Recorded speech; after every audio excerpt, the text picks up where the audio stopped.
What's up, everybody? How's everybody doing today? It's a good day today. Having a great weekend. We are now officially in the second and third game of of UFL Week 4, and this today I will be streaming the Brahmas versus the Panthers live react to the Brahmas versus Panthers game because due to regional coverage, that's the game I'm going to get. But don't worry, next week I will be getting the Stallions versus Roughnecks game. So there's some good news. But anyways, I'll still be rooting for the Stallions throughout this whole game, obviously. But anyways, I'm probably introducing my guest of the evening, the guest of this week. So sorry, I decided to bring back a returning character this week to the live stream. He was great throughout the whole game. Hopefully you guys keep following him. I send the links down below, starting with Trevor from TeeTimeReports. Let's bring him into the stage. Hello, how you doing today? Good. How about yourself? I'm doing really great as well. Let's watch some Panthers football today. I'm very excited. Definitely, this is going to be a good game.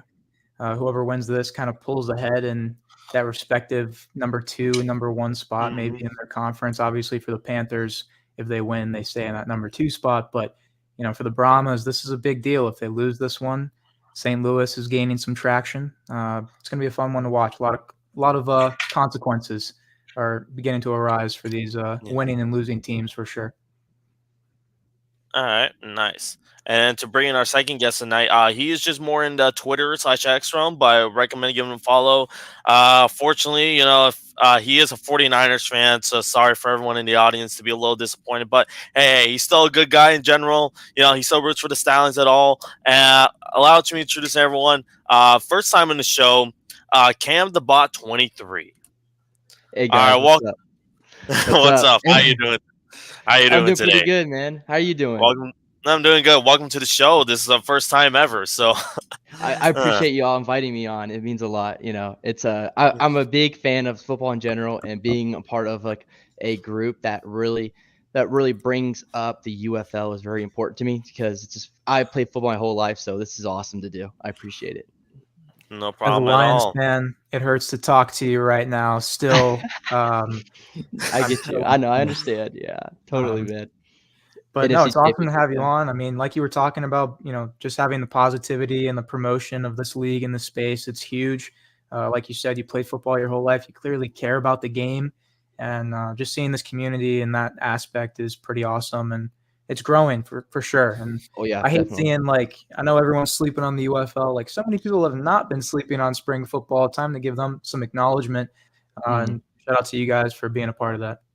Yeah, thank you, man. I think it's very important. I like sometimes these guys, the NFL's base stands for not for long. I mean, it truly is not for long because half these guys get one chance, and if they mess it up, they're gone forever, and they never get a chance again. So the importance of having a chance to even rebound, just like Matt Corral. I'm sorry, love Matt Corral. I'm gonna stand for him. That's always going to be, but like him getting another chance of playing football to possibly get back in the NFL is so important and all that. And there's been so many. There's at least one great. How did I forget his name? God, he played for spring football, and now he's a Hall of Famer. Jim Kelly. For the Rams. Yeah, Jim Kelly. Yeah. Well, the Rams. No, wait, the Rams. Rams. Who's the guy? I'm trying to think of it. I don't know. We'll figure it out later. But yeah, he's. Like there is some very big names that have come through the spring football, and I think it's very important though. So yeah, definitely. Or unless you're talking about your quarterback, Steve Young, former LA Express guy. So there's that too. Yeah, so yeah, definitely. Herschel Walker. I mean, Herschel Walker, really former general, yes, and there's a couple more people. Obviously, modern. Everyone in the modern era, we have Brandon Aubrey and Cavante Turpin. More special teams guy, but hey, they're playing elite. They're playing elite at that position right there, and Cavante's getting more reps as a wide receiver as well. So hopefully, this upcoming season, we could see him more in more as a wide receiver 3, since Michael Gallup is no. Wait, is Michael Gallup gone? I believe, right? Ooh, let me look that up. I don't know. Unless who am I thinking of then? Michael, I think he left. I think so. They cut him, right? I believe they cut him because just mainly because of injuries, or yeah, he's free agent. Yeah, he's a free agent right now. So yeah. Yeah.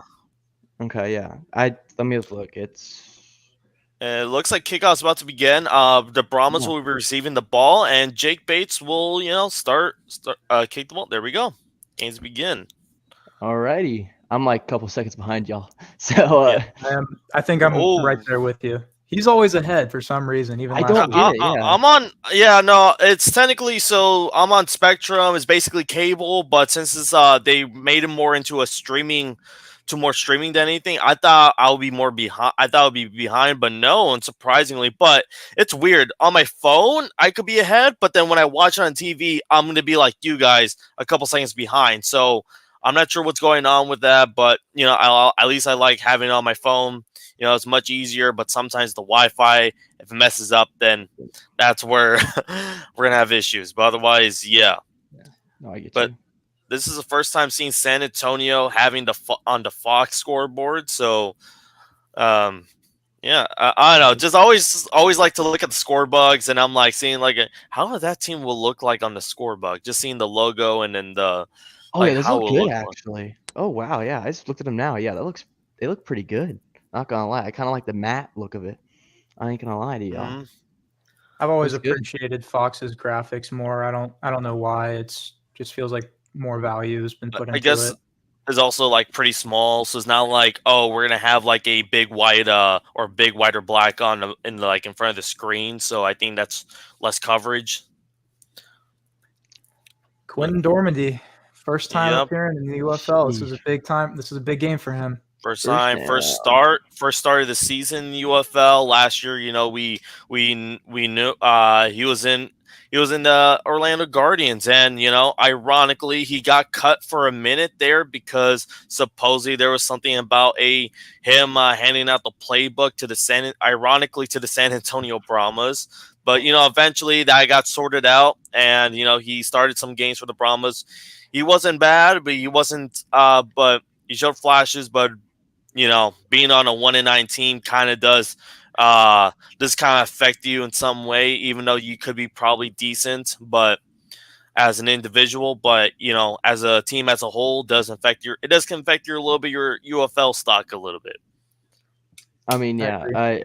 I did like a little scouting report on him, and I went through like all of his college and all that because he played at Tennessee for 3 years.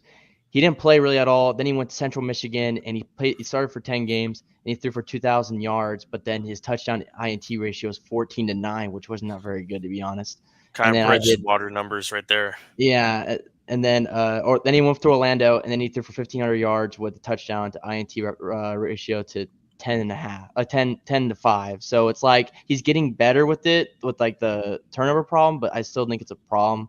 And I think that if they get pressure on him early on, they're going to get an INT sometime today. Yeah, Michigan's defense has been pretty much the one of the best, second best, arguably in this league, and this is going to be a true test for Dormady right here. So we're going to see how he does. This is 3rd down and 9, and Dormady's finding someone, throws it deep, and boom, we got a catch and a first down.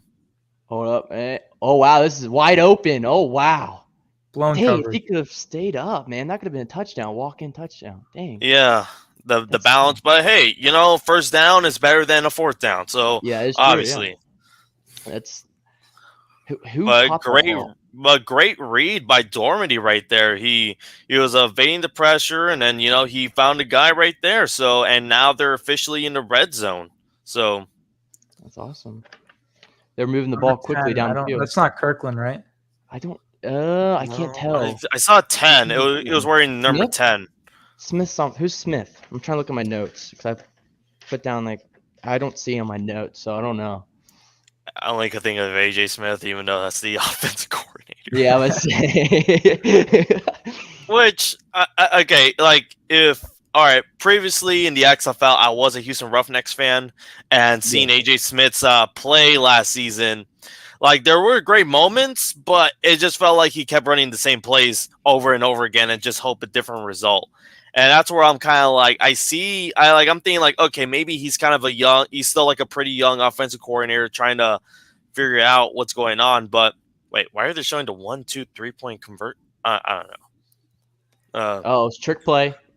Oh, never Yeah. mind. I was just play. Oh, never mind. But yeah, first down, I guess. Yeah. But Jeez. 3rd down right now in the 3rd and 1. All right. 3rd and short. But yeah, I just felt like last season, like, okay, maybe this is AJ Smith's like first full season because he was the offense coordinator back in the XFL 2020 with the Houston Roughnecks under June Jones as head coach that time. But I'm thinking like, maybe just hopefully find some way to finally adjust to the plays because, because a couple of the games we're seeing that it kind of almost affected them or actually did affect them last week. So we'll see from there. Yeah, I would say that like the first 2 games that I watched, they threw a lot of screens. I don't know about it, but I just felt like every first down they would throw a screen and then it wouldn't work, and then they would keep on going after it, and then they would keep on getting 3 and outs, and it was kind of making me mad a little bit, to be honest. 'Cause I was just like, it's like you're doing the same thing, like change it up a little bit. I know that you're trying to be creative, but once they figure out that you love screens, you got to go deeper with the ball. You know what I'm saying? Yeah. I think a little bit of it played Yeah. into, I don't know when Chase Garbers got injured in the game last week, but Yeah. I mean, I don't think he was able to throw it past 5 yards after a certain point. So definitely one of those things where I think it was circumstantial, but I agree with you. Like, they do have the best red zone percentage in the league, but like just in some of those instances where, like you guys are saying, the repetition kind of shoots them in the foot, especially when a defense just won't, let them get fooled anymore by some Yeah. of their trickery. But there are some instances where some of these end arounds and these sweep plays kind of do work, though. I mean, we saw Kirkland complete that pass last week. That was really nice. Oh yeah, definitely. Yeah. Hold on. Touchdown.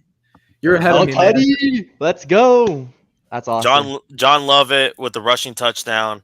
Nice. So nice, not definitely not a bad drive for Quinn Dormady. Obviously, that big play on 3rd down definitely helped. So hopefully we see more Quinn Dormady passes. Will go and he may probably take the starting job. We don't have to worry about it. But it's still one drive. It's still one drive right now. So we'll see from there. Yeah, I think he was like 4 for 4 for like 40 yards. So you can't get much better than that.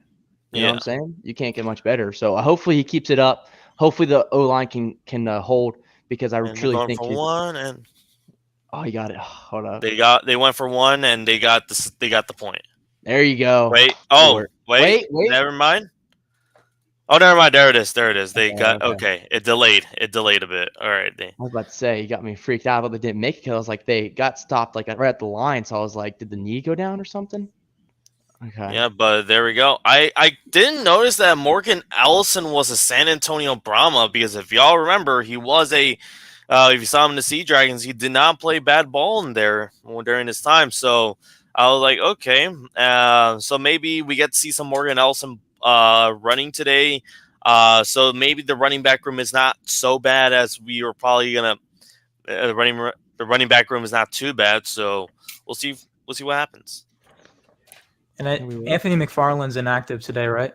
Yeah, he is out for today's game, so we're gonna see more Lovett and Nelson today, and I think it's gonna be It's gonna be a test for Quinn Dormady, see if he could take the reins as the QB1, because if we all remember, even the Birmingham Stallions, Alex Magoo was supposed to be QB1 back in 2022, but Jim R. Smith, although we did see Magoo play a little bit in 2022 during that season, but Jamar Smith was mainly the starter at that time, so we'll see what happens from there. But is there a chance? You'd like to hear was CJ Marable had a really nice completion. They're marching right now. Mm-hmm. All right. I was gonna mention something. Oh yeah, we also are we gonna see Tom Flacco play some football today as QB2? That's Joe Flacco's brother. Yeah. Is it really? No way. Yeah. Oh my God. Yeah, we gotta see him now. We have to see him. He has to. Yeah. Someone's got to put him in. I think last year Vinny Testaverde's son was at one point in the spring league as well. I think he was with the Brahmas, actually, if I recall. Really? Flacco. I just want to see his stats real quick. But we know one of the famous sons is Vinny Papali. We have him as well in the league. So we'll see how he goes because he's been playing really good. Like as a showboat, despite the showboats being 1-3, Vinny Papali's been pretty much one of the brighter points of that team. So hopefully he could get a contract sometime this offseason. So we'll see from there. He deserves it. He's been working his ass off for sure, and you see it. I mean, I think when he caught the touchdown today, that was his 9th catch and 3rd touchdown this season. Like, he's just a touchdown machine. Yeah, literally. They definitely need to get him more involved for sure. Oh, I yeah, would totally agree.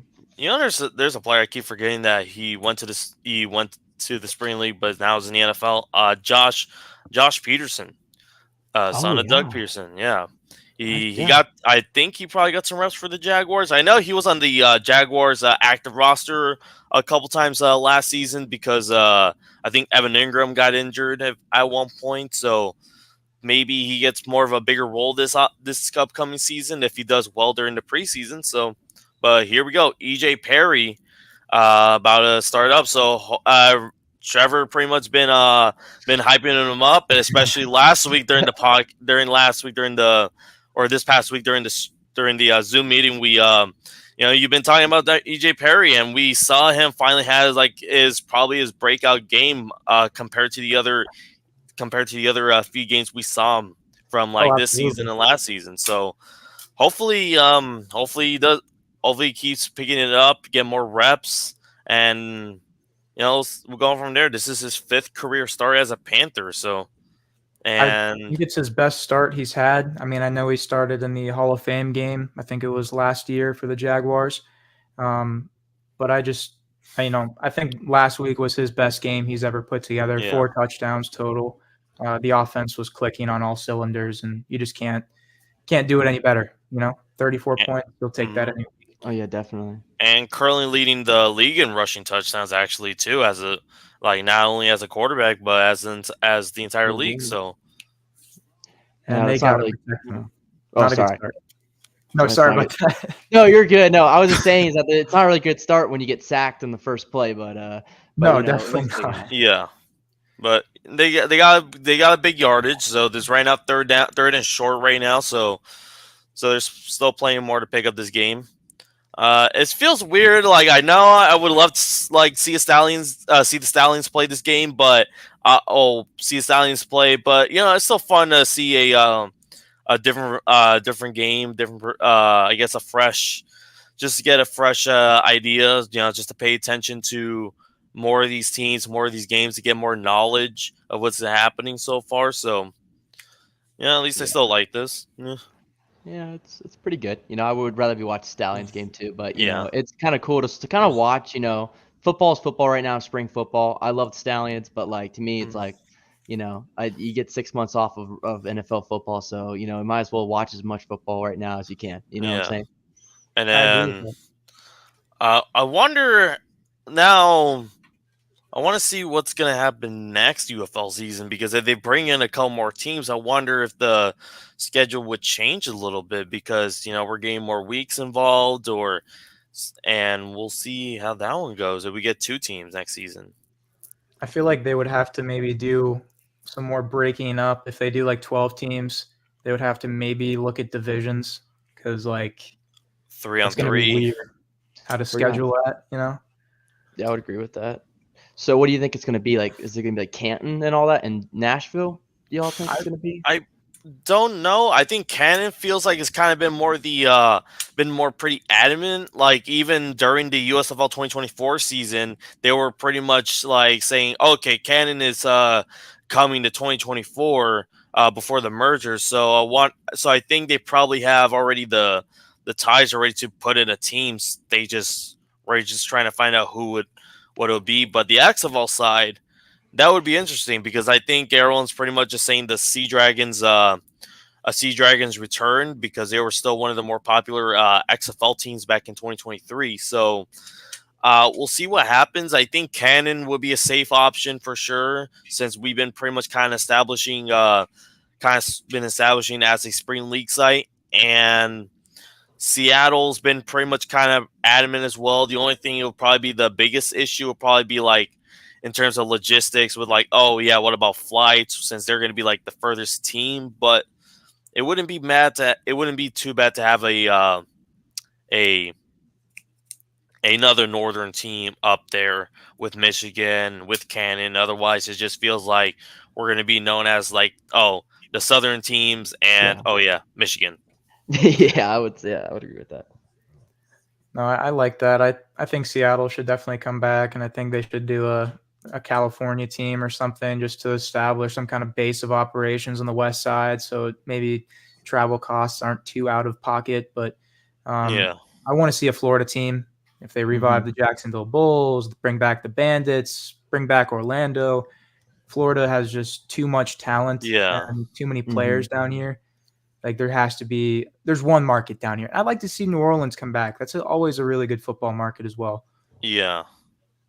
What I would like to ask y'all, but like, what would y'all think? Like, you know how like some of these spring football leagues are owned by players and all that. Do you think that the UFL will ever get that big, where each team will be owned by a different person and all that, or do you think it's always going to be owned by The Rock and this group partners? I think they've been trying to get like different types of owners this throughout even before the merger. They've been trying to at least get different owners to invest into the league. So hopefully, I don't think right now we will get owners probably for like the next couple seasons at least. So we're probably, but hopefully someone comes in. Well, one of them better not be Dan Snyder. You could keep your $6 billion. You could keep your $6 billion, buddy. Yeah, keep 6 million. Yeah, no one wants him in the building, bro. He's awful. Dude, if he ever owns the DC Defenders, the Defenders fan base is probably gonna riot. They're gonna riot at that point. Yeah, I don't think the beer snake will live if he. No. Forget that beer snake. It'll be a beer finger. That's perfect. Oh, that'll be awesome, man. I think the first team that would go, just because it just makes the most business sense, the first team to be sold would be St. Louis. I mean, they have the most fans. Yeah. But it would come down to, what that, set market price would be. Is it 10 million? I mean, if you go back to 2013, MLS teams were like 15 mil. What's the value of some of these teams? If you look at the Battlehawks, they definitely have the most value.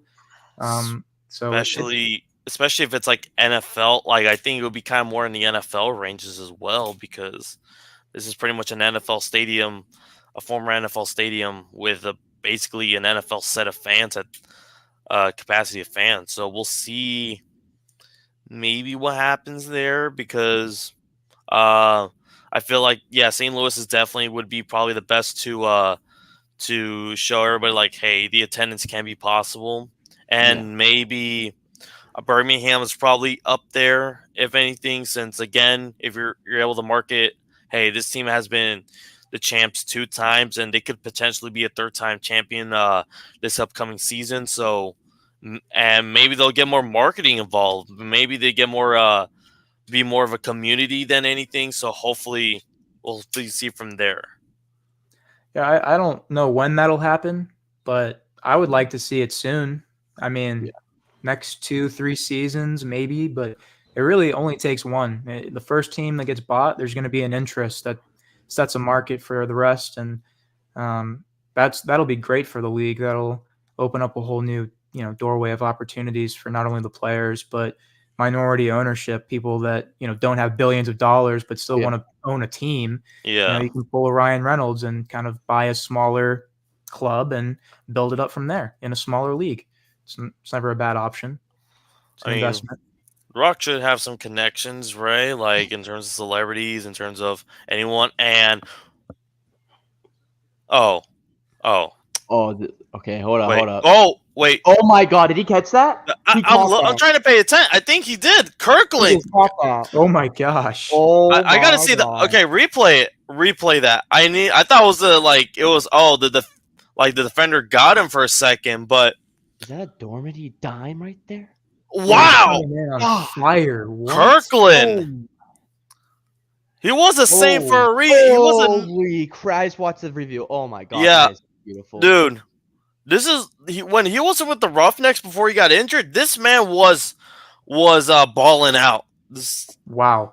I mean, one way to get your tape out there, I guess. I mean, and then throws a pick. Oh my, almost. Pass defended by Nakua Samson, or wait, it's what's his first name? I know it's Nakua's brother. Is it Kai or was it Samson? It's Kai. Yeah, it's Kai Nakua. Kai. Yeah. Okay, Kai's the defender. Samson was the receiver. Okay. I actually had some stats for him. He's like leading for tackles. God, I'm trying to find my note. Trying to find the notes here. Yeah, hold up. He is. Okay, here I'm finding it now. Yeah, so he is most total tackles for the the Panthers or something like that, and then most INTs with 1, and then tied with the most sacks at 1. So I mean, he's balling. I mean, Nakua's. I mean, I don't know what's in their blood. But I kind of, you know what I'm saying? Like, share that blood or, you know, those genes around. You know what I'm saying? Like, football. A Nakua family ownership, maybe? I mean, maybe. I don't know. I think we're probably going to wait till Puka gets his big contract in about 4 years. So we'll see. I think that's probably what we're all waiting for. And then maybe Puka probably puts a minority investment into the Michigan Panthers, hopefully. So... Since you know they're taking care of their brothers pretty well, so I mean, I would think so. I mean, I think that if he keeps balling out like he is, I truly think he'll get a call to at least go to a camp this is coming up year. I truly think that. Yeah, because I mean he's everywhere. I mean, truly. I saw a scoring update right now. Defenders are leading right now. They got the first set of points of the game. Chris Rowland with a touchdown for the Defenders. Didn't want to dampen the mood, boys. Yeah. Almost would have been a great catch. Damn it. Sorry. Excuse my language. You're good. You're good. This channel's not being monetized anyway, so we're fine. I just wanted to make sure. I know it's a family-friendly show, so, you know, just trying to make sure of that. But, dang, man, that would have been a... Yeah, that wasn't a good throw. That wasn't a good throw at all. But you guys got a nice spiral, though. 4th and 11. Here we go. Field goal. Oh no, Ryan Santoso, and he makes it. Yeah, he makes it. Man, God, dude, really, week three to get a field goal. This, you gotta feel bad for Destroy, man. Like I do. I was hoping for him just to ball out. I was really hoping, and then he broke his neck, and I was going off on Brahmas Twitter like this after the second week, and I was just like, bro, why didn't you give him like a field goal try at all? And I was just joking around, and literally the next day I hear that he broke his neck. It was the most painful. It was painful. Yeah, dude, he risked his body for a tackle, man. He risked his. I mean, good for him, like, you know, trying to tackle the guy, but at what cost? At the end of what cost? Yeah. And I think he actually, if I'm not mistaken, I think he retired on his YouTube. Said he was done. Yeah, if I'm not mistaken, I saw like a headline. Like it may just be clickbait, obviously, but I think he said he was just like a setback for a better comeback or something like that on his IG story, something like that. Like he was trying to say, yeah. Don't get me wrong. I want him to come back for the Brahmas. He's a really good face of a team to bring in, especially all the work he's done for the game as well with his one-on-ones. Yeah. With all the different events he does. He's a icon, to tell you the truth. We hope he gets second chance in 2025 because, you know, this was basically like a very anticipated moment. If you're like, I guess if you want to get people to watch the UFL, I felt like this was probably one of the bigger reasons to watch. If you're basically a fan of sports YouTube, this would have been a great opportunity right here. Definitely. But see if Matt Corral can make a drive here. I've seen lately of the Spring League merch at the UFL shop. Yes, those jackets are fire. The one with all the patches on it. Yeah, are they a little pricey, like $130 or something? But yeah, that's too much. That's too much. To be honest, I'll be honest with you. That's a little. No, I agree, bro. Those prices are crazy, but at the end of the day, like, not a conversation for a different time. But the American dollar, man, it's worth nothing. Oh, I know it is. Yeah, now that you Yeah. think about it, yeah, inflation has killed us. I'm telling you, it is killing us. Sports Uh, fans definitely see it. I mean, literally. Yeah. Just to get a So how? kit, it's like 150. So I had a question with y'all. So what's like? How do you feel about these like on-field like interviews after like every touchdown and I all that? I think I love it because at least it shows we're getting more of a player's perspective than anything. Because I think it was like the NFL. I think if a player had a one-on-one interview, I felt like they would have been more. I guess their coach would have been more mad about it. It's just like I mean, great opportunity, I guess, to see it. But I think their coach is like, hey, we need you down here right now. Like you better get your butt over here. So I love it. At least you get in a perspective. No, I agree with that. I mean, the USFL was, that was one of their good qualities. They really did pander to the player, and they were doing this type of thing even in 2022. And they would do these interviews and give them some kind of spotlight. Some of these guys probably have never had an interview like that on TV. You know what I'm saying? Like, Mm-hmm. Yeah. and it's good to get that recognition out there for him. And Levante Taylor with a return there, supposed to get him on the show hopefully sometime this week. So Yeah. shout out to him. Yeah, I would like to Seminole. put it in for like that. Like, I like it and all, but it's just like sometimes they're kind of like they'll like ask like 4 or 5 questions to these coaches, and I'm just like, man, the game's going on. You know what I'm saying? Like, let him True. let him coach. You know, there's sometimes I'm like, yeah, it's cool. But there's like sometimes I'm like, bro, Okay. like some of these guys gotta do that. But yeah, you know what We're I'm seeing No, saying? the doubles. there is some times where it does disrupt like the actual The flow. production value on TV. Like you don't get to see that play, or they're holding up a coach like you said when he should be yelling at his guys. But um, for like the positive aspects, I think it's a Yeah. good thing. But they could probably polish it up and make it a little Mhm. more, Ooh. swift in the future. Definitely. CJ Marbo with the gain. Yeah, we're seeing. Are you all seeing the two double screen right now? First time Yeah. this has happened. Yeah, I mean it makes sense. It gives me a little bit ESPN Monday Night Football vibes right here. Mm-hmm. Oh, okay. Oh, There we I go. like this, man. This is nice. Just keep doing this Nice. the whole game. I know, right? Keep doing it the whole game. Just show us both games. Show us both games right here. I'm having to illegally stream the Brahmas game on my phone, so I'm gonna. Yeah. I'm So right there with you. I had to do it for every 49ers game, which was the most painful thing ever. But yeah, it's a different story. But I mean, yeah, I get kind of tired because I'm not paying $120 to watch my team every year. No. That's just too much. That's too much money. Or now YouTube TV, it's like if you're no longer at school, you have to pay like $72 a month plus the extra 300 and something dollars to unless if you don't want the subscription YouTube TV, a $450 per the year. And with fees. Don't forget the fees. You Oh always yeah. got $40 with fees with anything nowadays. Yeah. I mean, well, when I was trying to do the student one, I was close to doing it, but I didn't really have the funds for it because either I had to keep buying textbooks or something like that. But Mhm. at this point, I'm like, all right, I gotta find someone with a student discount card next year. So because Yeah, the only it's just too That's much. smart though. It's Just use too what you much. got. I mean, I just got lucky EJ in my Perry textbook avoiding the this year. sack, and he did. And he was getting the game, but there's a flag on the play. So Ooh. Oh, he got almost okay. Hold in probably. Probably definitely would say holding. He almost got smacked. He got lucky. That O-line barely held up. see, and this is what I said on Wednesday night. Remember when I was saying like this is why I was like I hated this. I hate this game for in terms of my predictions because I was thinking like watch Quentin Dormady somehow sling the ball and then the Brahmas are going to win this game. Right Hey. now, still early, but Too early.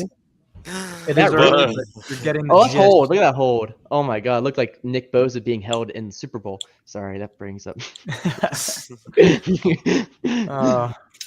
Next time someone drops a ball, I'll have to just bring up Josh Reynolds. 20 Yeah, total literally. yards. 20 total yards for the Michigan Panthers. Wow. Oh my god. It's either they're just struggling or this defense, right? This Brahmas defense is I going think they're good. adjusting well. Okay, no, okay. Trey Quinn, okay, got a pretty good game. I He was see you. Oh Queen's wow, a guy I've he loved just watching, bro. he just took 4 guys and was like, yeah, I'm gonna let you sit here. Former Lion, Mr. Relevant, another Mr. Relevant guy. Was really good for the Panthers last year as well. He's just old reliable, you know.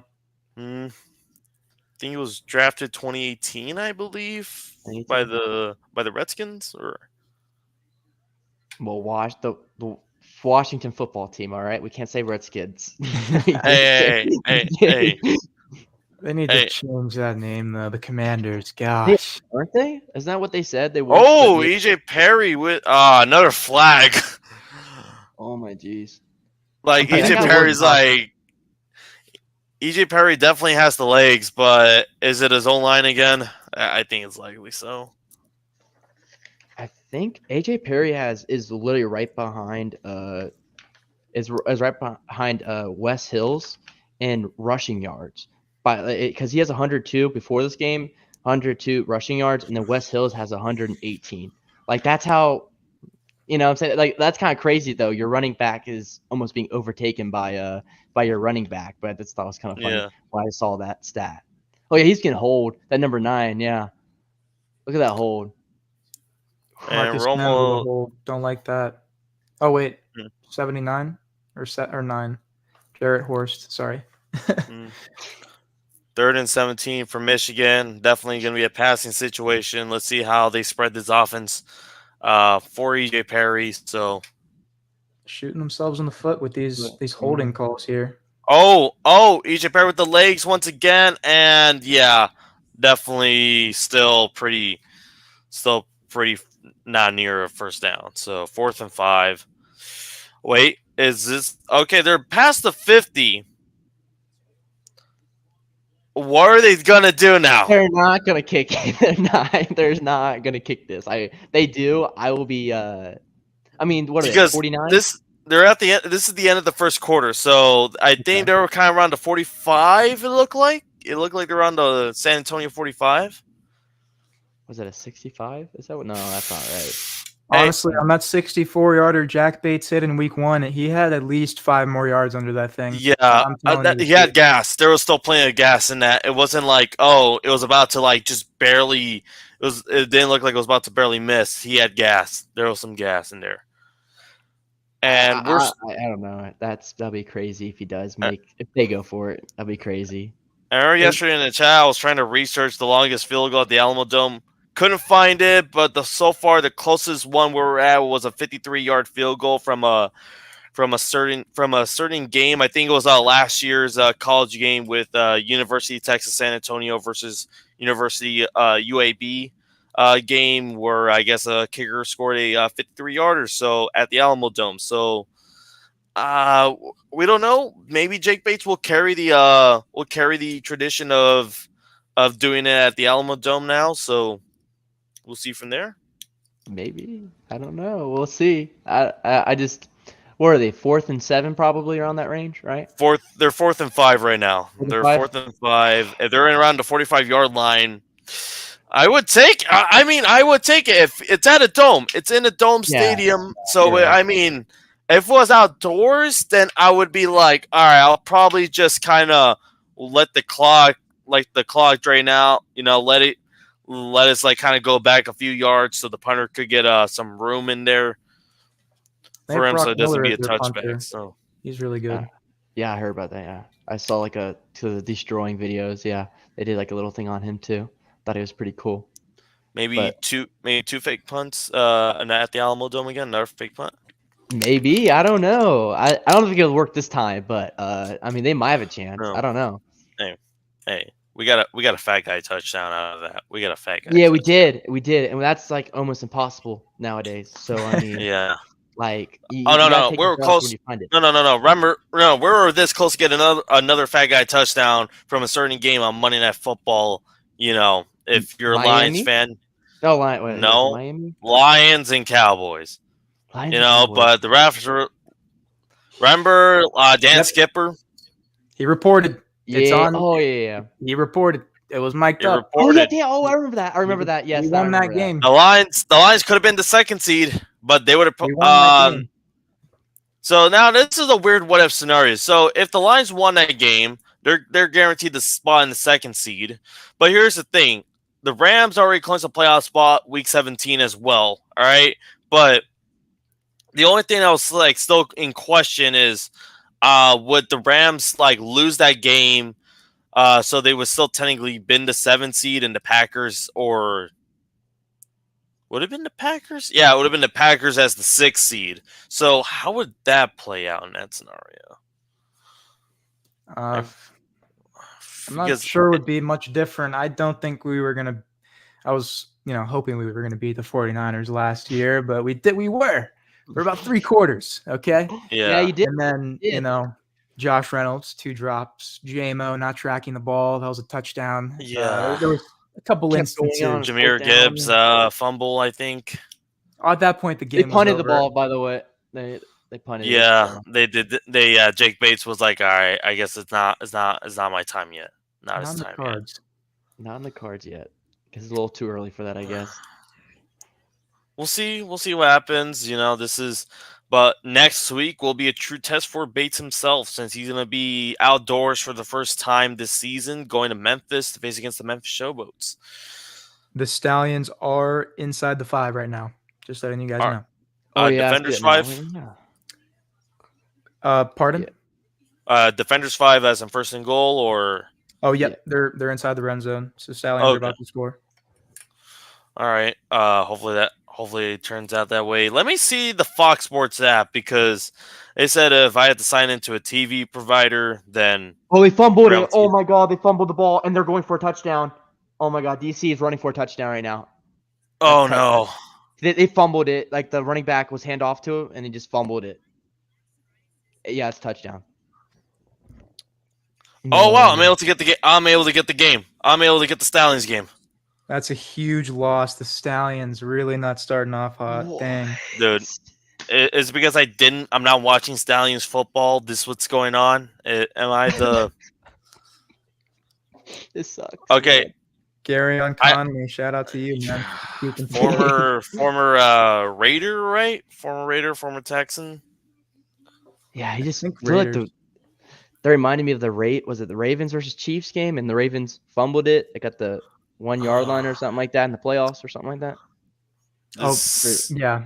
Yeah, that's what it reminded me of. Now I think about it, yeah, that reminds exactly of that. It's like, how is Matt Crowley even doing right now? I've not watched it yet, so he's not bad. He's 5 of 6. Okay.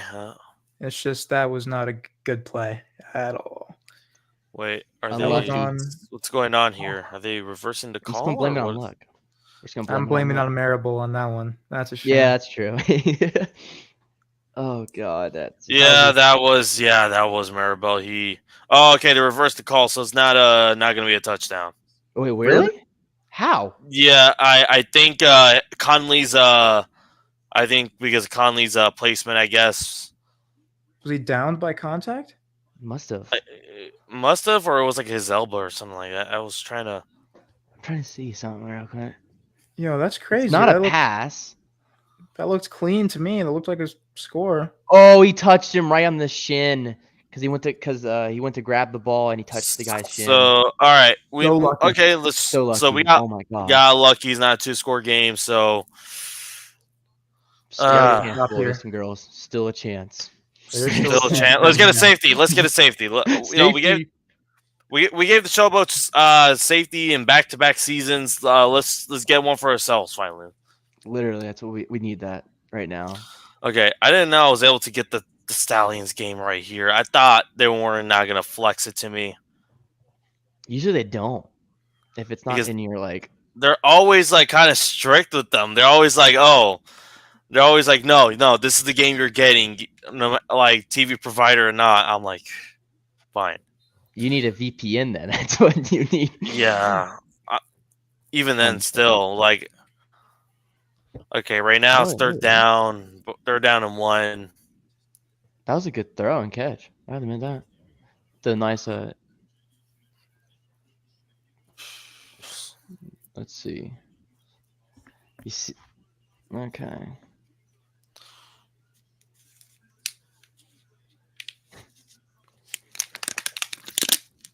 That was it. Okay. On Levante. Come on, man. Lock it down. And boom, first down for the Brahmas. Dang it, man! You're so far in front of me that I don't even see it before. You'll tell me before it even happens, man. I'm just kidding. It's all right though. Quinn Normandy, about to turn to Tony Romo right now. Literally, God, I hate Tony Romo with a passion. God, I hate his voice. He sucks off Patrick Mahomes anytime he gets a chance. What's up, Zach? How you doing? Let's go, DC. Yeah, I don't want to talk about it right now. Yeah, DC, yeah, please. No. God. Man, I thought we were supposed to get a smacking today. I thought this would be a Jordan Tayamu funeral at the moment, but looking like it's not. But Dormity's been doing good. 8 for 10 for 118 yards. That's not bad. Not at all. Why? I mean, that's like, is this just like, it's like the first game thing where it's like, we don't really got much film, but they, besides him being a guardian, of course, but yeah. I mean, I guess so. I don't know. But I'm assuming it's like he's working with a new playbook, so this is it's better than who was the coach for the Guardians? Bartley. I can't remember his name. Yeah, I don't know. It was not a good season though. Yeah, I don't like how both these games simultaneous. Yeah, I'm assuming this is probably a ratings test this week or for the next couple weeks. I think there's one more game that's also going to be simultaneous. I think like around week 9, I believe. So, not looking forward to that. But we'll see what happens because this is this is probably going to be I'm assuming because I think I heard NASCAR is happening this week or what's going on. Okay, that's probably. This Sunday, NASCAR. Yeah, it's Talladega. That's why. Okay, so they probably just didn't want the game to get. I'll be on FS1. Get overshadowed. Yeah, this game to be overshadowed. So, and that's why they probably also put the Roughnecks Arlington game at that time around there too. So. Yeah, they've been putting these NASCAR games, NASCAR races. Sorry, not games. Yeah, but they've been putting them on FS1, and I used to be like a big NASCAR guy myself, and I was kind of mad when I saw that. But I was like, I get it because Fox owns UFL, and they're gonna want to put it out on their main stage as much as possible. But I mean, for Talladega, they're gonna have to put it on the main screen. They can't, they can't put it on FS1. So we're doing the Jordan. Okay. Short for Jordan Tayamu is going to be fourth and short right now. That's what they needed. They needed to stop. They needed it bad. Yeah, 4th and 1. They're bringing in the punt team. That's good. They're not going to go for it. They're not going to Dan Campbell the situation. I just want to say this. Carlos Davis, he is a menace. His brother's Khalil Davis, defensive tackle for the Texans. I talked about him last week, and Khalil had a great season with the Texans in the regular season. I think he's actually was brought back on a futures deal, and to be spotted by D'Amico Ryans like that, you're a gem picked up out of the UFL. And to see his little brother doing similar things, there's something in that family too. I hope Khalil comes next week because the game is at Houston, so potential maybe because we got Brandon Aubrey going to Arlington since he's a Cowboy now. We had then week 3 obviously the return of the McGoat himself, gave Adrian Martinez his powers for that game, and then finally hopefully week 5 we get Khalil Davis. He was pretty much respectable in the Texans last season. He did play an impact. He wasn't just like, you're gonna come in for one play and then just go back on the bench. So hopefully we get to see more of him this season. I'm gonna try to get him as a Pro Bowl vote just for the sake of why not. He had 2 sacks last year, and he played for 15 games. Yeah, and 16 solo tackles and 1 forced fumble. So not bad for a first season, I guess, in the NFL. Not bad. Yeah. And obviously there's room to grow there, but going from, Skip Holtz to D'Amico Ryan, obviously he's having great coaching as well. And hopefully we'll see him have a bigger impact in his year 2 with the Texans. And that's a great team to be on right now. I mean, rising in the league. Yeah. Good stop there by Frank into open field tackle. Oh. Close. Okay, deep pass. No, he missed. Oh my God! It's now That would have been another dot. That would have been another dot. An ESPN top 10 play #1. That would have been it. If it wouldn't, Yeah, if it wasn't, I would have said ESPN. Yeah, top 10 good is job great. on the defender though. Good job on the defender. So that was great defense right there. And who was that? Who's number 32? That was Adonis Alexander. Played 2 years with the New Orleans Breakers, and now on this stacked defense. He's a really good player. I mean, that was some really good defense. I mean, to be honest though, if this was the NFL, that probably we're gonna call for PI. Let's be honest. That's what I was thinking too. That would have been a definite DPI right there. Yeah, they call it like anytime they see you touching the wide receiver in a deep pass, they're throwing it. There's no question at all. And that's why I like this league. At least, I mean, there's obviously going to be those controversial calls and stuff, but at least they let them play. Yeah. And, you can super challenge any ruling on the field, which I think the NFL should use that logic. Yes. Oh, wow. Really speaks on offsides. Some discipline issues going on for Michigan right now. He's a good player too.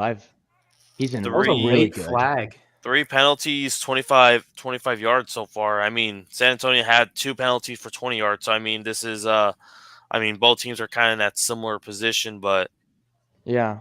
I mean, Breland Speaks has hold up. Dormy almost got sacked right there, but almost got him. Wait. Oh, never mind. He's running out. Look at that man run though. Oh, holy crap! He got that big hit. That hit. Guys, I mean, Tom Flacco might come in. Yeah, Tom Flacco right now. He's standing. Dormady looks all right. How are you okay? That's a solid question. Case Cook probably told him like, bro, Case Cook came in. That's that. Yeah, I'd say all I can remember is Cook like from today. He was getting killed. That was like the exact same, like not exact same hit, but that was a type of hit that he was getting all day, and he was out of bounds too. So that could have been a they could have done a roughing, not like roughing, yeah. You know what I'm saying? Late hit. Late hit. Yeah, I'm sorry. And they can't throw the super challenge on that. If Wade Phillips wants, he can challenge the outcome of that play. What's going on? There's something going on right now. I think they're challenging. Yeah, that's a late hit. If that occurs, if they get the challenge right for them for San Antonio, this is Michigan. What are you doing disciplinary wise? Like you were doing great last week. This week, what's going on? And you actually touched up on it in our power rankings episode. The consistency you were talking about, you need to see more out of this team like last week, and this is not how you start for sure. Yeah, because I had even though I had Michigan, or even though I had San Antonio, at what number? Shoot, forgot. I think San Antonio number 3. 4. Did you? Let me see. Gotta look at my rankings because I did it like basically a week ago. So it's gonna be they are challenging it. Yeah, I'm probably behind you guys. They're sorry. Not going to accept the challenge. What is? I'm brains. Yeah, I had San Antonio 4. Yeah, There's no foul. They're ruling that. No, there's no foul. Real? I mean, okay, he kind of is moving forward, and like I looked at it again. Half his body was still on the field, and I don't know. He was already committed. Matt Corral just got smacked from behind like bad. Oh my god. They got jumped on. Is it Adrian Martinez time? I think it might be, dude. I don't know why we're testing the because again, like I've been saying this is like this is a QB. This has been a QB competition overall. Like I'm thinking the idea for Skip Holtz is like, hey, if I'm able to get a good QB performance out of both my quarterbacks for a full game, then he's kind of like he's in a problem that you want to have at that moment because like we have 2 very good quarterbacks. If not, then is there a chance we Is there a chance we get Jamar Smith at QB2 next week? There's Did they block it?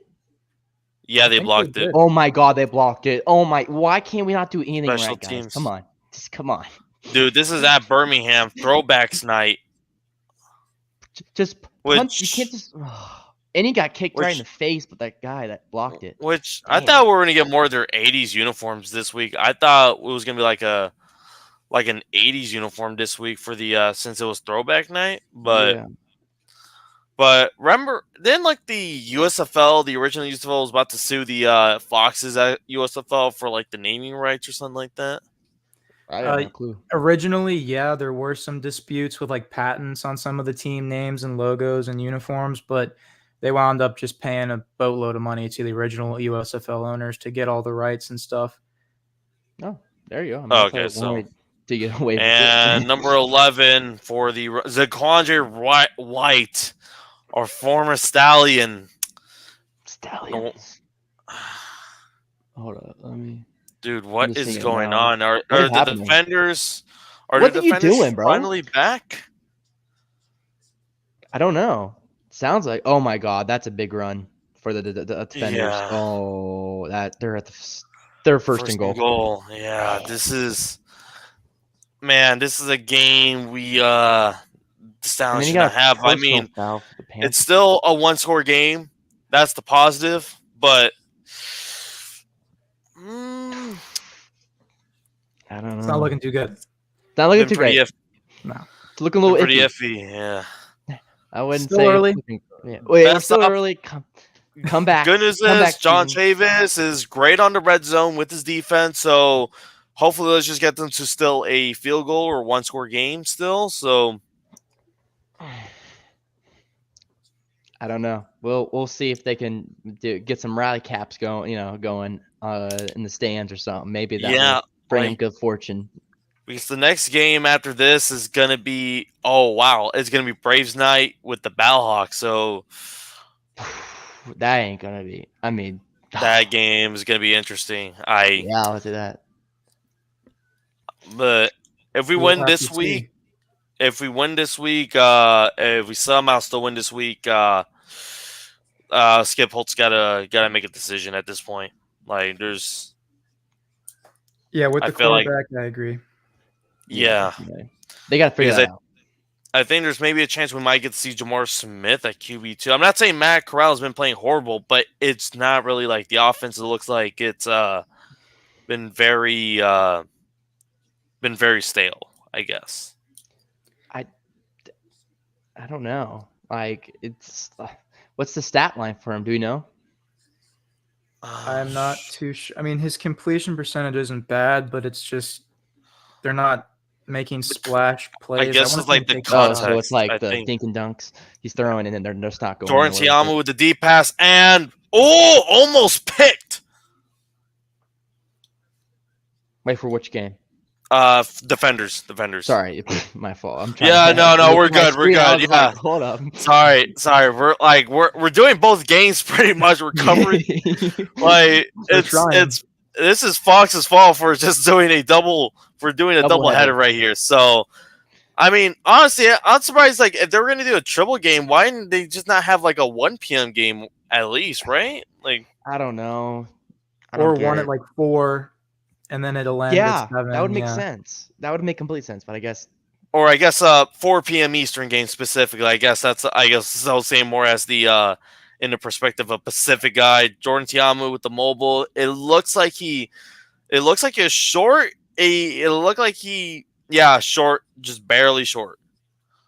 Oh God, that running back got smacked for the Panthers. I mean, God, he's got body. He got body. Not gonna lie by that. I don't know who it was. Ooh, they're gonna look at him for Nope, 4th and 2. They're going for it. Uh-oh. I mean, they're in the red zone or near the red zone, so I don't blame them. The 4th and 1, take advantage of the opportunity. You got to kind of Dan Campbell this situation. And boom! Stallions with the stop. While that's going on, big stop from the Panthers defense. The Oh, yeah. I just saw it now. Yeah, Back on the that's field. big. That is big. They needed that. That was a very crucial Wait, stop. hold up. Wait, no. Although we do give up a lot of yards sometimes for Stallions defense, but at least respect John Chavis for the red zone defense. That man is somehow like pretty much about to be he's on Bill Belichick levels of Bill Belichick levels on red zone defense. Literally. I mean, all right, so all right, I'm assuming y'all saw like lately this week with the UFL with the with Bill Belichick, I guess getting rejected by the Falcons because of Robert Yeah. Kraft apparently. So Cold. I'm thinking in my mind, I thought of this. I don't think he'll do it. I don't think at all. But let's just say Bob Stoops or CJ Johnson gets fired. Mhm. All right. What if he decides, you know what? As a hobby, I don't think like for 2025, as like a way to be like, hey, I still got it. I'm just a little bit outdated in the NFL, but in the UFL, I'm still gonna be a legend. All right. What if he finds a way to coach the Roughnecks or the Arlington Renegades? That's a very, very like I feel like slim chance of that happening. He's not gonna do it, obviously, because he's like, even though he probably has like enough money just to like retire and just like, chill off. I mean, that's kind of similar as Bob Stoops as well. Oh, Because they he's like, did a fake. Oh, Panthers are running to 50, the 40. Oh my God, that did a I gotta fake. see this. Fake punt. I gotta see this. I gotta shoot. And while the punt was going off, there was a severe weather warning on the screen too for San Antonio. So if you're there, stay inside. Glad they're in the dome. I just thought of right now LA where like they delayed the game, even though the game was technically in a dome, but like the surface areas of SoFi is like kind of has some outdoor or somewhat outdoors. But West Hills, wow. That's a guy I want to see more involved. He was so good for the Breakers Yeah. last year, and I just don't see him get used as much. And honestly, I don't see their run game with the running back used. Because I thought enough at Mike all. Nolan was going to be really great with this one because, you had Reggie Corbin last season, and then I thought bringing West Hills would have been like I guess not an upgrade, but just a like, hey, like I don't think the production would be like, would go down at least. So Sack. I miss AJ Reggie Perry. Corbin. He was always fun to watch, man. sadly he retired, but it is what it is. On to That's greener pastures. You never know. Mhm. I mean, they probably. I mean, they already have a plan. They might like they're probably already had plans it in. So I mean, there's that. Like at some point, even some players who are in the UFL, like Derek King, he left the Defenders to become a QB coach for SMU, I believe. Oh, we're getting a double. We're getting I'm getting a double split screen again, and Big. for the Defenders versus Stallions game actually. That's good. They need to start And throwing more here with EJ Perry. He's 4 of 6. He needs come on, let's get some more throws. Easy I completions. think they know they're kind of like, well, we know him as the legs guy, so it's just like take advantage of whatever. Right? But at the same time, is like, did they trust EJ Perry enough to be a passer? Because Matt Corral with the thread, and we got a first down. EJ Perry first down with his legs. You're right. They know him as the legs guy. I mean, at this point, let's just say playoffs happen, right? Michigan somehow clinches it. Let's say they go against the Stallions. What do you do? Like, do you have to trust EJ Perry at that point enough to be like, hey, we got to let him throw the ball, or else we might lose this game. So, Matt Corral evades the pressure. He throws it, coverage, and all right, short of first down, but that was a great catch by Victor. I don't know his first name. Ricky Pearson. Wait, no, or was that? I don't know. I don't know how Matt far Corral's got to be behind y'all. careful there. I mean, that was triple coverage. He got away with something there. We got a flag on the play. Oh my God! There's fumble on the play. We got a fumble for the Brahmas. I was thinking like, wait, are you ahead of me this time? No, you're good. You're good. I knew. Right and that was a man downfield for the Birmingham Stallions. Oh, geez. Bro, what is going on? That's big though. That fumble though, right there. That's big. No, that's enormous. 1st and 15. That Again, that. I thought we would get. I thought we were gonna get throwback jerseys. I felt like it was gonna be like a throwback jersey, and that would have been like something fun to see. But Yeah, I guess. Who I don't know. fumbled I don't that know. for the Panthers? AJ Perry. It was a sack. He absolutely got clobbered, and then he was because he had the arm back, about to let it go, and the arm went behind it, just brought it down, and just it killed it. It killed it. Tell you that, it killed it. And I was just like, they get the ball. That's- So we'll see if they can score and try to ruin this. Try to get the I guess the momentum. yeah, onto more on their side. Yeah, that's what I was trying to say last week. But in my mind, I just thought only the word mojo, which makes sense. But I was thinking about that too. Yeah, the mojo. I was like, that's not right. It's Mhm. momentum. Come on, Cam. Yeah. Like, you've watched football for so long and think it's mojo. Mojo. Oh my god. I mean, Austin Powers is like, apparently Hey. you lost your mojo. Austin Powers, I'm telling you, man, that those movies, bro. I mean, I loved them. I mean, they're meme city though. Let's be honest. They are. They're great. They're a great spoof for the James Bond series. Great spoof for James. Oh, deep pass here. Oh, never mind. I thought Matt Corral had a highlight play for a minute. I'm so far behind y'all probably for the. I'm on 3rd and 7 right now with 3. Okay. 3:37. Crucial. First down. Number 3. Go. Come on. You let me watch. I can't watch. I'm so far behind. I'm still off the line of scrimmage right now. That's how far behind I am. A-Rod, we. Please. See. Who do we have? What happens right. here? Don't spoil it. I know something big happens. Greener pasture. You want to talk about greener pasture? That was green, baby. Let's go. Amari Rodgers. Let's go. A-Rod 3. Yo, Amari snapped. Oh my! I mean, he just took that slant route and just said, "Yep." He went off. He went off. All right, we're going for one. We're going for one. The underdog fantasy extra point conversion, apparently, because we see that. We see a sponsor right there. Oh, fumble! We got a fumble? On the extra point play. You'll see right now. Okay. Well, how it happened. By Dormady. Dang it. For the Brahmas. That could have been a great catch. Okay, let's see this Brahmas. I mean, Stallions. Honestly, 6 and 6. If the Panthers can't get something going and score before halftime, don't be surprised if you see Danny Etling trotting out there. I don't think that they can't afford to lose this. Mm-hmm. I would agree. Remember what I said now for this game, Defenders and Stallions. I said it was going to be some week 1 energy. Oh, what a catch. Oh my God, look at this man go. Oh my. Yeah, they're the 48-yard line. Dang, he just was like, get off me. Holy crap. Whoever bet the over on this Panthers game, I'm so sorry.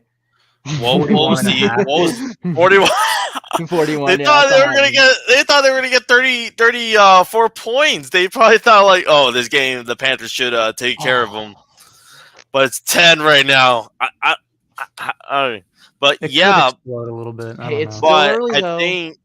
But with the Stallions, this is the momentum they needed. This is, remember, week 1 of this season, the Stallions were struggling a little bit, but as soon as they got that touchdown by Deion Kane, they started rocking. So maybe the second half surge. Second half go off.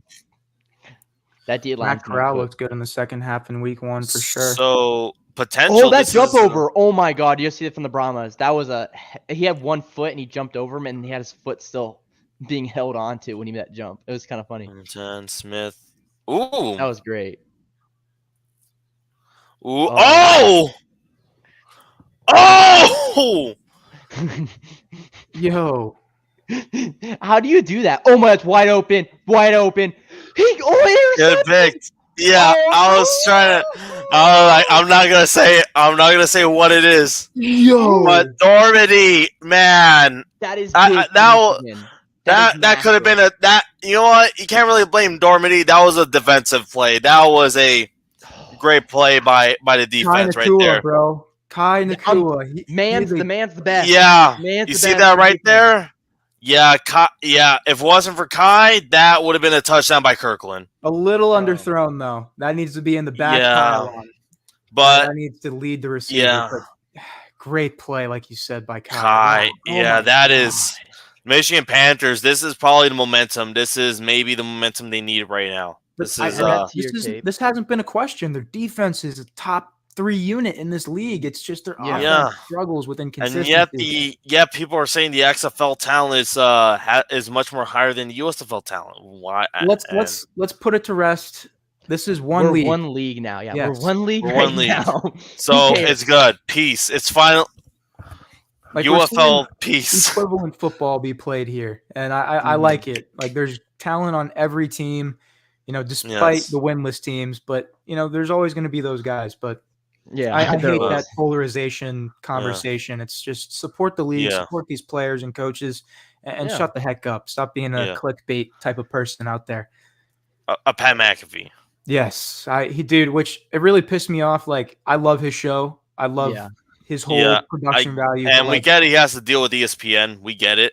But when you just blatantly don't watch a product and you just say and speak on it, it shows and that just irked me a little bit, but it just comes down. That guy's so busy. It's not like he can watch all these different leagues and games. He has to make headlines. And especially he has College Game Day too. So I mean, that's a kind of to be fair in his defense, but also at the same time, it's kind of like if you don't really have the information, you should not really say too much about it. It's like just say, "Hey, I'm excited for this," and then that. Move on. Go ahead. We got a double split again, and Jordan T. Ooh. I would like to see more usage out of Matthew Colburn, a guy that played for the Philadelphia Stars the last 2 years. The Panthers need to start using him. He's shifty. He's got that versatility to him. Unlike Wes Hills, who's your traditional power back, they got to start running the ball. And especially they brought in the wide receivers coach for the Stars as the new OC. So I'm not sure what you're doing there at that. So the Panthers just ruined their drive by going 3 and out. So and it's now the 2-minute warning. So not looking good. It's not. They might have to bring in Danny Etlin. They can't. You can't keep fielding a team that's and it's not a knock on EJ Perry. Just nothing is working right now for them. Mm-hmm. They got to change it up. It's more the do you trust them type of deal. It's the I thought last week was kind of like the cement. Hey, we finally got him to be the confident guy we expect him to be. Yeah, he scored just 2 rushing touchdowns and passed for 1, but I thought they finally gave him a shot. Okay, we feel very confident with you. Go ahead. But now it's just kind of I'm not sure. Is it a day and night thing for Perry? I'm not entirely sure. So I don't know. I think it is a combination of that, to tell you the truth. Because when he's on point, man, it looks good. They're producing, but not today. At least not this first half. But if they're able to switch something up, maybe a quarterback change, or maybe start running the ball more, because it's still in their grasp. They're only down 10 points. I mean, they can win this game. They just gotta execute. Well, the Brahmas, I just read something about it about 2 hours before the stream. They're number 1 in pass defense. They're number 1 apparently. So it's kind of what I'm saying? If they're great at pass defense, why are you throwing the ball when you can run the ball probably? I haven't checked. And you have a top running back, so it's not like it's a Houston Roughneck situation without Mark Thompson or Week 1's DC Defenders, a Week 1 DC Defender situation. So I saw that because it was one of the these insiders, people that I look on Twitter, and they were talking about that, and I was just like, so maybe AJ Perry should be running the ball more, and if he does drop back, run more, because he's very good when he's scrambles. I mean they're trying, but it's not working. But I don't know. And AJ Perry looking pissed off right now. on the screen, he looking super pissed. Like, what the tomato red, man. He looks very upset. It's that ginger red. I mean, kind of good. I mean, that's kind of good. You know, you have that spirit. You have that passion in him. So I mean, that's at least you gotta say something right there. But they're showing. We saw an advertisement for the Battlehawks versus Stallions game, just saying the Stallions to buy their seats. My God! Oh, sorry, I didn't mean to interrupt you. No, you're good. You're good. Big return, like you said. Down the 40-yard line. I mean, that's already maybe in field goal range. I don't know about this new kicker. What's his name again? Do we know for the Brahmas? Ryan Santoso. He was a former 4-yarder earlier. I guess he was a former Lion during the practice squad, but he bounced around some teams. He technically does have a Super Bowl ring, apparently. Does he? Well, with the Rams, but on the practice squad. So yeah, that's what I thought. I was like, he's probably on the practice squad, right? And yeah, that's what it is. Hey, he was still there, you know. Hey, you know that they still get the ring, so they he did the Luigi meme. He did the Luigi meme. Literally. What a smack! This is sorry, Birmingham. Doing Birmingham again. I was like, which game? We're hopping between both of them. I know. Just make sure you tell me which one so I can look. You know what I'm saying? So like 4th and 9 for the defenders. They're gonna punt it. They're gonna punt it. So this should be Birmingham ball. If we get another touchdown right now or another score, got smacked. Yeah. Yeah. What's his name? Tamu? I can't say it ever.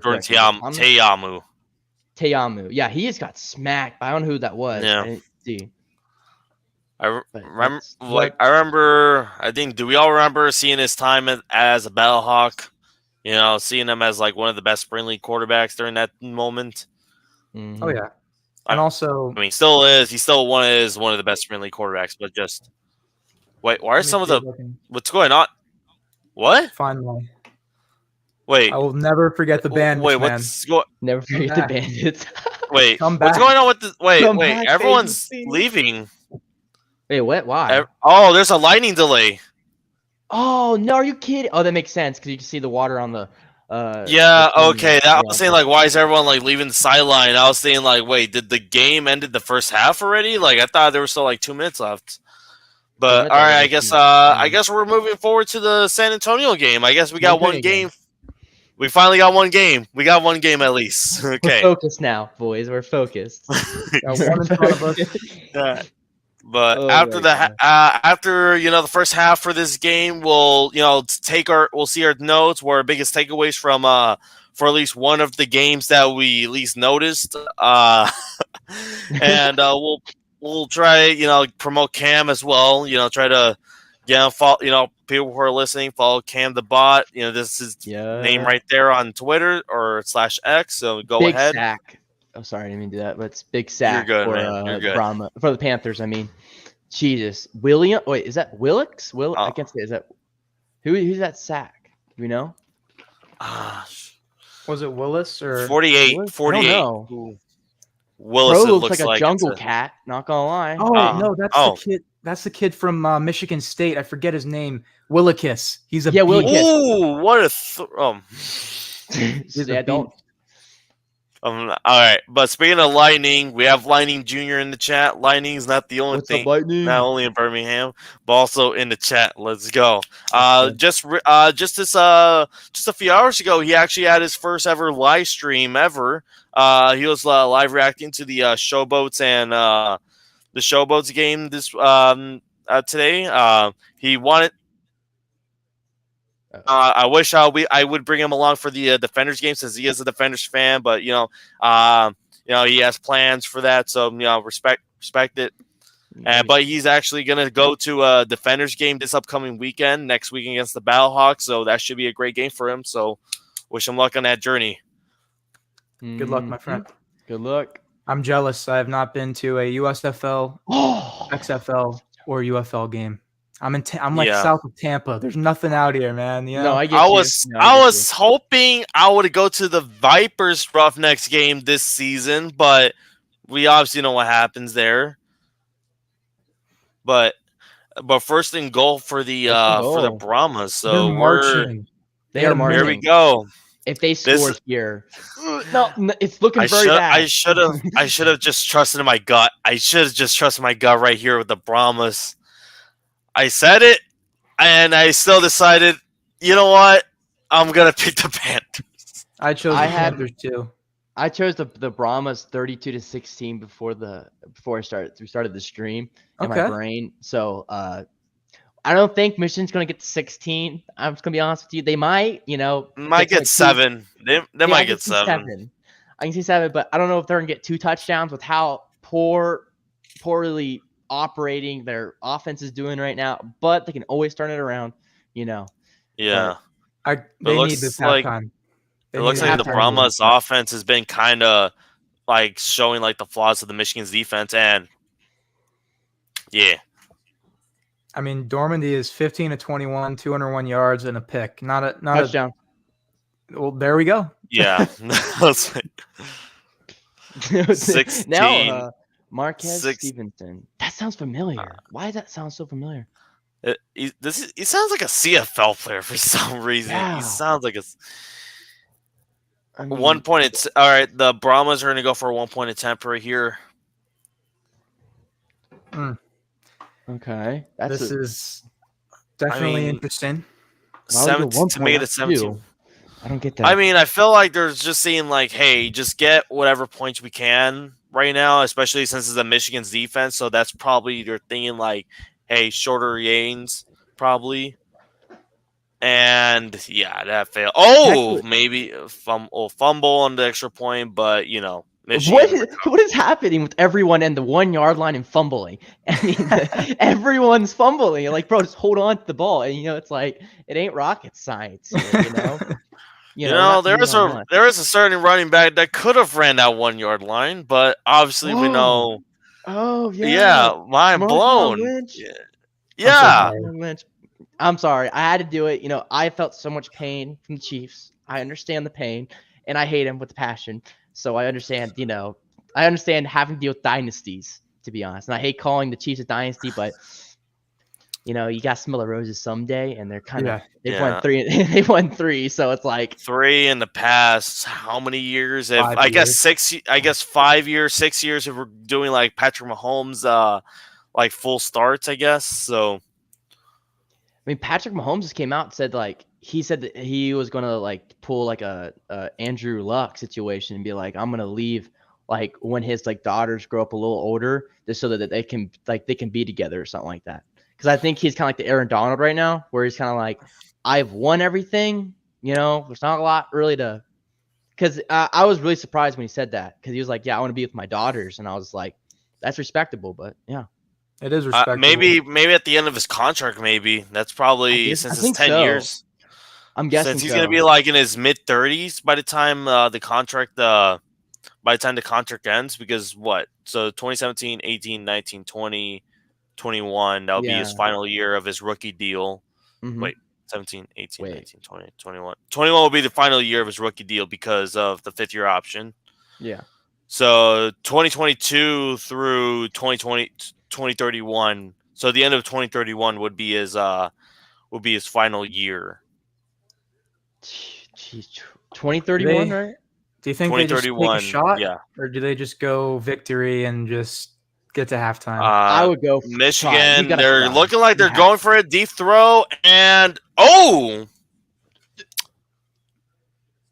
let me see. Let me see him cook. Go ahead. He cooked. That's field goal range, baby. That's field goal range. We might get a Jake Bates. Wait. Oh, okay. He got it. He got his feet in. Okay, good. Okay. Thank God. I want to see a Jake Bates. All right, they're looking. Jake Bates is staring at the field. He's like, "Hey, his time is about to come up. Hopefully." I mean, all right, they're at the 50. So nervous. They're at the 50. Touchdown so badly. At minimum, try to get to the 40. And EJ Perry with the legs, and he got. Uh-oh. What? Wait. What? Wait. Oh my God! He fumbled the ball. Wait, no. I think they're counting it. I think because he got his knee, he probably think I think he slid through. But it's enough. It's enough for Jake Bates to go in. A chip. Here we go. There we go. What? How many yards are we facing? 50 something. I'm High assuming it's like a 50? 50 something. I'm thinking high 50 right here. I think it Yeah. looks like. 52, I think. I'm gonna bet it. It looks Here like we they're on the go. Brahmas 32. So 15 yards extra, right? Isn't that how you do it? Be Is 10 that how you do yards. the math? 10 yards? Okay. I think go. Yeah, we're going based on the end zone. Extra 10 yards. Dude, 49 is a 49. look at he's making this in his sleep, but look at the field goals he's made. Look at that form. It's Look at the form. insane. It's absolutely insane. Like, I don't think anyone has done it except for And- Justin Tucker. Yeah. You know, it's like that's elite. That's elite. How right down the middle. He's definitely getting signed this. So 16-3 at the half. Let's go, baby. Let me check the Stallions game to see what's up there. Maybe they finally decided to resume play. I hope so. No, it looks like they're still in commercial, and I'm still seeing the Jake Bates. Yeah, it looks like it's still. They're just showing the Brahmas game. It looks like right now. So, don't know how long the delay is. Probably a while. I would expect. Probably. Hopefully, it's not like a Dolphins Titans situation where that game lasted like 7 hours because of the delay. I would just like to see the radar. Usually they do the radar, like here and there, like on the screen. Yeah, because I don't know what's turning him. I guess since it's halftime for the Brahmas, since we're mainly focused on that game so far, let's just what are notes? What are the biggest takeaways so far? What needs to be improved, or who's doing what right? I'll just go quickly here. I have a couple things. Panthers coverage issues in their back end. I mean, those big throws and big completions at the beginning of the game really set the pace for the Brahmas. And their run game is effective when they use it. So they need to start going back to that. And then for the Brahmas, Dormandy locked in. Good pass rush as well. They're drawing fouls. And then Kirkland. I mean, he's just a menace to society. He's a very good receiver for them. And I want to see him continue to emerge. But that's what I have so far going into halftime. All right. So, I mean, same thing. What he says basically, I would say is for the Panthers, they gotta start running the ball. Let's be honest, they're not doing it, and they're facing the number one passing defense. You know, it's not gonna work. You know, unless you got a Patrick Mahomes, and you don't have that. So it's kind of like just run the ball, and if you do dropbacks, I would try to put some play action maybe in there. Start doing some play action. You know, maybe that's not their offensive style. Doesn't seem like it, but play action might work actually here. But, you know, and then for the Brahmas, they seem like when they're in a flow and on offense, they're really good. But once they get out of that flow, they just shut down. That's what I've kind of seen lately. So my thinking is that they got to still stay in that flow, and they can't let really much take them out of it right now. You know, and let that defense cook too, because that defense is getting home. It is getting home a lot. So it's like, that's what I got. No, I like that. I agree with you. So pretty much for my notes, it's pretty much both of you guys air takes are pretty much in that same area of what I have so far. Well, with Quinn Dormady, the offense is pretty much flowing correctly. They feel very confident in Dormady than probably what many people were thinking back throughout this week when Trace Garbers was going down. So hopefully he can still remain QB1. Yes, Panthers definitely still need to finally get that run game in. I'm not sure what's going on there. Hopefully we get some second half adjustments. Next one is EJ Perry. Are they finally going to give him more confidence enough to pass the ball than anything? Because he's on his legs. Yes, that's pretty much what makes him great about him as a starting quarterback. It's like he has so far great legs, but if that's what you mainly could do, then it's going to be, there's going to be some problems if some teams are going to be like, oh, we know what you're going to do. So, I mean, yeah, you're able to probably get some few yardage, but people are going to keep figuring it out. Then it's like, okay, this offense is going to be very easy. The defense is trying everything is best for the Panthers. So, which I do get props, especially Kai Nukua with that interception earlier. So, the Panthers defense is trying, but the offense is pretty much just kind of not really giving them any time to rest to be like, hey, we want to be that top two defense that we're seeing. So they're being gassed, who knows? basically. Yeah, they're definitely being gassed, and it's not going to help at all because if I don't know what the time of possession is, but I would love to know because it seems like it should be very much in the Brahmas' favor, and if it continues that way, I'm just going to say is that the Michigan Panthers defense is going to start falling apart more and more, and Puka is not going to be able to save him every single deep pass ball for, you know what I'm saying? So Kai. Okay, whatever. God. Whatever Nakua brother there. Whatever Nakua brother. Whatever it is, Nakua. But yeah. No, I agree with you. I mean, luckily for the Michigan Panthers, they do get the ball out of halftime. So, I mean, if they can just put a slow, methodical drive together, eat up 5-6 minutes, they can really turn this game around because, I mean, it's really within grasp still. But I mean, it would be let's just say they score the 3-point conversion. It would be 16-12. It's still a 2-score game, yes, but I mean, can they make it a 4-point game? Who knows? But I think they finally. Oh no, they're just showing highlights of the Stallions Defenders game, and I saw how the touchdown was made. Chris Rowland, wow, with the toe tap right there. Former Philadelphia Star, by the way. So, two-time. And then we're seeing the other touchdown by Amari Rogers. Do you think they're ever going to bring back the Stars, or what do you think? Man, I actually. That would be a dream for. It would be, especially bringing a blob, especially. Yeah, Philly. This Philly fan. I have a postcard from the 1984 Philadelphia Stars with the whole team. My grandpa gave it to me randomly when the USFL started up in 2022. Very historic club. That's cool. Yeah. Besides last year, the only spring football team to be in the championship game every single year, even in the 80s, 2022. And they won 2 of them as well in the 80s as well. They're very, very good team, and you kind of. I hope they bring them back. They might have to rebrand them, get some new colors on them, the ketchup and mustard. Might not work for people. I mean, unless they're going to relocate to Baltimore like they did back in the 80s as well, because they were there.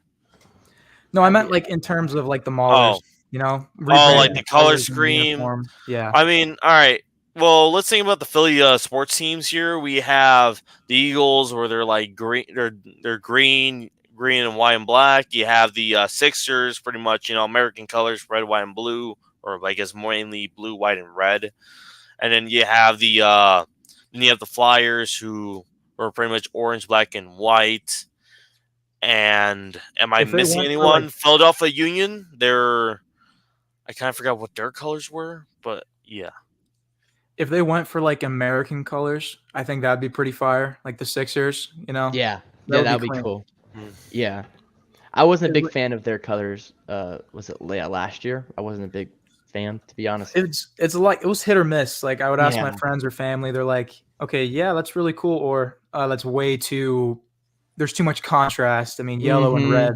It's hard to make work. But that's a team I'd love to see come back. But it comes down to popularity and where stadiums would be, I guess, cheaper and better markets of football. Yeah, I think Philadelphia. I mean, that's the place, though, is it not? You know what I'm saying? I forgot about the Phillies, red and white as well. You got to realize Philadelphia. I mean, their fan base is absolutely. They are the most diehards, but they are the worst fans ever. But you know what I'm saying? They're it's a love-hate thing. It's a love-hate thing. I mean, it would be not say stupid, but it's be close to stupid if that's not one of your next 4 or 5 teams if you expand that large. You know what I'm saying? It would be kind of stupid to be honest. I'll be honest. I just think the issue with Philly would be where would they play? Because there's the Union Stadium for sure. That's a Subaru Park specifically, since that's a soccer stadium, and UFL wise, Spring League wise, that is a very good place to host. But the other one I had, because I didn't want them to put them at Lincoln Financial Field, but I feel like that's gonna be the situation. I feel like they're gonna do it at, but I'm afraid that but I kind of hate the idea overall, and also like it just feels like a lack of identity because you have the Eagles, especially like the color scheme in there, and you're just gonna put like red and yellow banners in the stadium. Just feels very off. I'm hoping they would do it at Franklin Field, home of University of Pennsylvania. It's a 53,000 seat stadium, and it is like more of a football, shows more of like a football identity than anything. So we'll see what happens there. Yeah, look at the rush yards for Michigan, 90 compared to San Antonio's 20. Run the ball. Yeah, run the ball. Jesus, guys, like, come on, it's common You sense have here. Like, you come have on. one of the best running backs in the league so far in West Hills. Why aren't you utilizing him a lot more? Like, what are you doing? I guess they don't trust him. I don't know. Maybe he has fumble problems or something in practice or something. I don't know. Like, it doesn't make any sense. Like, I'm like, he has the most rushing yards, but you don't give him the ball ever. Like, you know what I'm saying? Yeah. It does. I feel like it comes down to trust, but also Mike Nolan, the head coach of the Panthers, he's very defensive. So I think he's like way too conservative with his play calling. If he has any say in that, obviously, I know they have an OC I'm not familiar with, but I don't know. That needs to be checked for sure. I mean, I felt like if Case Cookis was running that offense, I think they would have been a lot more better if you're having like a Philadelphia OC with and that offense. I feel like this would have been like, okay, the Panthers would have been probably like the best, would be like arguably maybe the best team in that league so far if Case Cookis was a Michigan Panther. That's an interesting what if scenario. I mean, they have a better O-line than Memphis for sure. I mean, Case would die for that. I mean, he got sacked 8 times. Dude. I mean, man. Not as a showboat, but as a star, he got murdered. Like, oh yeah. I just feel so bad for him because he's not a bad quarterback. It's no, just he can't get away from these edge rushers. He just can't. He can't get away from them. I mean, even going back to 2022 in the championship game when he broke his leg. I mean, O-line problem then. And they had to put in Brian Scott into the game as well. So, I mean, I think it was actually KJ Costello that came in. Really? Yeah, Brian Scott. I don't think he's in the CFL, but I don't think he play. I think he's a backup, if I'm not mistaken, for Toronto.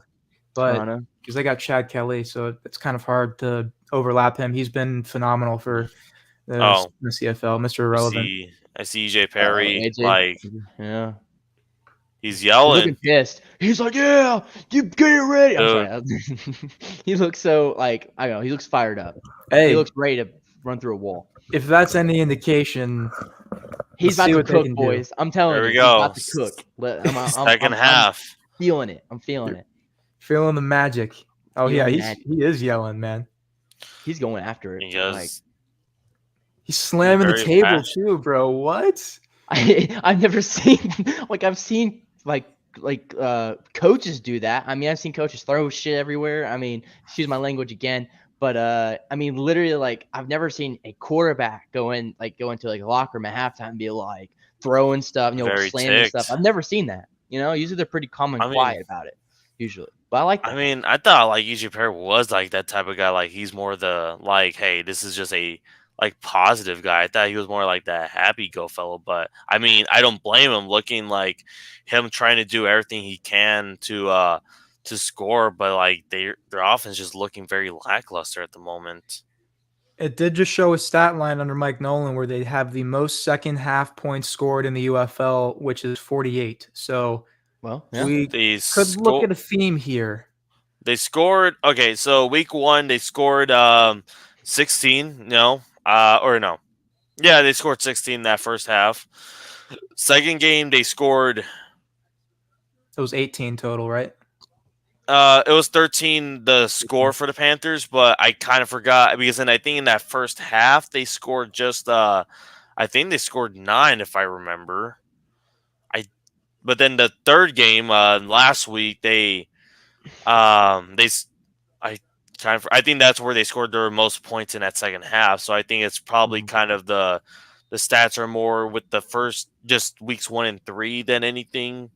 So I'm not saying they're outliers, but still could be a pattern they could use to their advantage if they're able to come out strong after half times, after some rest or some adjustments, but got to see if the Brahmas can maintain this or lead. something like this. Big return. Oh, here we go. I like that 40-yard line. That's a great start. Get it. Hey, who was doing that? Levante Taylor, man. 5 for 7 for EJ Perry, 53 pass yards. Yikes, but 49 rushing yards. So all I'm saying, if I'm the Brahmas defense, I am putting a QB spy on him for the rest of the game because I know for a fact he's going to run the ball. He's just going to anytime he drops back, he's going to want to scramble, and I would put a spy on him. That's how I would do it, but that's on my pay grade, that over under, man, 41.5. Ooh, all right, that's a great way to start. Oh, there we go. That's a great throw and a great already on the Brahmas territory now. And it looks like they're still showing the Brahmas Panthers game on the defenders part. I mean, that makes sense, like you kind of just have your guys just like be seeing guys in the booth or like on the just talking throughout the whole time. So yeah, definitely. I just hope that they don't have to reschedule it to tomorrow. I don't know if that's the part of the plan. Oh yeah, like or they'll do like a Monday night thing. Like they remember week 1 of the USFL where like immediately they had to delay the Maulers, the first Maulers game. Yeah. I saw that. Yeah. That was not great. It's not great for the numbers too. No, it definitely is going to hurt the Stallions' viewership in that game, especially with that being a really highly anticipated one going into this week. Yeah. But hopefully they're able to kind of recover. And it's meant to be a test for regional markets as well that this weekend too. So we got a holding? Do we? No, wait. No, we did. Oh, we did. Okay. Garrett Horst, man, his second penalty of the game. It's just not great. Clean football. I mean, yeah, I guess that's one way to keep your quarterback clean, right? Yeah, but it's the wrong way. I know it is. It's killing him. I mean, if you can't protect him, I guess you got to hold, right? That's the only way to do it. The quote South Park, they wreck the discipline. God, what a great show. All right, is it 2nd and 20? All right, let's see what they can do. Got to get something going here. Have to. Like, this is a must drive for them. Like, even if they have to score, they got to score something. Ooh. I'd run the ball here. Could that be a late hit? Nope. No, they're not running the ball. And I mean, that was kind of that was not, I would say, a good tackle. That was more kind of like an FU tackle type of deal. Wasn't like, you know what I'm saying? Like, he was already down. I guess Marcel is calling the offensive plays. Yeah, that's the. I never heard of that name. Not gonna lie. Yeah, he was. Yeah, again, he was the wide receivers coach for the Stars at the last season. Okay. So. Okay.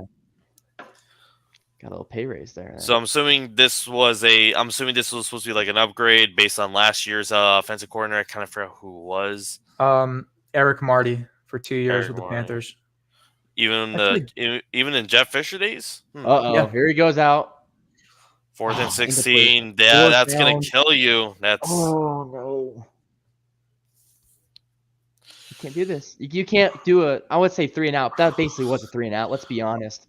Are they going to do a 2 QB system at this point? Like, just put Danny Etling as passing and then EJ Perry be more like the Wildcat guy? That's what the Stallions were trying to do? Like, I don't know. I don't know. Their pass protection, they don't give him enough time at all either. I mean, it's a collective effort here. I'm not pinning this all on EJ. He's done some good things today, but they're just collectively not playing as a complementary football team. No, they're forgetting how to block this defensive line, especially their right tackle. Like, I don't know who that is, but he is not supposed to be in pads. I don't think. I'm just saying, bro. Like, was it Michigan or was it the Brahmas that had like a kajillion guys on like the injury list this week? Who was it? Do y'all know? Because I remember seeing that. I think it was. I know the Brahmas definitely had a lot of injuries for sure, but yeah. I forgot who, but I remember seeing that. I was just like, that's like 7 guys on the injury list. I'm I like, think it was the Brahmas, yeah. yeah, I think so. But I was like, because I saw it was like multiple offensive linemen, and I was like, this is not really looking good. But I guess they got them all back. Because I mean, the only thing I hate about the UFO right now is there's a lack of like, there's not like, it's not very fluid when it comes to like news and all that. You know what I'm saying? Like when there comes to injury reports or when it comes to like stats. Like I like to look at stats. I look at PFF. That's my big stat finder thing. I love using that, and it's nowhere to be found. And it kind of makes me mad because there's a lot of like scouts that use PFF because it's a pretty solid way to figure out if this guy is a good player. You know what I'm saying? So I won't say all of them are readily available, but like try the Fox Sports app. That's how I yeah, track the stats. I mean, that's the best option now. The UFL app did just get an Yeah. update. It's just still not the most like user friendly. And then you kind of have to like throw a Hail Mary out that you're going to see PFF scores posted for your favorite players during the week on Twitter. But I agree with you. There needs to be more established lines of communication within the league and the fans and social media. And hopefully they'll fix that this offseason because that just comes down to logistics and stuff. But definitely they need to hire more people. I think so too. I think they need to do it for like, because each team doesn't like for injury report. Each team doesn't like, they don't, how like the NFL, how like each team like reports their injuries and all that. They don't do that like on their like socials. Like the Stallions don't report that on their socials about like who's injured usually. And I kind of wish they kind of did more of that because I don't want to look at UFL center. Like I like UFL center people, but like I don't want to have to like go through 20 different hoops to find who's injured and who's not injured. Yeah. You know what I'm saying? That's just my thing. I don't know. No, I crazy. agree with you, and I think over time, hopefully that'll clean itself up. But the more people talk about it, the better chance it'll get to someone in a position of power. So like, hopefully they listen to the fans, and I think they do to some extent. But it really just comes down to like polishing the product when the season's over, because this is a trial and error type of stage. Yeah, definitely. This weekend, I feel like, is probably the biggest weekend of the season when it comes to like they need to hit home runs on cable viewership. Yeah. But we'll obviously see those numbers, the preliminary numbers on Monday, and then the actual numbers hopefully by Wednesday morning. But if they did well this weekend, we're in for something good. We'll hopefully see another season, because normally right here is where you see these leagues collapse. And no sign of that. Yeah, because like people started losing interest in the ratings, and then now, especially since the NBA playoffs, NHL playoffs are on, it kind of makes it a little harder. I mean, I'm not saying that every league has to go through. I'm not saying every league doesn't have to go through this. Like in terms of the NFL, MLB, obviously they have to deal with that too. But I mean, the UFL, this is more crucial. This is more of a crucial hit than anything. Yeah, I truly think that. I think the NFL needs to not say step in, but I would like to see them support this league a little more than they already do. You know what I'm saying? Because this is this is a feeder league. Let's be honest, because that's their whole thing. They're feeding these guys, giving them their chance to enter the NFL. I wish that they would maybe invest a little bit to help out this league. I'm not saying give them $200 million and say go at it. If you go broke, that's your fault. But like I'm just saying, like help them out a little bit. Maybe use their workers to kind of like give them insights on how to do things. You know what I'm saying? It's more communication better, like we were talking about when it came to like all these like nitty gritty stuff that would be nice to see. How we see from the NFL, something like that. That's what my main thing is. I think they should help out a little more because these guys are going to come back into the NFL if they're good. No, I agree with you 100%. I mean, if the NFL invested, they're investing in themselves by investing in this league. Exactly. Because you're getting players to keep in circulation, to keep coming up and down, up and down. Yeah. It's just great for the game. And you're already seeing the result as it is from going from the USFL or /XFL to the NFL already. So it's not like all these players are just practice squad or solely just practice squad fodder, or just backups for the most part. Like they actually do show that they actually carry some starting role, or at least to be on the active roster. Like Khalil Davis, although he's more of a rotational guy at the moment, he's showing the flashes that he had in the USFL. DeMarcus Gates, he was in the Chicago Bears for a couple seasons. And then obviously, the two players, are basically highlighted is Aubrey and Turpin. Dan Whelan, XFL punter, is now a Green Bay Packer. Alex Magoo's on the practice squad right now. Yeah, that's just mainly because they drafted Sean Clifford this last offseason in the draft. So don't forget about Darnell Farms Jr. on the Patriots. He played 2022 with the Maulers. Don't forget about Austin Watkins Jr., wide receiver for the Browns. Avion Davis with the Cardinals. You got Maurice Alexander with the Lions. So many dogs that, took advantage of their opportunity. AJ McCarron went back to his old grounds in Cincy to be a backup role too. And I was hoping he was going to get some more. I thought he was going to get the starting job but Jake Browning emerged. So, I mean, it is what it is. Dog. He was a dog, I tell you that. And he was pretty good. I have to admit, he wasn't great, but he was good. He was good enough. There was another player I was thinking of right now. I kind of forgot who it was. Flag on the field. Oh, God. It probably DPI. Sounds like Chris Odom was also Brown at one point as well. He signed a 3-year deal, but unfortunately injuries kind of took him out of the starting role. So that's definitely DPI. That's definitely DPI. Yeah. I think the biggest name to come out through spring football in general is Kurt Warner. That's the guy I was trying to figure out. Was Kurt Warner? I mean, come on. I mean, Warner and Walker. I mean, those two guys. I mean, you know what I'm saying? Like, season. They were. I mean, like, to be honest, people love underdogs, except for Brock Purdy, of course. But people love underdogs. I mean, and this is where you're gonna bring an underdog back. You know what I'm saying? That's my thinking. But no, I like that. You're right, though. Anyone that comes out of this league for sure is an underdog, going into that next level. I like that mentality.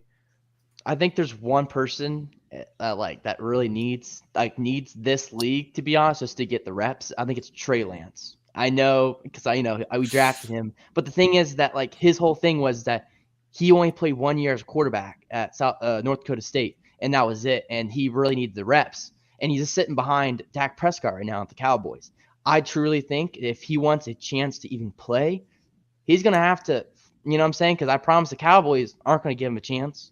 Maybe preseason for 2 games. But if you really want to get another chance, the UFL is a perfect example. It's perfect way to show off your skills. Say, hey, I can still be a franchise quarterback, and I'm still very young, and you can take a chance on me. You know what I'm saying? And I love that point because a prime example is Matt Corral, a guy that, played a lot of football, played a lot of quarterback, but just injury derailed his career. And he's taking a chance in this league to set himself back on the right path. Trey Lance could easily do that, become an immediate household name in this league, probably the best quarterback with just his intangibles and capability physically alone. I mean, that would be a great move for him just for development purposes. Oh, definitely. I like that. Yeah. I think felt like if he probably stayed for the 2021 season as a North Dakota State University college student, I think we would probably gotten more film out of him and see what would have been the truly potential of Trey Lance. So who knows? This is kind of what if, and what is. I guess San Antonio was trying to get it out of the end zone, so it wouldn't be a touchback. But kind of failed. Oh man, he's right. Oh, that was an epic fail. He tried to throw it back, but just caught him in his chest. That's kind of hilarious. But EJ Perry, here's your chance again. It's still 16-3. The Panthers defense took care of it, so hopefully they kind of figure out a way to get something in. They have to score here. If I'm them, get the touchdown, obviously, but go for the 3-point conversion. Try and just get as many points as you can. I mean, that's where you got to go for if you're Mike Nolan here. And honestly, take your time. Give your defense some time to sit on their butt and relax. They've been fighting way too much in this game. And, luckily they have guys like Frank Ginda, Breland Speaks, Garrett Marino, Bryce Tornado, Keith Gibson Jr., Nate Brooks, a phenomenal cast of defensive backs. But, after a while, the war of attrition starts to play a factor, and that's when you start seeing these leads grow larger and larger and larger. Yeah, that's it. I don't know if they're going to be able to do that, with how skittish AJ Perry looks, to be honest. He looks very skittish right now in the pocket. And I mean, he's a scrambling quarterback. Let's be honest. He just loves being outside the pocket, but it's still not great when he can't sit for at least 2 seconds in the pocket without when to run outside the pocket. You know what I'm saying? Yeah. Like you got to be able to sit in the pocket and be able to take some, but you also realize I know it's a team problem, but like, you know what I'm saying? It's not great that your quarterback is looking like, pretty skittish.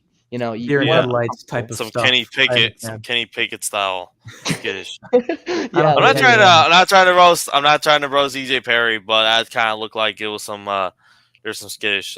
Honestly, it's rough to look like Kenny Pickett with the worst touchdown interception ratio of all time.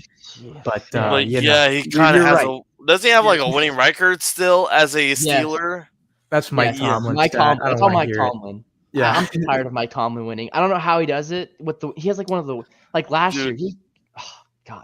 They should have not been. He had to make a deal with something. He had to the devil during his coaching season, during his first season. He had to be like, all right, I want to bring a legacy to Pittsburgh, and it's like, what? Well, I want to bring Super Bowls. Like, I could get you a Super Bowl, but I don't think multiple Super Bowls is gonna be in your future. Okay.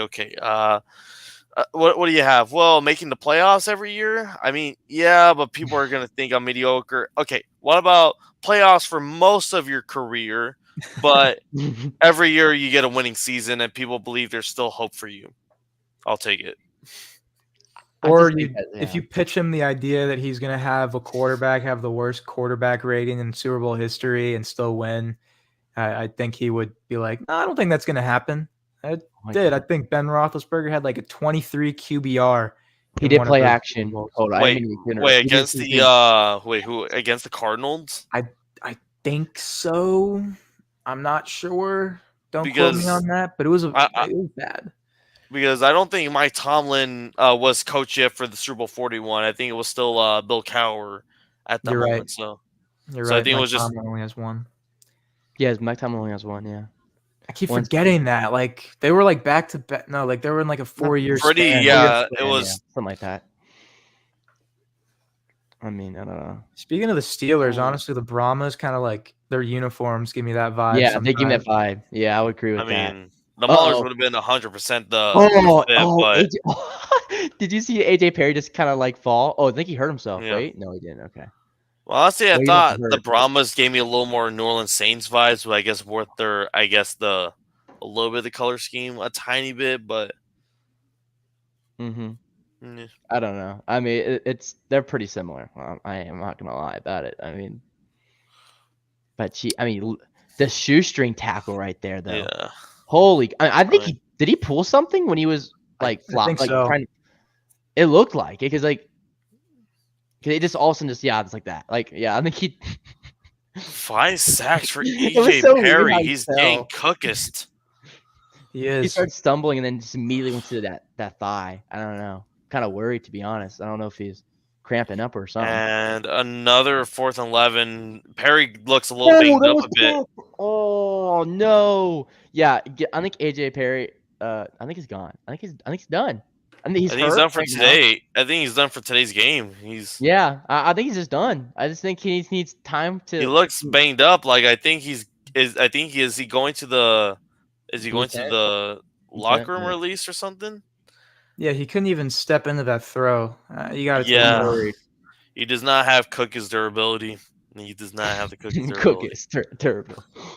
Because no. When looking at man last week, it looked like he was about to die, but he's just like, no, I'm still alive. I'm still alive. He's like that meme, like I can do this all day, baby, with Captain America. That's exactly what it was. Oh my god, that guy got freaking his helmet ripped off and everything. Oh god. Oh, we got a flag for that. It looks like we got a flag for it. We should probably get a flag for that. He ripped his helmet off. I know he jumped. I mean, that has to be right. Yeah, I guess the Knicks won game 1. Oh shoot, for him. Yeah, we got NBA playoffs on the line, and there was some. Yeah, not really been an NBA guy. I never really got into it, to be honest. I just been honestly, it's just playoff basketball for me. No, I respect that because that's when everything gets serious and all that. Like, you know what I'm saying? Like, I won't try and lie and say I watched the full regular season. If there's a Magic game on, I'll watch it. But it's 82 games, so it's hard to. I mean, it's pretty hard sometimes just to get in, especially if you're not around the area and you have to rely on NBA TV to be your provider for it. So just imagine trying to watch 162 games and trying to understand. Like right now, like I have the Panthers game on, and I got right over here, I got the Reds game going on too, to make sure I know what's happening. Because like, yeah, it's a tough world out here. It is Cincinnati. It's a tough world, but you got to stay in the loop, man. I have to, man, because Ellie De La Cruz. I don't know if you know who his name is, but God, that man is something special. I'll tell you what, he can run. He can run faster than Decaf. Decaf. Metcalf. Sorry, dang it, man. English. What about Tyreek? What about Tyreek? I don't know, but I mean, he apparently he runs like 30 feet, something like a second or some crazy stat. I don't know. It's insane. Like I don't know, because I remember him because he did. He went for a ball that was in the outfield. He needs a shortstop. And it was like 30 feet per second. I was like, there's no way. There has to be a typo, right? It's like there's gotta be a typo. But I mean, it's insane. Like he's an insane player. Sorry about we're getting off track with football. Yeah. I mean, this commercials right now, so I mean I mean it's just like I don't know, it's crazy because I've never seen because the guy's like 6'3" or 6'4". I mean, he's got these legs that are like massive. So, and like he's very tall. So usually they're kind of slow when they're tall. No, this guy can outrun anyone. I mean, he might be faster than anyone like in the NFL. I think. I think he might faster than Raheem Mostert. The Tyreek Hill. He might be. I mean, and then he can also hit a ball 450 feet without even trying. So it's like he got everything. It's like it's really nice to see in Cincinnati. It's something new. Shameless plug, shameless promotion, but if whoever's listening this chat right now, whoever's here, Thursday night, we are going to have a live reaction show of the NFL draft, something a little different than a UFL game. I hope I try to get more people in this draft. I got a few people going ahead, like actually we got these two fellas coming in. And we're gonna hopefully Brandon finally comes in. We've been for the now second stream in a row. Fortunately, he couldn't come in due to work. Do what you got to do to make that check. So yes, sir. But hey, he's finally gonna come in for this Thursday night stream. What fan is he anyway? I kind of forgot. Oh yeah, Bears. There it was. Yeah. So we got a Bears and a Lions fan. We got obviously Niners fan. We got a rivalry thing. We got two rival things going on. So hopefully, and obviously I'm another Seahawks fan. That you know who I'm talking about. We're bringing in Thomas to the thing. We're gonna bring in Lynon Jr. He's gonna come in. He's a Jets fan, so he might be one of the first reactions. And hopefully, we're bringing that guy from the chat that we're talking to on this morning, or this afternoon, whatever time we're at.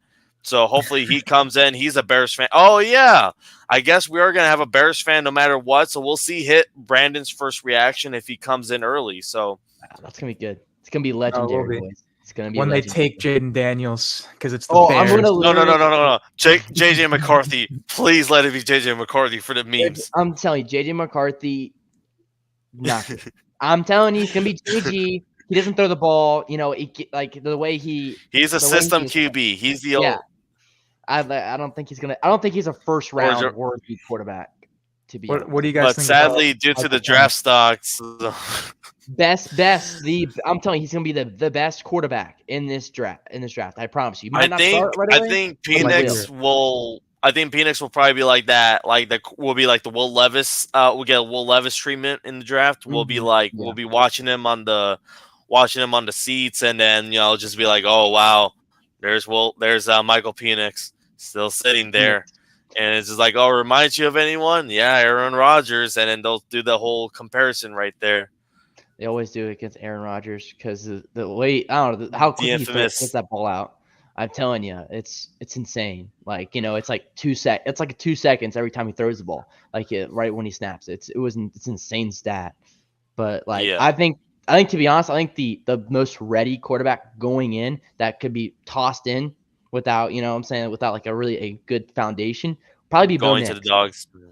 I think Bo Nix, because he has like one of the most in this draft, like experience playing quarterback.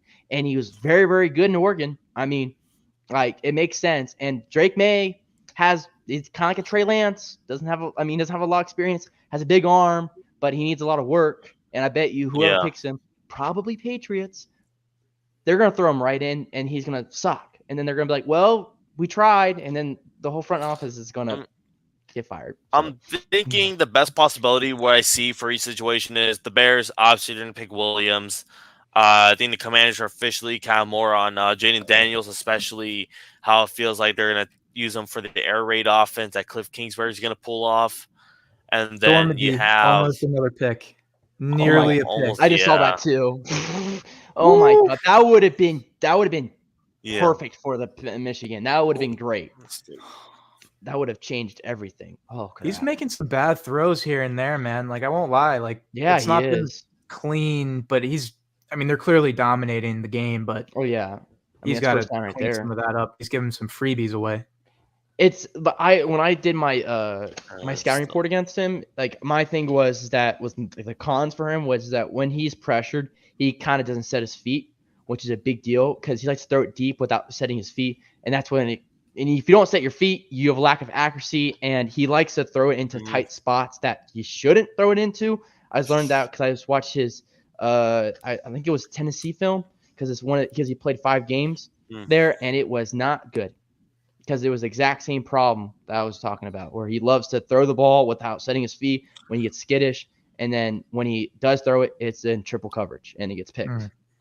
So it's like, I don't know. We'll see if NFL teams looking at it, looking at the scouting reports are probably like he still kind of has the same issues, even if he's somehow throwing darts.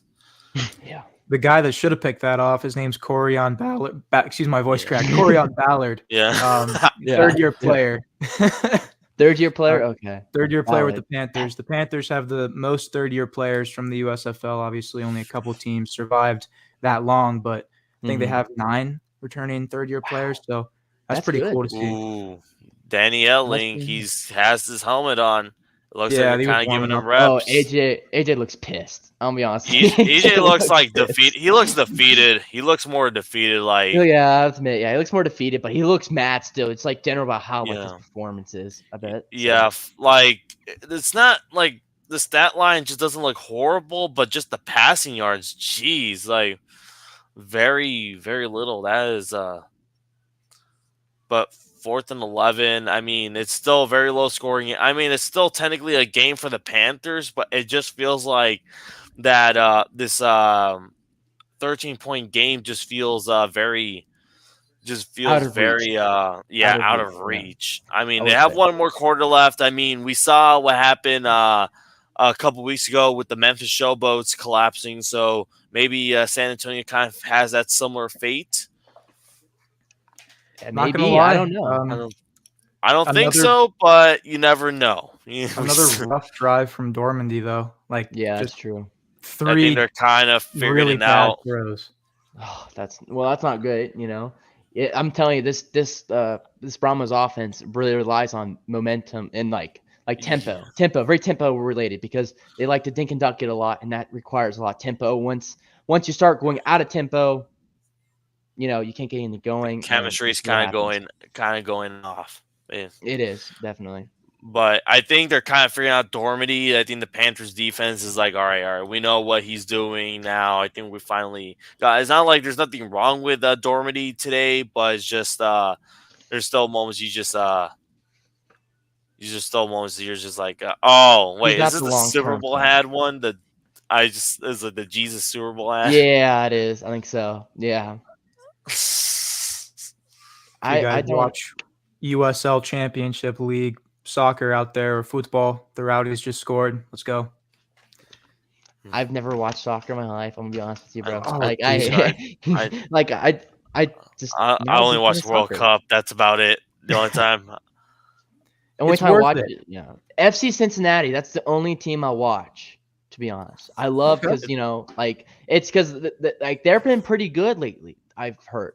Yeah. Well, the MLS is kind of growing insanely. It's more of an arcadey league. There's just no defense played. Is there? But yeah. I mean, you can still get some enjoyment out of it. The USL Championship League is one tier below the MLS and American soccer. Still, both of those leagues are top 32 in quality of competition in the world. So we still have high quality football played right in our backyard. Off topic, I know. Sorry about that. No, you're yeah. good. And well, technically, we did have an MLS player. We technically did have an MLS player, Brandon Aubrey. Yeah, Brandon Aubrey. You're right. He played also in USL Championship League for the Birmingham team as well. Birmingham Legion. Pretty cool. Oh, wow. According to Brandon from United Football Media, you want to hear an interesting stat? Let's go. The Memphis Showboats have been outscored 53-8 in the fourth quarters of the games this season. That's bad. That's horrible. And most of it is probably thanks to the Stallions and the Brahmas. Probably. Wait, who's head coach for the Showboats? John DeFilippo.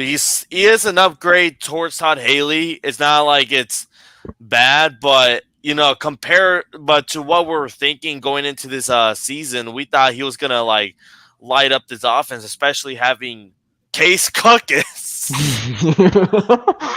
Sorry, no, seriously, Cookus is a perfect name. It is. I just love the name Cookus. But so is he? I never really got to like dive deep into these like head coaches yet. But like is he like an offensive minded guy or is he So he's an offensive-minded guy. He was a one point offensive coordinator for the Minnesota Vikings back in 2018. Oh yeah, and they did they fired him like mid-season. I think after the Seahawks game. Yeah, and then pretty much he kind of had an offensive coordinator job with Jacksonville or an offensive assistant job, and then he finally got a head coaching job to be the New Orleans Breakers head coach, which he did really well. He brought in his own guy in McLeod Bethel Thompson. But they look like they're about to be toe to toe against the Stallions in the very beginning of the season. They won 4 straight. They lost 3 straight, and then they won their next 3 after that to go 7-3, going to the playoffs as the 2nd seed in the USFL South. And then the Stallions once again pulled what they did and then scored 47-22 in the playoffs. So, I mean, maybe he'll turn it around. Maybe he will. And then after that, McLeod Ben Thompson went back, retired for a minute, but then he decided to go back to the CFL for like one more season to pull off another champ to get a Grey Cup. I get that. That makes sense. I just I don't know. He might if he keeps it up, he might not have a head coaching gig for long. I'll be honest with you. I don't know. I don't know. We'll see what happens. Like this is the first season as him as a Showboats coach, so it's I don't know. So everything's kind of. So I wonder maybe the Breakers were much of a weaker team than we expected back in. Not trying like to dog on the USFL. I'm just trying to say like maybe the Breakers are probably like since this is a legit Breakers team with some Showboats players in it and Case Cookus, it kind of just shows that maybe the Breakers were probably going to be like a weaker team if they were ever going to be merged to the UFL if that scenario happened. Mm-hmm. But they have talent. That's the thing. They have talent. No, I liked the Breakers. I think, they probably would have been good, this year, but obviously transitioning after a merger, making sure you got the quarterback you want, attaining some of your players. Some of your guys are not safe under contract, so hence why there was some movement between teams. But no, I like John DeFilippo. He's got a lot of passion for the game, but it's just sometimes he just gets outdueled on the chessboard. And, you see that. But it's also today, I don't blame it on him. Losing your quarterback one, your O-line is horrible. I mean, like, there's only so much you can do with what they're working with. But, no excuse. You got to make sure your team's playing to the best of their ability no matter what. So the Stallions are still in a weather delay. They will provide an update at 9:30 Eastern time zone. 6:30. All right. Which that'll be fun. That's gonna go late if they decide to keep it up here. real late. Will this game last till midnight? Who knows? I don't know. Might have to grab a This beer. is gonna be a Titans Dolphins like scenario. Remember 2018? That game lasted like 7 hours. Yeah, That was crazy. I remember that. Oh my Dude. god. I don't know. At that point, I thought I'm surprised they did not like cancel that game or like just push the game back to like one of their bye weeks. But no. That was a different season because remember 2017, the Dolphins and the Buccaneers they had to do their bye week 1 and legit played 16 straight games. I didn't even remember that. I don't remember that. Yeah, that's what happened That's because of insane. because of the hurricane. I forgot most kind of forgot the hurricane name, but yeah, in 2017, with the hurricane, Miami and Tampa got kind of affected with it, so they were like, okay, so they had to move their bye week to both week 1 since they were both playing each other that season. So they were like, all right, we're gonna push that game to week 11, and pretty much they had to play 16 straight games.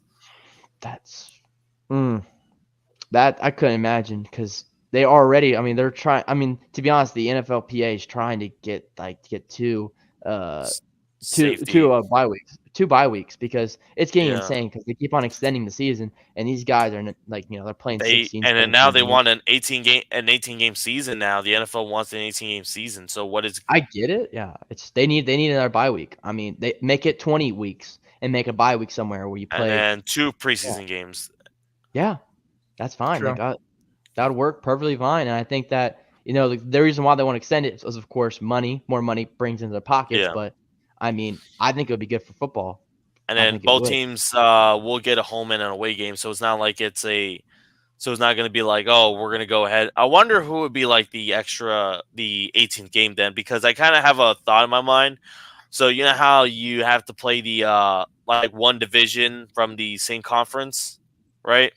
So like let's say this season the NFC West is going to play they're playing the NFC North this season, right? So you know how there's a game that like in the NFC matchup that we would play like based on how we placed in our division. So like the Seahawks, for example, they're gonna play the New York Giants and the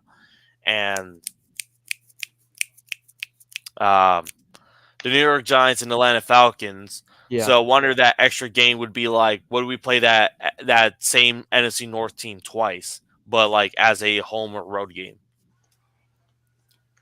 That would be interesting, to say the least. Like how they would schedule that out, if that would be something they would look into. But they finally pulled Horst out of the game, their right tackle for the Panthers. I don't know why they didn't do that sooner.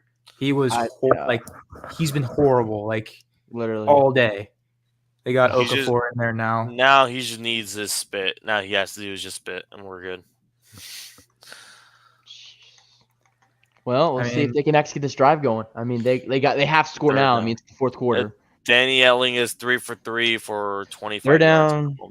Great. I mean, at least they're running the ball. I guess fourth quarter, maybe a miracle comeback, 13-point comeback. I doubt it, but we can pray. We can maybe pray that. I mean, it's still in reach technically. It's a 2-point. Like it's not like 2-score game. Yeah. LSU legend Danny Etling, Patriots legend Danny Etling, Seahawks legend Danny Etling. It's been a little bit of everywhere, huh? Yeah, Packers legend Danny Etling. That's why Alex Magoo has a roster spot, because Danny Etling's not there. Yeah. Oh, he got smacked. That wide receiver. Yeah. Dang. 4th and 2. I would have gone for it at this point. Go for it. You got nothing to lose. It's short, and it's short. It's not like, oh, we're 4th and like 15 as they have been like the previous few times. So just go for it.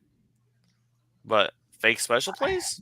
I don't know. Maybe like that's. It feels like it could be. No. I don't know. I doubt it. I don't think so. I mean, they already did it once. I don't think they're gonna fall for it again.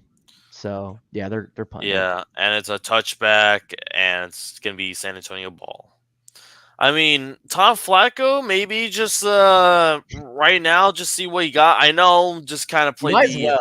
You might as well. I mean, like what are we gonna lose? San Antonio's defense is taking care of it, obviously. So Their defense is looking hot right now. Yeah. Looking too hot, really. Put in Tom Flacco. Just like see what he got and like see what he's made of. See what he can do.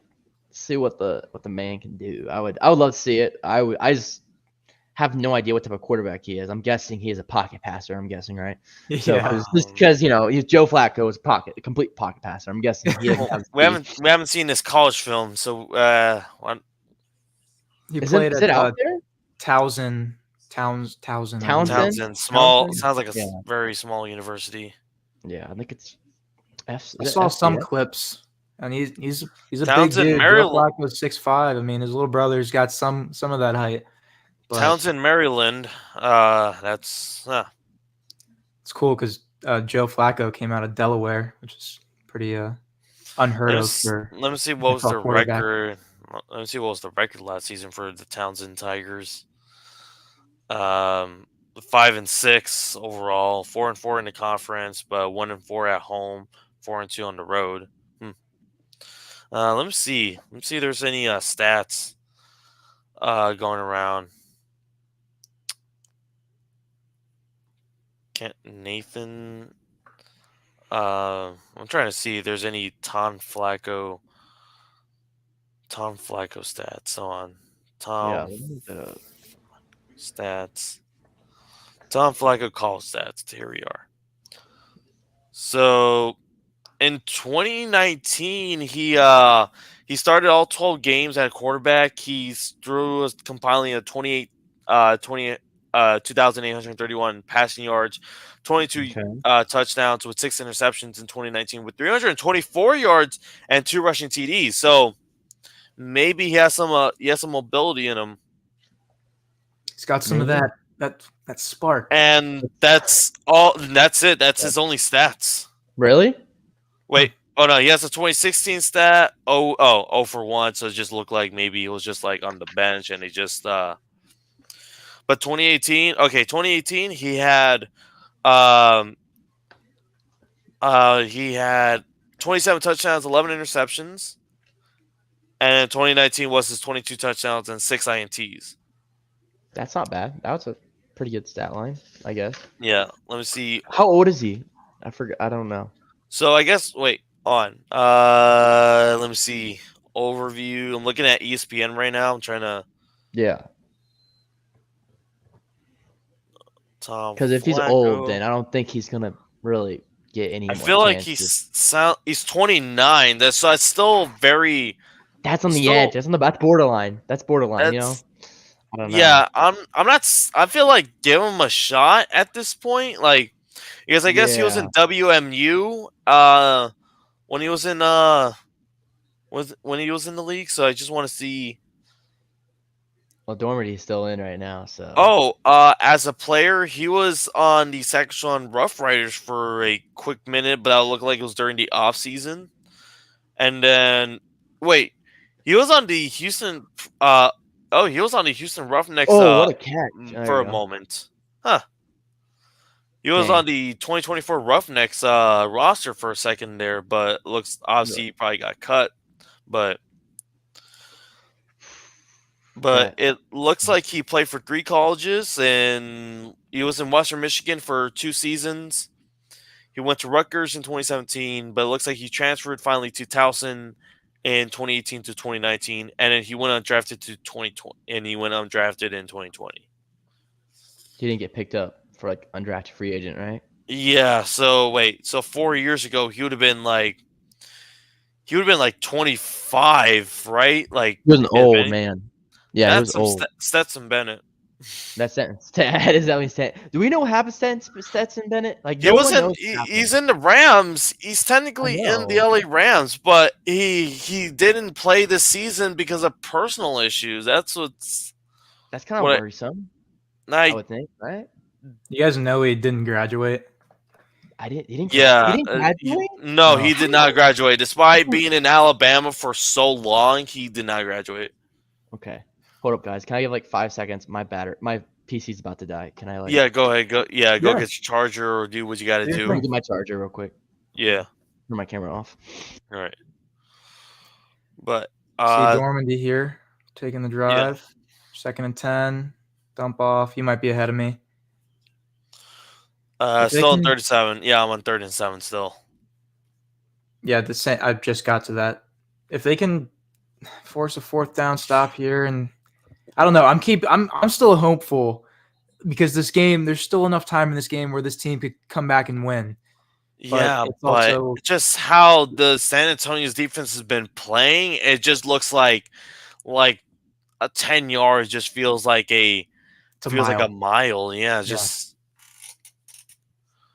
ooh, that could have been a catch, but yeah, Kirkland couldn't get control of it and incomplete. 4th and 7 now. Because Danny, I mean, if this is a time for Danny Elling to show what he got, this is it. If he wants to win this job going forward, and if he wants to get quarterback 1 reps in practice this week, he needs to come away with some drives here. And at least a touchdown. If he scores at least a touchdown, if they win or lose, as long as he looks like he's able to move the ball a lot from the San Antonio's defense, he has the shot. Because if not, then their 3rd quarterback is Brian Lurick. Because which quarterback retired or left? It was Davis Cheek who left and retired. Yeah, Davis Cheek retired. He would have been QB3 if he still stayed on the Panthers roster. Do we know why he retired? Inactive pay was just not enough. He came out and said he's still willing to play, but just the inactive roster pay is just not enough to live on. So the only way I could see it if 2 of the Michigan Panthers quarterbacks are down and he's on at least a backup role or something. I like Brian Lewerke. He only got like 4 snaps last year. He's a Michigan State guy. I mean, if they could just get a guy that can make simple throws, that might be a guy they resort to down the line. Because, I mean, if they lose this, they go 2-2. They're still in the hunt, but because again, they need they're probably gonna have to. Is there gonna be a UFL draft? Right, there has to be a UFL college draft. We are hearing about something in October coming. There's apparently some partnership. I forget what brand they partnered with, but it's the reason. It's how this company like creates and sets up events. So we're expecting to see some kind of draft. Like the camping events, like the XFL did probably. So because they hosted events at St. Louis, San Diego, so there's probably going to be some camps we might hear.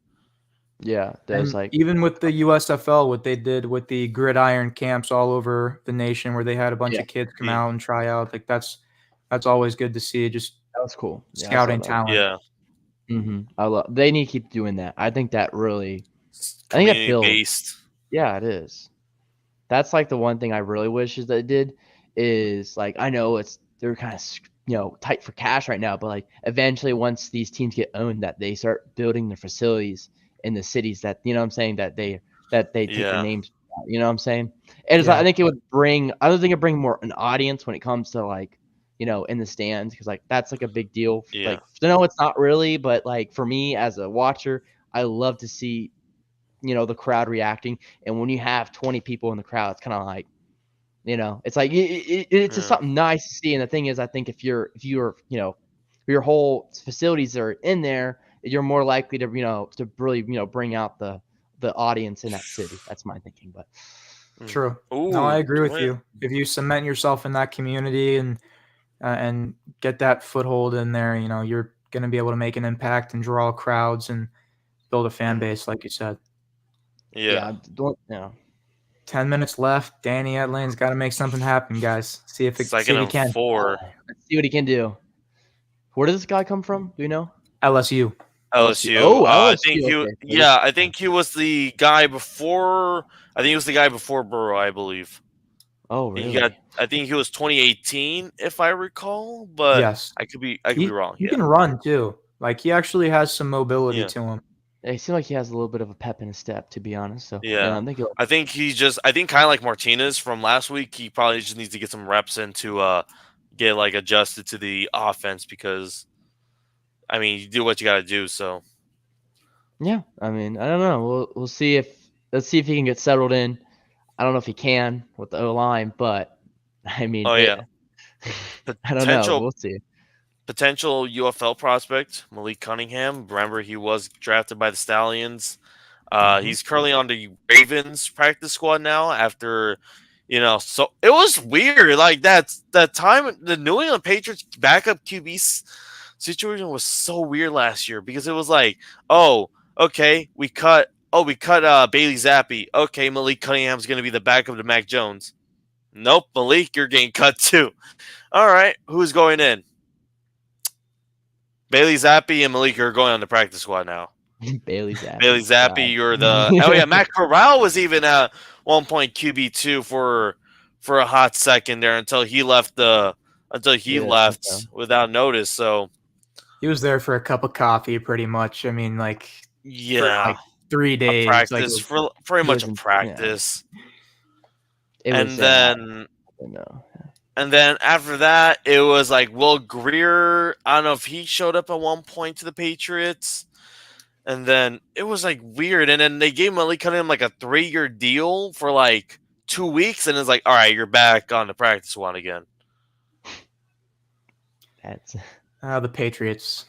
It was just like, it was a weird season. I mean, for Patriot standards, yeah. But it's already 3rd down already for the Michigan Panthers. That's great, I mean, now Malik has a shot of getting the backup job for this since Snoop Huntley is Brown, Pro Bowler Snoop Huntley. Yeah, maybe. I don't know. We'll see. 3rd and short. See if they can get it here. I don't know. I don't think so. Yeah. They have to be like 0 for like 20. Danny Evelyn. Oh, he's waiting in the pocket and fumble. Sack. Get him now, boys. Get hunting. That ball is out. Yeah. That gives me XFL. That gives me XFL coin flip vibes or 2001 XFL. You guys are ahead of me. He got smacked at the very end. He dived for it and he got smacked. Yeah. San Antonio's ball. Oh, I didn't need me to ruin that for you, but yeah. No, you're good. Oh, they're calling that as a fumble. They're calling it a fumble. Oh, wow. Oh, yeah, it's 6:30. What's the status update? Let's see the status. Yeah, let's see the status. Oh, he's hurt, too. Someone's hurt. I don't know who that is. Is it? Oh, Etling, is it? Oh, nope. Oh, that ball is out when I don't know if his knee's down. Is that left knee down? I don't know. I can't see. I want to say. Is Etling hurt? I don't know. I mean, he got smacked. Number 9. Look at him. Look at his face. He looks like that was very excruciating. Oh, he's hurting. Yeah, you see a squint. He's hurting. It might be like Brian. We might get to see Lurik. Then. He's QB3, so emergency QB? Maybe. I don't know. Unless we're gonna get EJ Perry in. They're gonna have to go to the running back. It's like the 49ers versus the Eagles in the NFC Championship 2 years ago.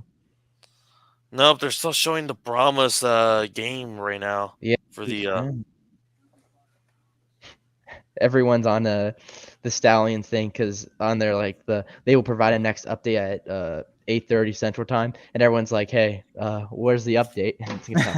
Everyone's like, "Where's the update, bub?" I think they know they're like it's delayed. I mean, I'm glad we're able to see this game full because okay. Here's the other thing. Wait, who's got the ball? What? Okay, sorry, I didn't mean to interrupt you. Is there anything coming up on Fox? Oh, pick.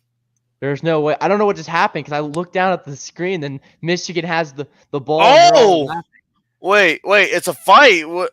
Nope, it's San Antonio's ball. San Antonio. Wait, I don't know. That's a pick. That's a pick. Is Mike Nolan challenging it? Yeah, throw the flag. You have to throw that flag, bro. You have to. You got nothing else to lose.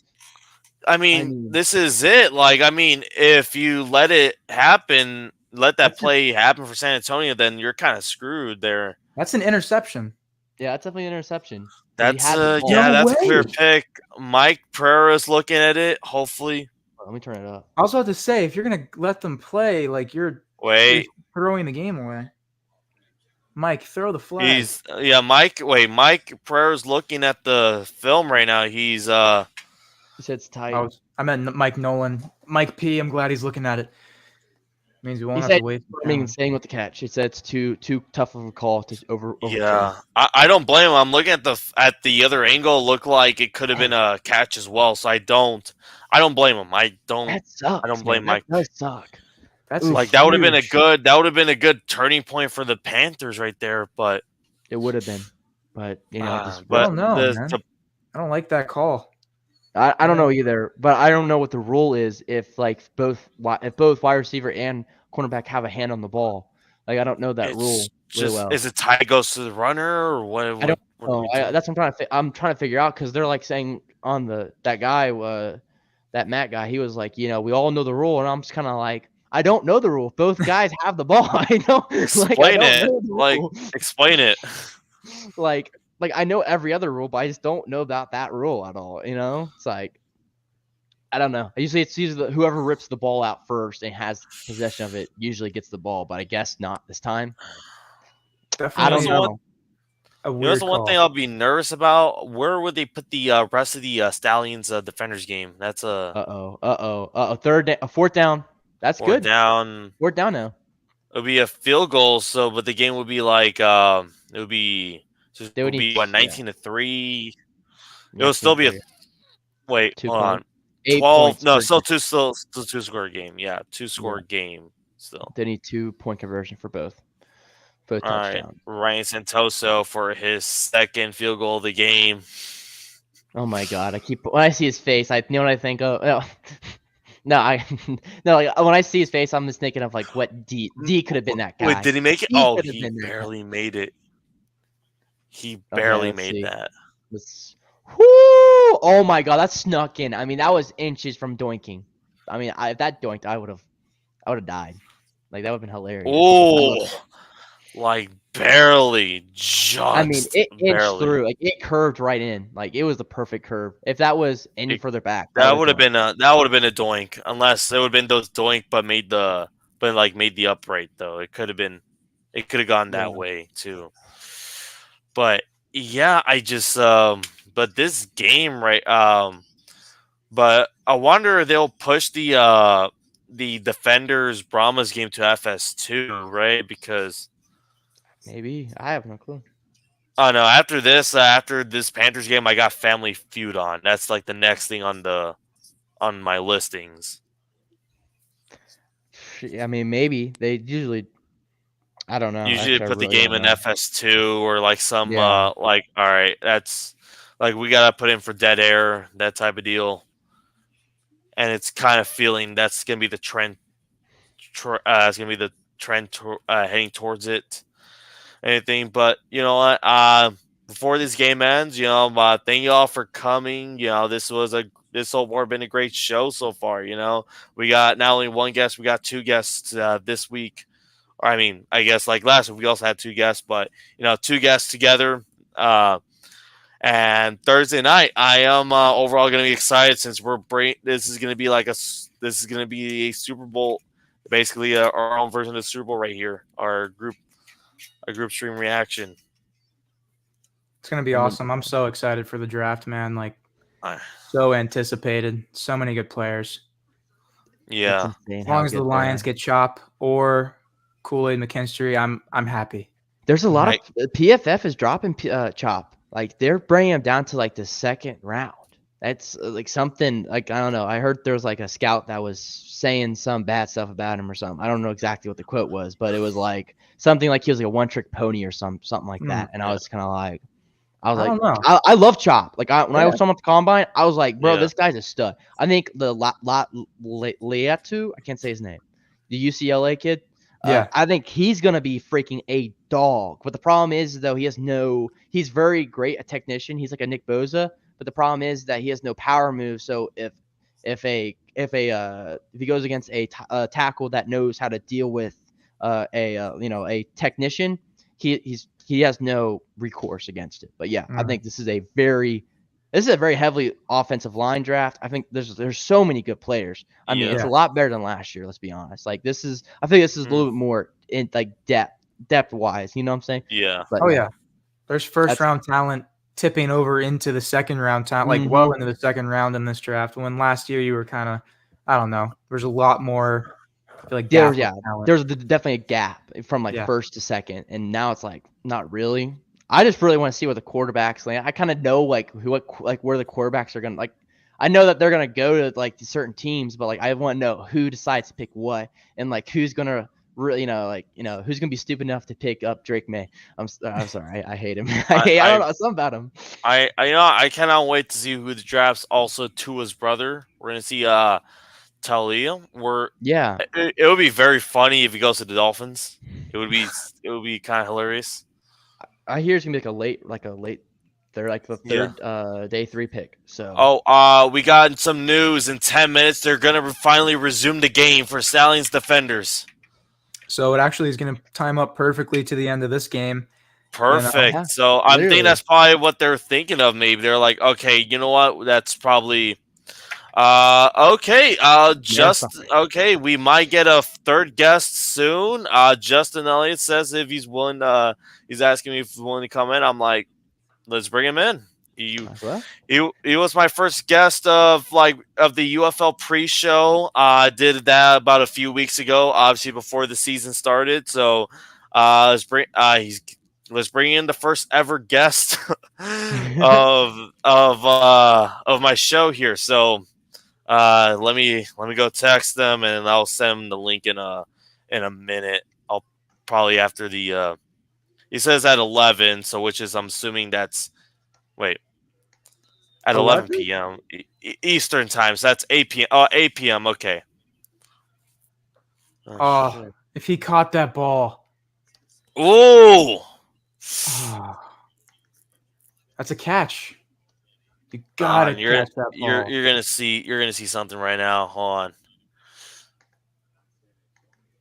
Big catch here? Maybe. Flag? You see injury? Who's out? San Antonio player. It was a defensive player. I didn't see who was it, but that looked like it was on his ankle. Who was the flag on? Defense? I don't know. They're not showing on the screen. Like there's no flag at all. So I got no clue. I think we're in a. I don't know. Could be wrong then. Thought there was a flag transition there. It seems like it is, unless it's a timeout. But there's no timeout. Oh, injury. Okay. We got a San Antonio guy. I think it's a San Antonio big man down. Number 99. Yeah, it's a big boy right there. I tell you what. That's a large gentleman. I would definitely say it's a large gentleman, but who's number 99 though? I'm not sure. See, the sucks about me and the UFL is that I'm not very good with names yet with the UFL players. That's what sucks, and I'm trying to learn them, but it's been pretty difficult to be honest because they're not like flashy names that you know what I'm saying. But like I'll eventually start learning the names, but I just wish that I knew more than I do. For me to be able to name off the guys like I do, it's taken me 2 years and. I was about to say, I was like, your knowledge is insane. I just want to say that your knowledge of the UFL is pretty bad. That I know it's not bad. Like it's good. Like for this type of work, that's awesome. You need that ability to be able to know these players at the back of your head. Yeah, like that's. I mean, I'll tell you this: we're all doing better than ESPN. I just want to say something about ESPN and their broadcast. Go ahead. They even care about UFL? I just want to know, like, do they even care? Here's my take on this. I think since they're more of an XFL side, kind of like the you know how we have the CBS with the AFC and then the NFC with the with Fox. I think this is kind of what's similar what it is, but at least with the NFL, they're much more organized with that. At least in terms of the commentating crew, but ESPN, I'm thinking they're more since they only had that XFL season. They're not used to seeing USFL guys right now, so I think that's what's going on. I just feel like I don't know, every time like the camera work it feels like they're putting in their like college camera work in because it's not very HD at all half the time. And then I feel like just like how they like move the cameras and all, it feels like it's an intern usually doing production. Like I'll be honest, like there's been plenty of times where like I wanted to see a throw, but he's stuck at like the camera stuck at the quarterback. I know what's gonna happen. Everyone makes mistakes, but it just feels like a lack of effort and a lack of wanting to broadcast, this league, and it kind of pisses me off, to be honest, Honestly, No, I think I agree with you. I think put in the Manning cast, and I think that would have been like a lot more entertaining just to watch. I like the Manning cast, but I don't know. They just seem so awkward. I don't know. I feel like it's kind of it's like also the guests too. It's just like I think how we're doing it good because we're talking about. Oh, okay, hold on. Don't say it. Don't say it. I'm not Don't say saying, it. not saying it, not saying it.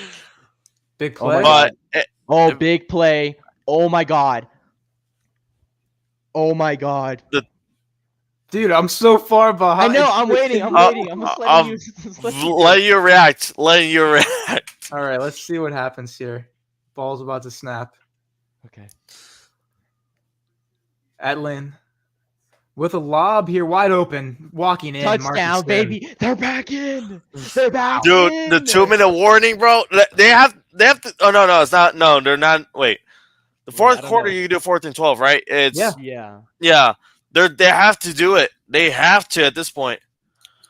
I know they have 3 timeouts. So what is also the other thing too? I don't know. I don't know if it's like a. They're going for the 2-point. They're going for the 2-point attempt to make it at least to get it to 11. So they have to make this. If the game's over. This is it. The game's over. I mean, they have the 4th and 12. So I mean, they could. I mean, if they don't make it here, they're definitely doing 4th and 12 here. That's, I feel like, no brainer. Well, yeah. I mean, no matter what, they're gonna. I would still like now because then that makes it another 2 possession game. Oh. Let's see. Snaps it. Come on, computer. Oh! I'm not gonna say. I'm gonna let you see it. But there's definitely some. There should something be going on. Yeah, something's going on that should have been called, and it was kind of bad. They didn't call it. Let's see. What? They didn't even call the face mat. Wait, though, they got the horrible. So throw your super challenge, Mike. Hold up. I think they got the collar. But either way, that's here they are. They're bringing out the field, the Birmingham Stallions and the DC Defenders. Oh, they are. Oh my God. They said it was gonna be at 8:50. They said so. Let's go. Honestly, or I guess. And I've never actually said this, but this has probably like been the most missed calls in the game I've seen this year. Yeah. Yeah. I mean, it's still better than what we saw from like the NFL this past season. Yeah, NFL, yeah. So I mean, overall, at least it's the reffing is so much better right now. Like the ref, at least I'll say that the officiating is a whole lot better, and it's not gonna take like 20 minutes just for one call. And it's like, oh yeah, we'll do the Whopper commercial for like the billionth time. Yeah. Fun fact: the Michigan Panthers actually did make a 4th and 12 conversion play with Shea Patterson in 2022 when Jeff Fisher was the head coach, and they were just horrible, but fun team to watch. Here we go. Okay, I'm gonna let y'all react. No way, bro. No way. All right. That'd be 3 for 3 if they make this. No way. No way they make this, bro. I'm like, I might leave. I might leave. What? Yo, Danny Etling him? Is he? Don't jinx it. We got to knock on wood. I'm knocking on wood, but what? I'm knocking on wood. We're seeing more electrifying play out of this offense in 2 minutes than we saw in 3 quarters. Well, they got to make like not only a 4th and 12 once, but they got to do it twice. They got to do it twice. That's gonna be insane. Because they messed up the extra point. So because even if they score 9, it'll just be a 1-point game. So it'll just be. I mean, they'll probably just go for like 1 at that point, just to kind of make it like a field goal range. So we may get an overtime game. Oh God, let's see. But, Second down. I think they're rushing it because it's not the 2-minute warning right now. So This defense is looking locked down though. This secondary is God. They are corralling the wide receivers. no right pun now. intended. Yeah. I didn't think about that, but you're right. Unintentional. Unintentional pun right there, but we'll take it. First time out for the Michigan Panthers. Ooh, that is a. I don't know. I mean, they have the 2-minute warning. So I mean, that's like a bonus timeout for like some people were behind. So it's just some teams. I mean, yeah. I'm on edge right now watching this game. Man, this is why we love 4th and 12 because it's never guaranteed. It's always like you get more of a chance to be in the game because imagine they just said, "Oh, we're only gonna have onside kicks." This game would have been like over. Like this would not have been fun. I think this is what brings the game like more interesting because no lead's safe. Let's be honest, no lead is safe here, and it's great for the sport to be honest. I mean, it makes it so much more exciting. Ooh! Wow! Oh my! Oh wait! Let him cook. Don't let him cook. Did y'all see it? You saw it? Seen it yet? How bad is it? You're gonna win. You're gonna win his history right now. You're gonna win his peak. This man.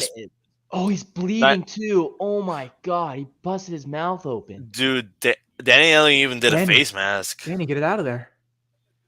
Oh my God. Yo. he says pushing his helmet off. He's just like, dude, get me off. Get me out of here. This is beautiful. And then his mouth's bleeding, and it's like, bro, and then he gets pissed off. That's your fault, bub. Dude, that adrenaline, bro. But no, he's probably has the adrenaline right now. He's just like, he does not care. So where are they gonna put the ball then? Because like he was going with it, but like I don't know if they're gonna go with like where he was last at. You know what's the crazier part about it? The Panthers have to go for it. Yeah, I know. It's no. It's 4th. Oh, R.I.P. Danny Elling, you need to throw basically a Hail Mary. You're kind of have to do some Hail Mary shot. Stayed up stiff arming that dude that long. Yeah, I was doing that. What? Somehow the Panthers. What? The Stallions got a safety. Wait, what? How? What's happening? They scored 8 points. It's 8-6 now. We missed it.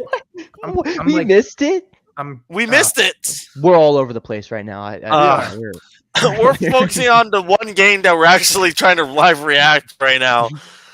We did not expect the Stallion. I did not expect to watch a Stallions game today, or at least I was expecting to watch the highlights when this game was over. But hey, you know what? I'll take it. You know, I need to see what happened. I need to see what happened at halftime to see. I'm at the Progressive commercial right now. Yo, Miss R.I.P. Baker on the Progressive commercials. I mean, Progressive could go him with Tampa now. He has a 3-year deal, dude. Him on the pirate ship.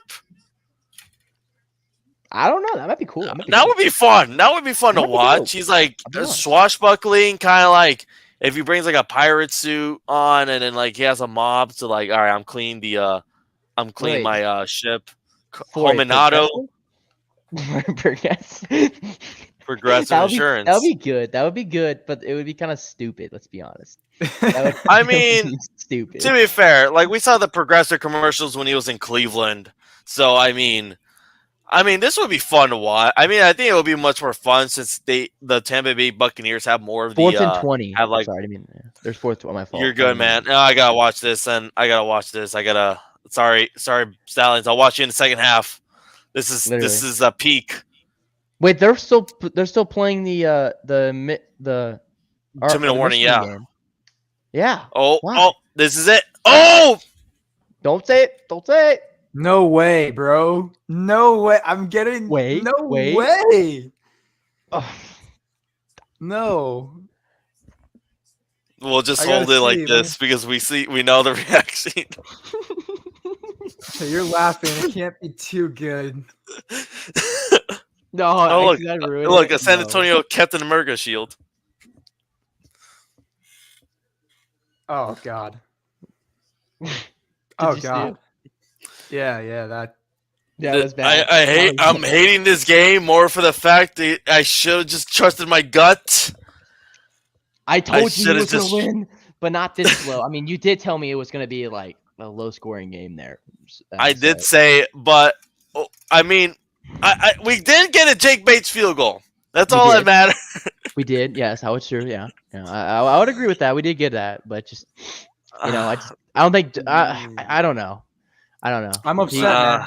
I'm upset. Should we? This is That not was- how I expected this to go. Should we We turn thought into it the was good. Stallions game now, or what are we doing at this point? I mean, the Stallions game is still being broadcast. Like they're still broadcasting mean- the Panthers game. This Panthers game right now. I think That's mean- what like I'm still getting into. so. I Like mean, I don't know. We'll see what happens. Like right now they're showing like I guess an ad for Arlington versus Houston tomorrow.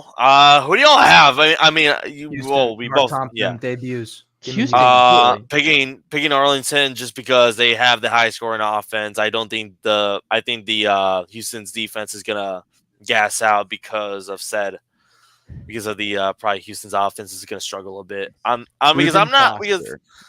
not saying like I don't trust Mark Thompson with this game. It's just more for the fact that I'm like, all right, what am I gonna see? Am I gonna see like a rusty Mark Thompson, like barely gain like a week one footsteps in, or am I gonna expect the Mark Thompson we were all expecting? 100-yard monster.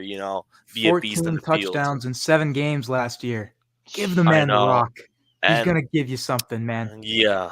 Somehow, some way. Michigan. I'll give I'm props to taking Michigan's Michigan. defense though. They're actually like doing anything they can, but Oh wait, hold up. Let this man That- cook real quick. Oh my God, let this man cook real quick. yeah, Oh my God, Love I got it, first right? down. That was insane. You gotta watch this, Trevor. You gotta watch this. I like Lovett, man. He was a bright spot for the Vegas Vipers last year. Give the ball to Lovett. I mean, that's the you gotta love for it. this.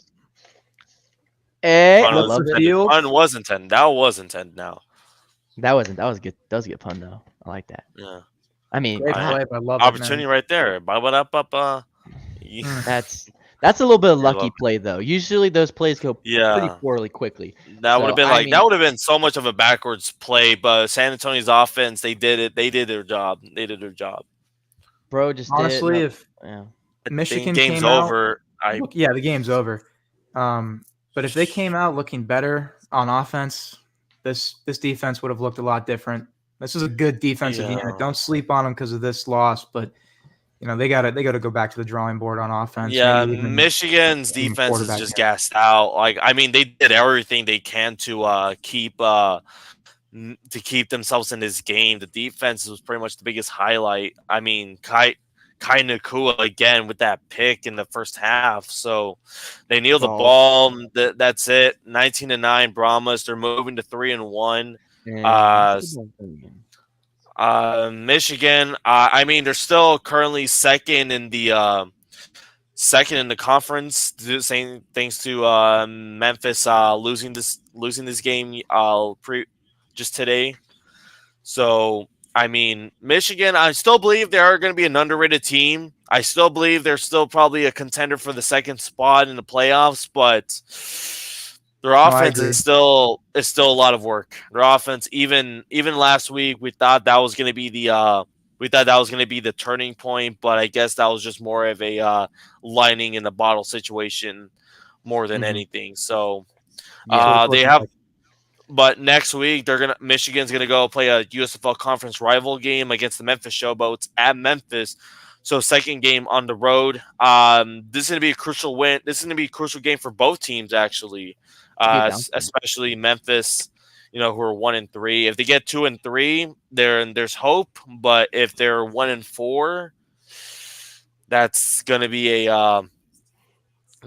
rough from there. I would agree. If you have 4 losses on your sheet at week 5, I think your season's done. To tell you the truth, Yeah. I don't. There's only 10 games, right? Yeah, 10 games, yeah. Like it's kind of like you're in the in between of the NFL and college level, where it's like, okay, I mean, you could afford at least a couple more losses, but otherwise, if you hit loss 4 this season during the middle of it, then it's kind of like, okay, you got to win the rest of your games, or else you're kind of like, yeah, that's it. Unless somehow the rest of your conference or Eliminated. division are trapped, unless your rest of your conference and your division are much as terrible as you.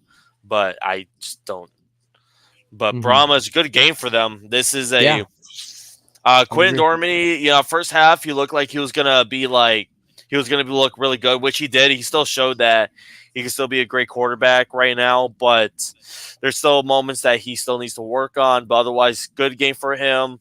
San Antonio's defense, by God, they are going to be a deadly bunch, especially going against these if they go against weaker offenses going forward. So that is great. You know, Michigan's offense, you still need work to be done. Like last week was something, but this week if you're trying to compete in the playoffs or trying to compete for a championship, and you're going in still with a struggling offense, everyone's still going to go out and get you at that point. Otherwise, good job at San Antonio. Oh yeah, they played their ass off and dominated and kept the lead, didn't give it up. That's all you need out of Wade Phillips. And honestly, it just goes to show coaching is really probably the most important thing, obviously, in this league, outside of the players on the field. Pretty much shows what a true chess match is going to be throughout each week for each matchup. It's like you're kind of showing like all the coaching philosophy, showing more like the coaching. Well, like in the NFL, coaching is a big factor, but you could definitely tell like some of the talent is kind of the biggest reason why they're like in these games. So but at least with UFL, it's like coaching, your job is on the line. Like your job is on the line like throughout weekly. True. Yeah. I would say that the Brahmas, I mean, they beat the crap out of the Panthers like thoroughly. I mean, let's be honest. I mean, you can't sugarcoat it. I mean, they beat him at the line of scrimmage, and they also beat him in the secondary too. I mean, and to be honest, like the QB matchup. I mean, Dormady wasn't great at all at any means, but he was, I mean, he was suitable enough to win the game. So I mean, I can't really complain about his performance, Dormady's.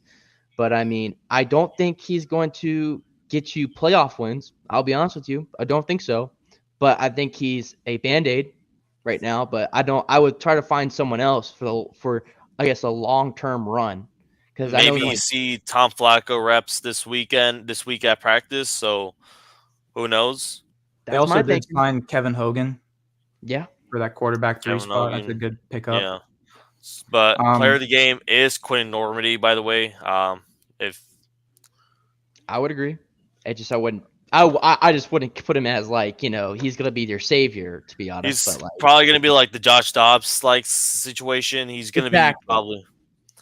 But half right now, Stallions are leading 11-6. So we'll see what happens there when that game. When we get to that game, I will put it on eventually. Right now, it's just still we're at halftime. I just want to see who's San Antonio facing next week. We got a Texas Bowl as well. San Antonio versus Arlington. Ooh. Dormady could ball out. Could ball out. They don't have a good pass coverage defense. I mean, they get scored on a lot too. They can score it themselves, but it's another team. But I think this is a revenge game for Wade Phillips. This is a remember as a Roughneck, they got outplayed in the XFL Style Championship game. So this is I feel like this is a game for Wade Phillips and AJ Smith to take back because you owned them in the regular season. I feel like you want to try to get that win against Arlington Renegades, and it's in Arlington, so who knows what happens there. True, that could go either way, but based on how they've been playing, they don't execute to win games. They've blown 2 leads late in the fourth quarter. Bob Stoops is another guy I can expect to maybe see on the hot seat with Curtis Johnson if they just can't win a game. Yeah. I'm taking Houston tomorrow, mainly because Mark Thompson. I think he's just an X factor. I really do. I feel like I feel like if you're gonna take Arlington, I feel like if you're Arlington, you kind of need to fire up up your butts right there. You need that Not flame, and I feel literally. like yeah, this is a game you need, especially if you're trying to beat out the fraud allegations 100%, and you're trying to prove yourself you're not the fluke team. This is the game you need to win, or else it's like everyone's gonna pretty much say you're pretty much in the fraud category, and you just only got a fluke championship run just because everyone got hot at the right time. I mean, I would say is that I'm gonna probably not go with Arlington because I can't trust them as far as I could throw them, to be honest. Houston, I mean, they have a good defense. Like, to be honest, I think they got the best middle linebacker in the league right now with Reuben Foster. I think he's an absolute dog. I haven't checked his stats lately, but when I watched him the past 3 weeks, bro's everywhere. I mean, guys everywhere, and I think they have a pretty decent secondary. I don't think it's great, and I don't really know much about their line, their D line, but I think that those. Like, I think Sennett's a good, like, is it Sennett, right? Am I saying it right? Yeah. Senate? Yeah. Yeah. I think he's like same thing like Dormady. I think he's usable. I don't think he's a long-term fix, but I think that he'll be able to get the dub tomorrow. I truly think so. Yeah, I think I like those Kenji comparisons. Bahar inactive this week? Who? Is Kenji inactive this week? I think I saw on the depth chart something like that. Yeah, he's not active this week, but I would not expect him to see time this year. Maybe if it comes down to it, he's just so turnover prone. it made sense for what it is. Let me see. But anyways, but yeah, I just hold on, let me try to put back the comments. Anyways, what was I talking about? Sorry. Kenji, yeah. Yeah. Well, I guess I mean it depends because obviously we're not gonna see him this week because they just I guess according to Lightning Junior, the other game is gonna be on FS1. FS1. Yeah. So if you want to try to tune in your cable, do what you got to do. But anyways, I feel like I obviously Kenji wasn't gonna play this week just because he barely got signed. I don't know. He knows the playbook. Obviously, he would know the playbook, but just getting the reps in. I feel like you would rather at least get him some reps in practice. Try to get him back to some motion. But it could be some interesting QB battle between him and Nolan Henderson for the QB2 spot for the time being because I like him more than Henderson. I can say that. I could see what CJ Johnson can do, but I think the biggest problem is I guess I could see why he wouldn't want to put Kenji in the as the starting quarterback because he saw what he did last season. It's not like because he had flashes. Again, he has his moments to be a good game manager, but we've seen him having to be a turnover prone at times. So I wouldn't be shocked that again, like you said, we're not going to see him as much playing time as we're expecting. But hey, not a bad QB to have if he's already had the experience. Mm-hmm. Another guy that's crazy, he doesn't have a job, it's DeAndre Johnson. I mean, he led the #1 rush attack in the USFL for 2 years with New Jersey and not on the roster. He's very versatile, very, very good quarterback. I'd like to see him maybe get a job at some point if they do expand. Yeah. I want the expansion mainly for the pure fact alone that all these guys that don't have a roster spot right now can actually get one. Yeah, Roberts. I agree. And the 50-man roster, it's like, it's too small. It feels weird because if you're Dwayne Johnson, I thought, I honestly thought he would do a 54-man just to represent the thing, the whole. But I know it's probably money at the end, but still, it just feels weird. That's like your team of opportunity, but you don't have that 53-man roster to do so. Oh wait, what? So Stallions are they have the ball right now. Yeah, they're 30-yard line, but it's raining right now. So that's a hell of a catch. Where's the flag? Is this our first rain game? I think. Yeah, I think officially. Yeah, you don't see those a lot. Okay. I mean, there wasn't one in 2 years of the USFL. If there was, it got moved They weren't Oh, playing in it. I think. Oh yeah, no, that was the Maulers one. Yeah, they because they got delayed due to the rain, I believe. So, Pretty cool though. First rain game definitely. for spring ball in at least the past We'll 3 see years. it. They're doing. See if they can actually throw the ball. Wait, no, I think we also got another weather game sort of in week 9 of the USFL last season between Memphis and New Orleans, if I recall. Yeah, I don't remember That was delayed by lightning, wasn't it? As well, didn't they push it back? Yeah, they pushed it back a bit. Yeah, but New Orleans got destroyed. Memphis. They pretty much. Todd Haley pretty much showed that 5-game win streak was Todd Haley is Todd Haley, man. Like there's still a point where like he was kind of like acting a little bit like Jeff Fisher. Like they just were kind of there for fun, but like there's a lot of career opportunities and things on the line for these guys. So you can't just be walking around in freaking sandals.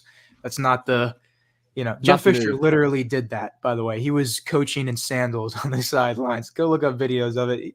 You got to have a coach that cares. And I don't think Todd Haley or Jeff Fisher really gave two craps.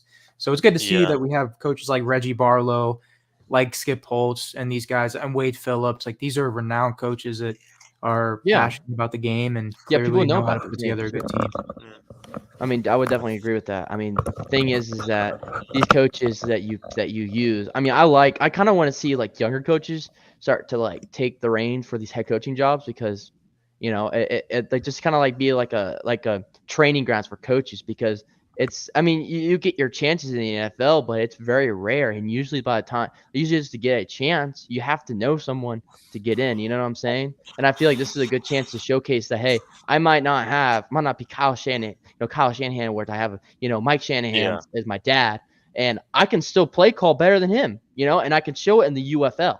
And that's why I hope this becomes also not only a player development league, but a coach development league. I think it could be everything, you know what I'm saying? Trainers, anyone. The refs.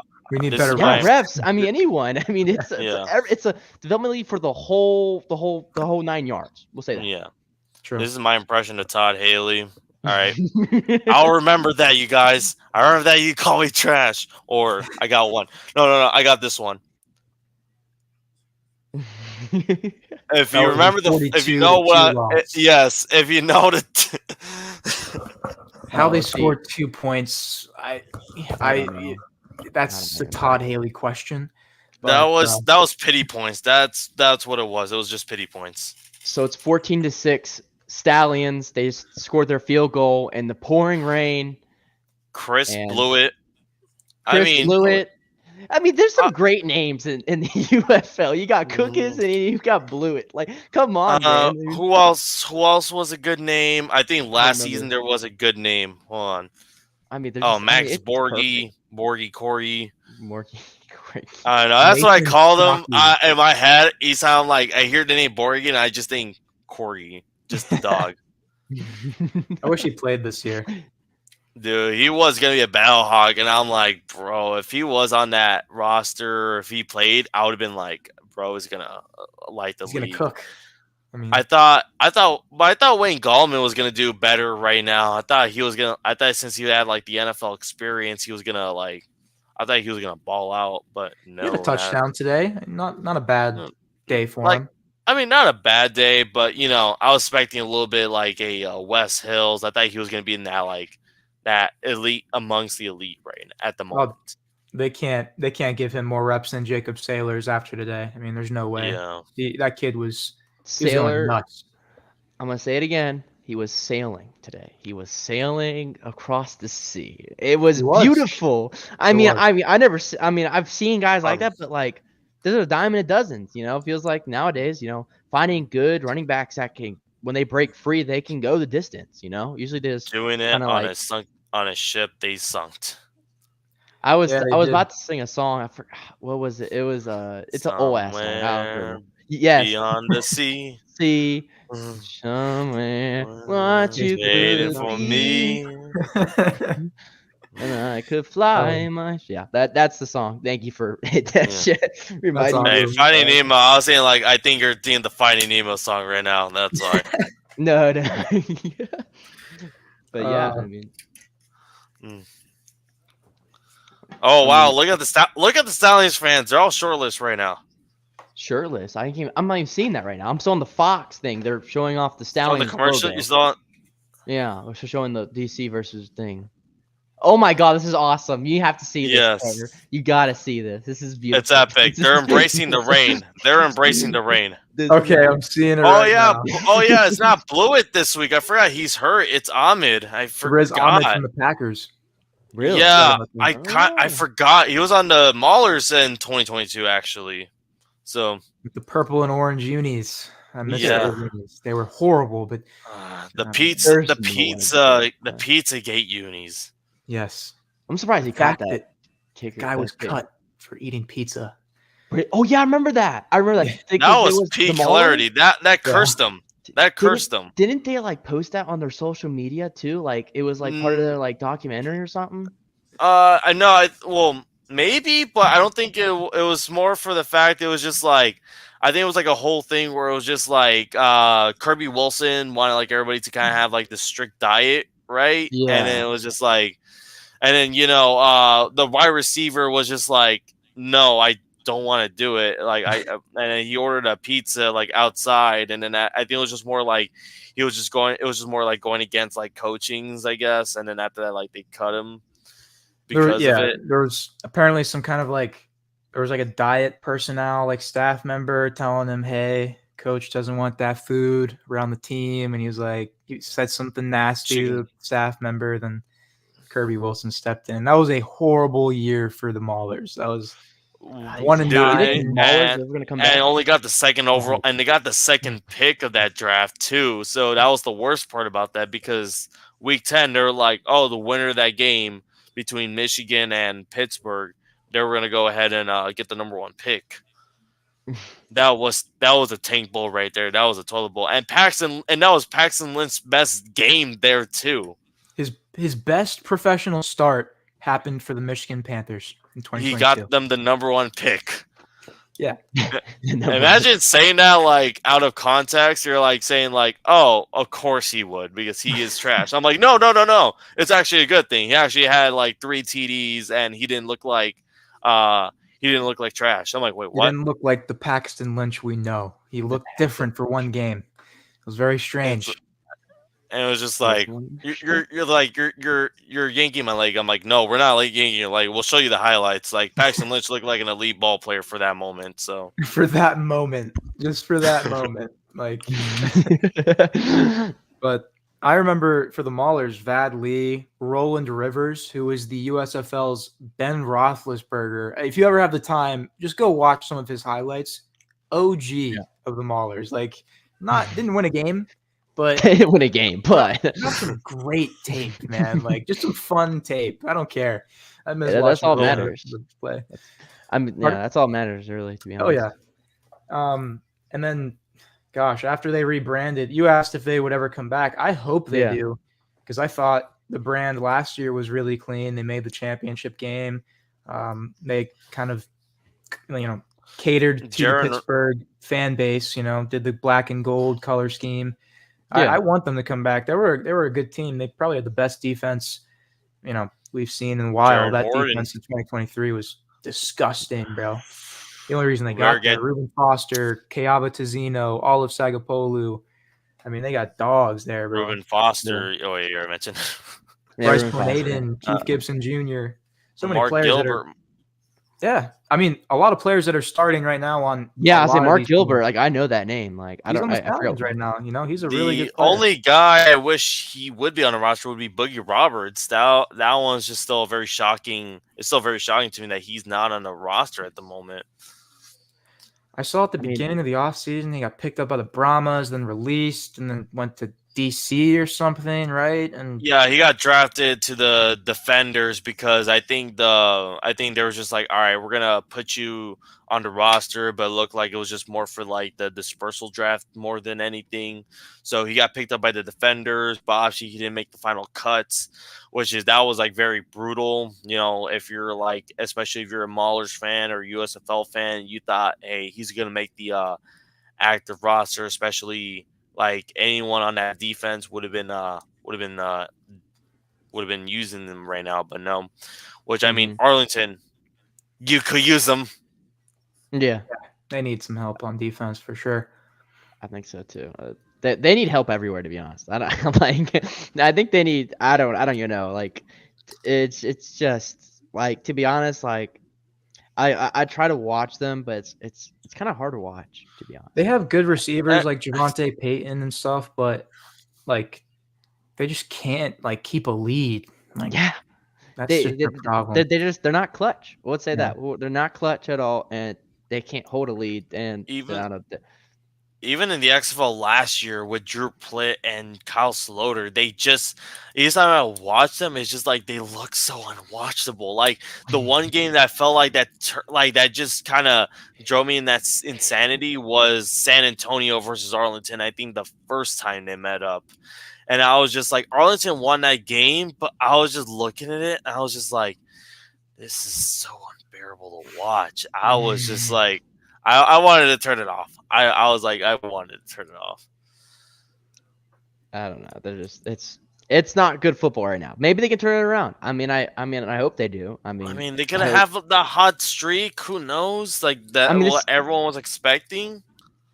I mean, literally Houston's probably the best team right now. That they one of the best teams they could probably face right now when they're kind of this cold. I truly think so. Yeah, But you're I right. This mean, is the Yeah. perfect this, chance to turn it around, get a and I win. bet you it's what they've been telling their players. Like, hey, this is the best time we could turn this stuff around. So like let's focus up this week and not like just throw in the towels. It's only in what 3 weeks. So I mean, I don't know. Yeah. I don't know.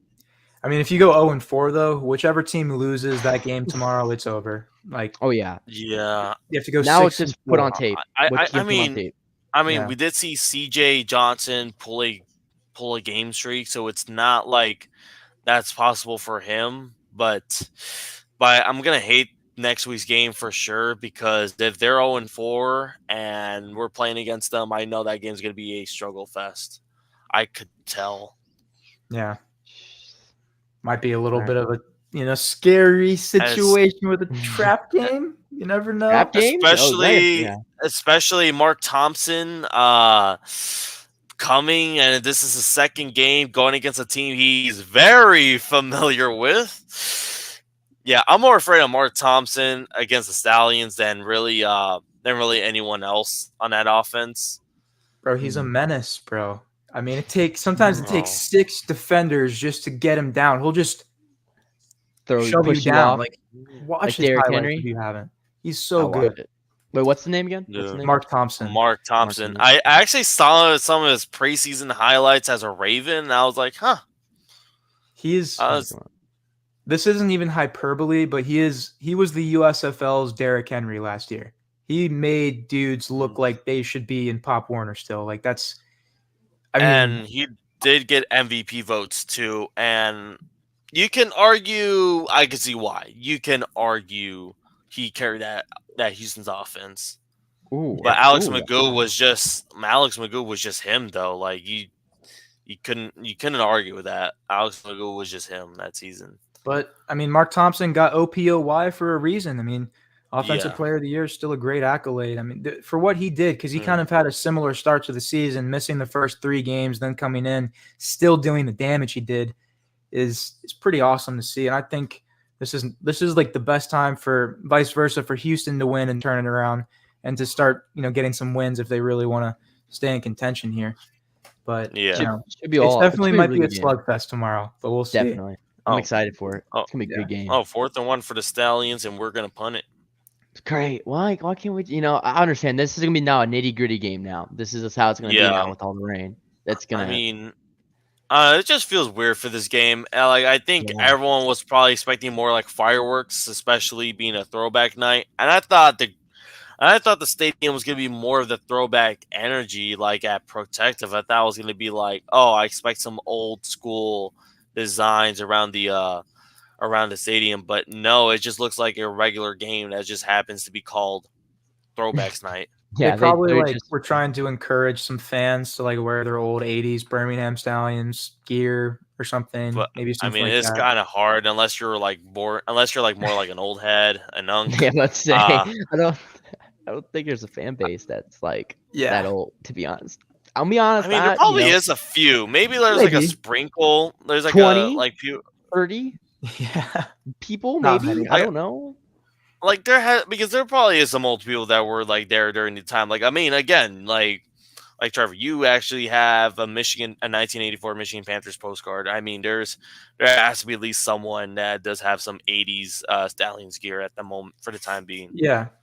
But like to warrant a whole throwback night, Yeah, to probably warrant not. that, probably not. But Yeah. if they maybe like handed out like I know a bunch of the teams were doing this. I know San Antonio just handed out, I forget what they were, but like first 150 people in got like some kind of medal or something. Yeah. And then Yeah, or like a maybe they handed out Stallion t-shirts. shirt. Yeah.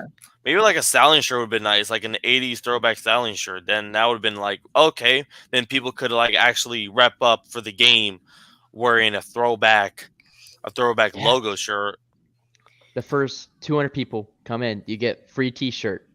Because I mean, that's you're losing money on that as a league, but you're also like you're investing in yourself. You're getting more exposure out there with local fans, so they'll come back.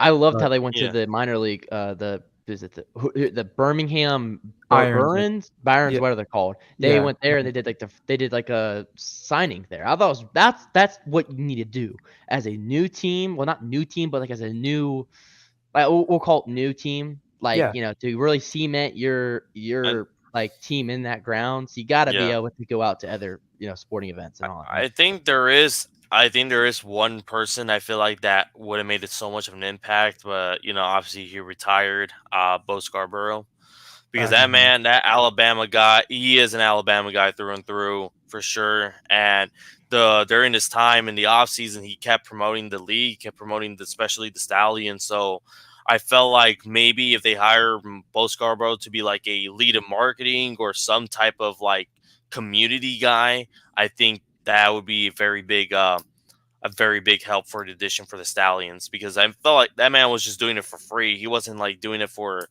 a paycheck right there. So that's what I like. That's what I definitely like about it. I mean, I got to give the USFL props because like even in their first inaugural season, Birmingham, the Stallions were always doing community work in like school, playgrounds, food drives, just random miscellaneous acts of good for their community. And then when Michigan moved into Detroit and at Ford Field, they were doing work in the city with schools. It was always good to see that, just a league trying to actually care about the communities they were representing. I think Memphis was also did some community work too when they finally moved in. Yeah. So. And the PR team did a good job, like actually capturing those moments, posting them up there for whoever catches that or not. Like, doesn't matter if you're doing the right thing when no one's looking. That's all that matters. And that's good to see that the football players are instilling that kind of mindset and culture in this league. And it's good that the league's requiring that as well. It's not like they're showing like a celebrity mindset. It's like, oh, I'm too good for Birmingham. They actually people, the players are actually playing for these teams. They actually do really want to get involved with it. Especially they're getting the opportunity thanks to this team. They're getting the support from the city. So, I mean, I can see why these players are like, hey, I want to help out more of this team. Like, this is a team that's been giving me the opportunity. I want to do everything. So at least that's what I like about this. At least we're not. So it's not only for just an opportunity for players, but we're showing an opportunity for the entire city as well. Like, get to show what the city has to offer as well. True. Yeah, I think Arlington has been getting the most though lately because that's their whole base. The hub. That's the main. That's a hub. Yeah. So I was kind of like, I think Arlington I'm surprised because it's like I feel like since XFL has kind of rooted themselves in Arlington, I would think there would be a little more of a fan base in Arlington. Not to go off numbers again, not to go off tangent, but I would feel like there would be a little more like fans at the stands when the first game this year. I thought that there'd be like a little bit more, but I get it. It was Easter, but I was hoping like maybe 20,000 because it's not like they're new like this. You know what I'm saying? I know it's a new league, but the XFL has been there for a couple years. So I was thinking, but the one problem I had with that game is just I'm surprised they did not make a big deal for Arlington to get a banner or at least a ceremony, because if you are the XFL champs, that are like, going into this game, you got to have like some type of spirit, some type of rumble for that game. And I get it. It was on a Saturday morning, or Saturday afternoon if you're like in that time zone, and you're just trying. It feels like I thought this game was going to be more of a like coming out party for the UFL, especially if you're the Renegades as well. I mean, I'm surprised we got a lot of a decent amount of Stallions fans for that game. So that was one of probably my more bigger shocking things than anything. But that's a good point you brought up. Like, I just think that Birmingham cares about their team far more. That's why we got the ceremony, the banner drop, like a whole production value. Alex Magoo flips the coin. There was nowhere near that amount of value for the Arlington Renegades. I didn't even see a ceremony for their ring. They probably just got their rings, but no ceremony. But like that just comes down to, I feel like, a little bit mismanagement on the league's part. They should have done something for those players, especially the returning players. You saw all the returning Stallion players get their rings, get called up to a stage, and there was a whole thing for them. And Arlington should have got that same treatment, in all honesty. But we see the numbers in the crowds. It looks different. Brandon Aubrey felt like he got a better applause than felt like he got a better prize than the entire Arlington team. Like when he showed up, we're like, oh wow, Brandon Aubrey, he's Birmingham legend, and he's a Cowboy now. So like at least seeing him at the game was like, okay, this is fun to watch. We're getting former Stallions into this game as well. So I'm not sure what's up, but 4th and 4. Wow, there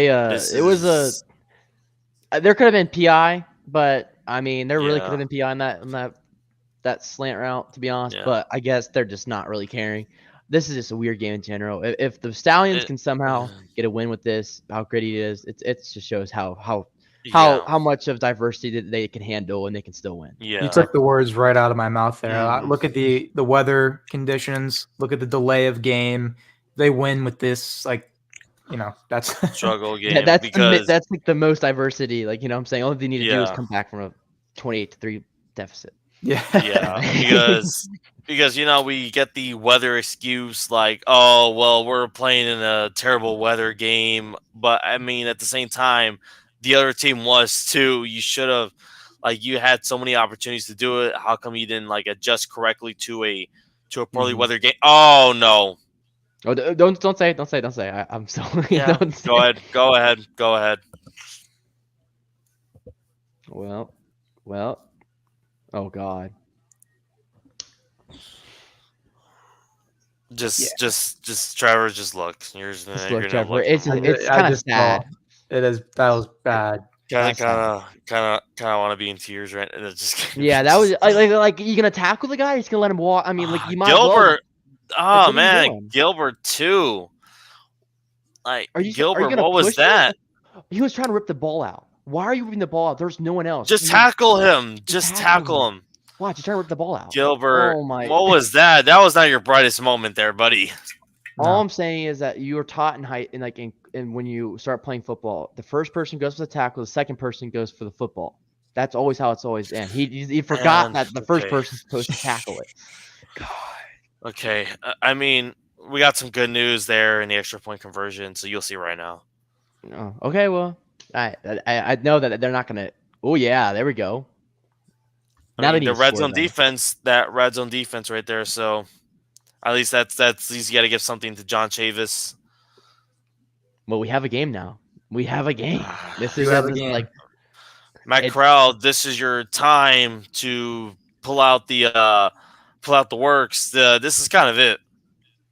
This stat line's not bad. Like it's like no, it's not. It's like 147 yards with 13-7 completion. I don't know, something like that. I guess we'll see it right now. Yeah, something like that. I don't know. Harmon. Who the hell is Harmon? Kelvin. He was a former NFL player. Yeah, he was. Oh yeah, Kelvin Harmon. Okay. Commander. He was actually a Washington Commander. Reskin.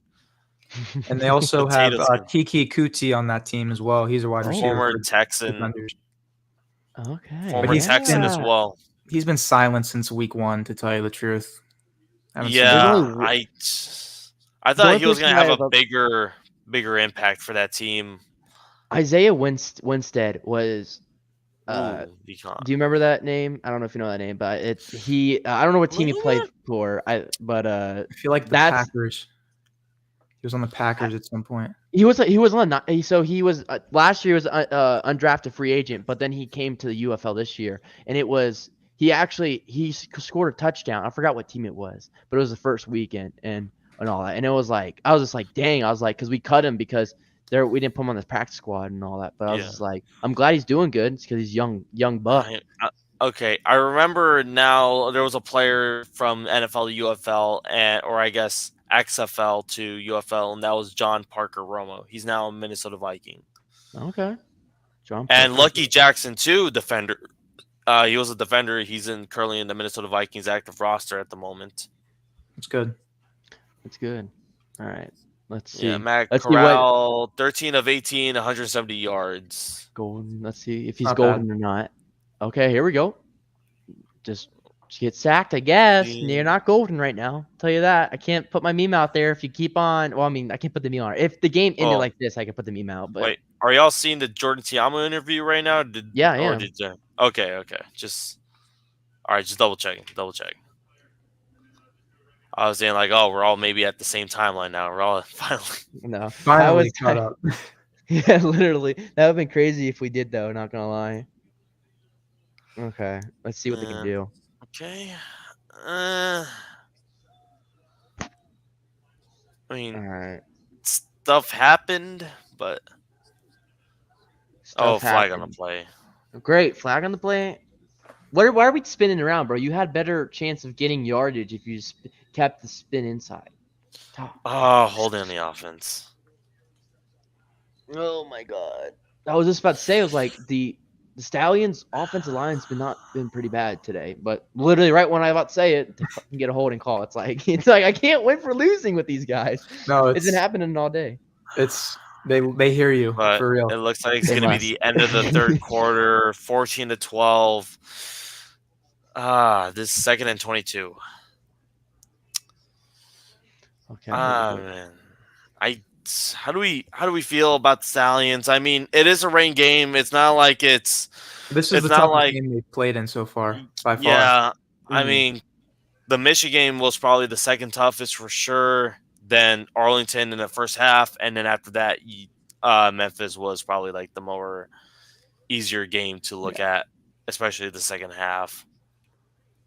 I mean, to be honest, again, it's as long as we can get a win out of this, I'm just gonna chalk it up to just the rain. To be honest, like I don't care if we win, just win. That's how I am right now. Because if we lose this game, we're not ready. We're not ready. All I'm gonna say is that we're gonna be on the fraud list most likely. There's gonna be a lot of people. No. I'm gonna say fraud list, but we're gonna be on the meme. We're getting meme material. We're gonna. The bulletin board is gonna be insane. Oh, definitely. Twitter's gonna go nuts tonight if the Stallions lose. I'm saying that. And I'm gonna be the one person that's gonna be absolutely memeing it up because I the hell not. I see something on the chat from our group chat saying, "Oh, the Defenders win today, and a Caps game tomorrow would feed DC Valley." Yeah, that'd be crazy. Oh my god! But not to cut off short, boys. It is almost 11 p.m. where I'm at. I gotta get up early tomorrow. I mean, I get you, man. I appreciate you guys so much for having me on. I had a great time, man. I'm so excited for our draft stream, bro. Yeah. I cannot wait. I'm probably gonna do it. Make it earlier, 4:30 to 4:45, so we could get all our introductories out of the way. Get more of a people. Maybe get some NFL talk, some NFL rivalryness into the way. So let's see how it goes. But I'll make it more of an official announcement because I know Gavin did the thing earlier, which I'm not mad. I was just like, I was trying to wait till I get everyone more involved, get more guests. But it's fine. I'll see I'll see who I can bring more throughout this week. But if anything, we have a pretty good amount of guests into the show. So. But anyways, thank you, Trevor, for coming in. Great time once again. Hope to see you on Thursday. But yeah, Thank you, Trev. I appreciate you, man. Thank you guys. Had a lot of everyone fun. give Trevor a follow on his own personal X account on TeeTimeReports. Pretty much TeeTime's reports pretty much everywhere. TikTok, YouTube, Amazon Podcast, whatever you name it, they're gonna be there. Yes, sir. Yeah. I appreciate the plug, and I appreciate welcome. your time, man. Thank you for letting me come on again and talk some ball.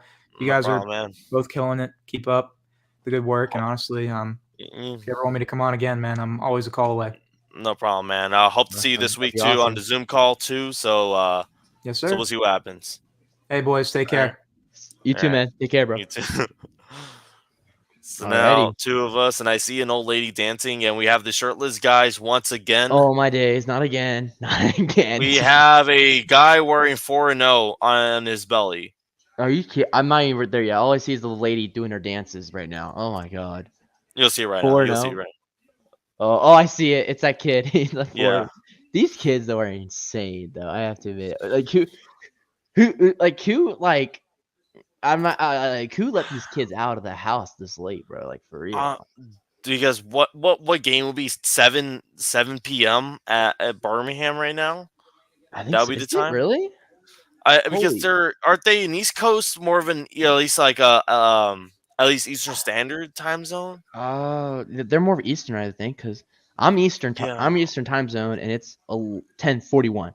So yeah, it's definitely around that range. Probably, maybe I would say 9, probably 9:41, maybe.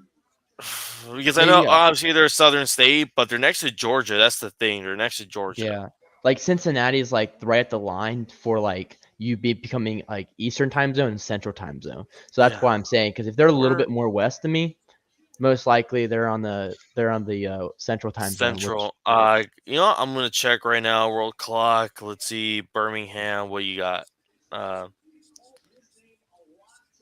Honestly, I made a joke earlier because they were kind of like the NFL's doing like NFL like markets for. Wow, I guess Birmingham, not there. Alabama. I'm just gonna put Alabama. Let's see what they got. Alabama. Nothing for Alabama. Like you should be able to look up the clock on your phone, and it should like say I'll go through Safari. Birmingham time. Local time. Yeah, just it's 9:42. They are Central time zone. Okay. That's what I thought. Yeah, it's a weird. I kept thinking they were in Eastern. It just looks like they were in like an Eastern time zone. I mean, yeah, because Nashville, it's Central time zone, and we're like basically parallel, which is crazy. Yeah, like from my place, so it's kind of like it. Yeah, I don't know. It's kind of funny.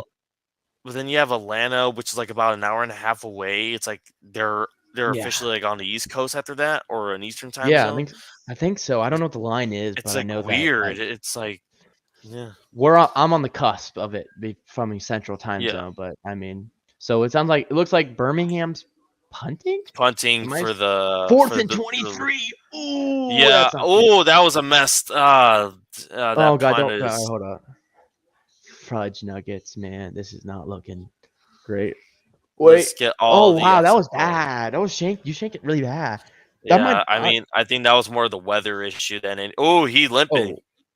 Okay, it might be. Okay, he probably just hurt then. Okay. He probably pulled something.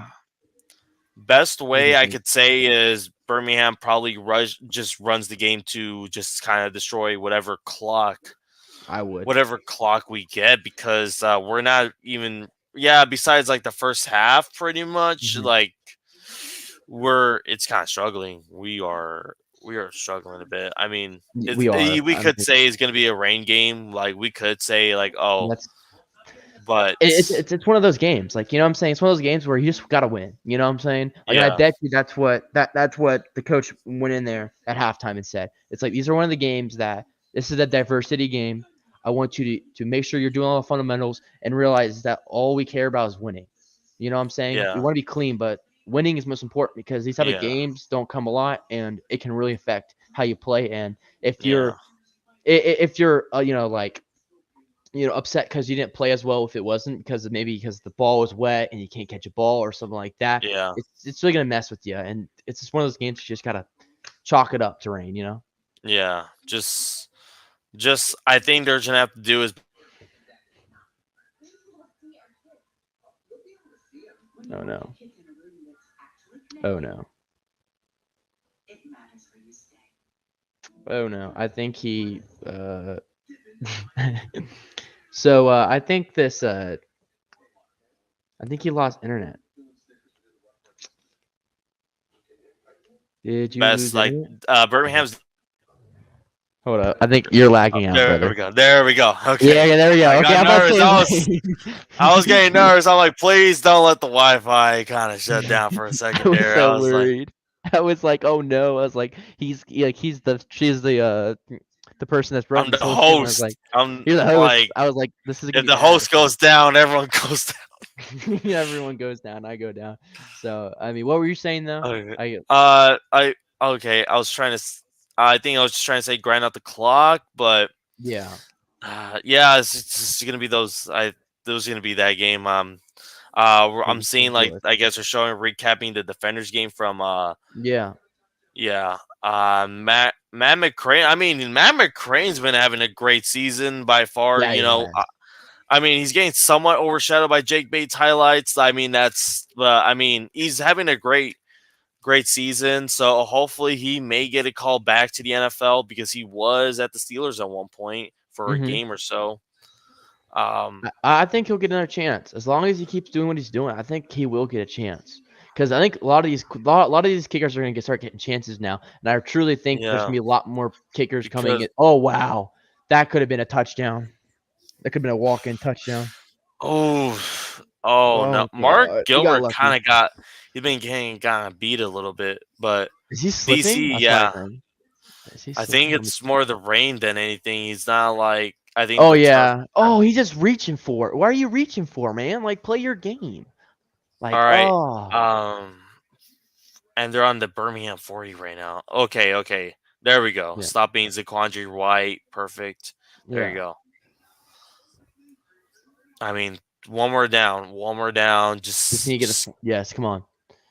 get one more Yes. down. Just Oh yeah. no, third. It's already third down. Hold up, man. I was not. Thought we were on the same wavelength when it came No, to like. no, not yet, No, not yet. you're not yet, not yet. The All right, no, yeah. I thought this lag was gonna be a was gonna be it, but what's gonna be it? But no, we're not. We're still very we're still far apart. alive. We're yeah. But third and Okay. 12 officially. Okay. All right. Let's see. There we See, go. his defense can hold out. Oh, Oh, don't ruin it for me. not gonna Come ruin it. on, I'm just don't ruin it. You're good. still Oh, I'm it's still fourth. perplexed. It's I still don't know. fourth. It's fourth down still. It looks like they're going for it. That's the thing. I'm trying to look at it. I'm like, Oh, they're going for it. Then we need to stop right now. okay, I gotta see what's going on because I mean they could be in field goal range. That's all we know because they're in field goal range for sure. Yeah, definitely. I'm Dang, trying to man, that's see what. Yo, there no, crazy. oh no, it was a first down. It was a first Are they down. calling it a first down? No Yeah, it way. was a first down. Come on. Oh, so close. We need a pick because I don't think we're gonna be able to move that We need ball. a pick or a sack. We need a huge sack right now. Oh, That would have been good. That would have been good. I think I'm like 10 seconds behind you right now. For some reason I'm on the Spectrum app on the TV Yeah. because we don't have the cable line anymore. We just have they just gave us these like Roku boxes now. Oh Like, yeah, that's that. Yeah, the Spectrum streaming. Yeah, it's gonna be. yeah, Spectrum Yeah, Stream. that's. We should have been. Then we should have been in the same I don't get wavelength. this. Yeah, I know. We're not. How? This is outrageous. How? Well, okay. Here's the thing. Since I'm doing it on my phone, it's always more quicker on my phone than on TV Yeah. because I saw it before because I did it with a Rams and Seahawks game. Mhm. The TV was behind, but yet the phone was more ahead. Yeah, that's been a normal thing. Now that I think about it, yeah, because I have a Spectrum app right now. I might have to watch it on here now. Great, let me watch it Yeah, on here. Let me see. Because try on your phone because honestly, it's been working. It's been working wonders. okay, let me see. Let me see if I can find FS1. The only time it doesn't work on my phone if I have to tune in for NFL Plus and then you have the Amazon game. Yeah. The Amazon, NFL Plus. For some reason, I can never get NFL Plus on Spectrum TV, even though we have it in our thing. I don't know what happened. Something happened. It's weird. It's a weird thing. It's like, I mean, it's supposed to be a subscription service where you're supposed to just only watch the local games. So I mean, that's supposed to be the reason, but which I felt like I remember back then, if you have Verizon, it was like, oh, okay, it was free if you just used. It was free to do that. You were able to watch that game for free, but now they're like finding a way to make money out of it. So I don't know if I'm ahead or below. I am a little ahead. I'm a little ahead. okay, okay. I want to see. I'm at the replay of Tamu. God, whatever his name is. Yep, and it was an incomplete pass, right? Mm-hmm. Okay, yeah, we're in the same. We should be in the same wavelength now. All right, let's see. Let's see this. It's a 1st and 10. You're seeing a 1st and 10, right? Yeah, 1st and 10. Yeah, right now. He's they're looking at the ref right now. Okay. What are they working on? I don't know. Okay, they're finally setting up. They're finally. Oh, they're in the. Okay, the defenders are pretty much in the red zone at this point. Oh, great! It's 1st down. When did they get first? Oh my God, that's why. The minute come on. All right, here we go. Okay, now I'm still ahead, I guess. Oh, you're still okay now. Yeah, they got the. By a few seconds, but I mean a little more quicker than a little more quicker though. It's not like it's maybe, that bad. Maybe you're more closer to the Birmingham. That's not true because you're in SoCal. No, I'm west. Yeah, I would say it's like. I was like DC, maybe you're closer. DC or Birmingham. No, it's. I don't know. But I don't understand it, man. It's kind of peeing me off a little bit. All right, let's see. Oh, come on. Get you. Yeah, this is one of those games where we might lose, and I might just. I don't want to say I'm waiting till it hits double digits, double zeros, triple zeros. Well, they haven't moved the ball though at all. Ever since the rain came, they haven't moved the ball. Is this time to put in Adrian Martinez? Because it's supposed to be. I get it. It's supposed to be a Matt Corral conference game, but it looks like Justin Elliott is ready. I'm gonna go ahead and invite him through the. All right, let's do it through his email right now. So let's do this. 11, and boom, there you go. Let's go. All right. Oh, there we go. What is going? Fight! What? He threw him down. Did you see that? Yup, I saw it. Oh my, that was. Oh, they're about to fight. They're literally about. Oh, never mind. They can stop. There we go. I love that energy. Yeah, it was about to fight. Robin? Stallion against former Stallion. Boom. Based on how he was doing it, though, he was WWE style. I was like, no, he picked his ass up and he was like, yeet. I'm surprised they didn't do roughing.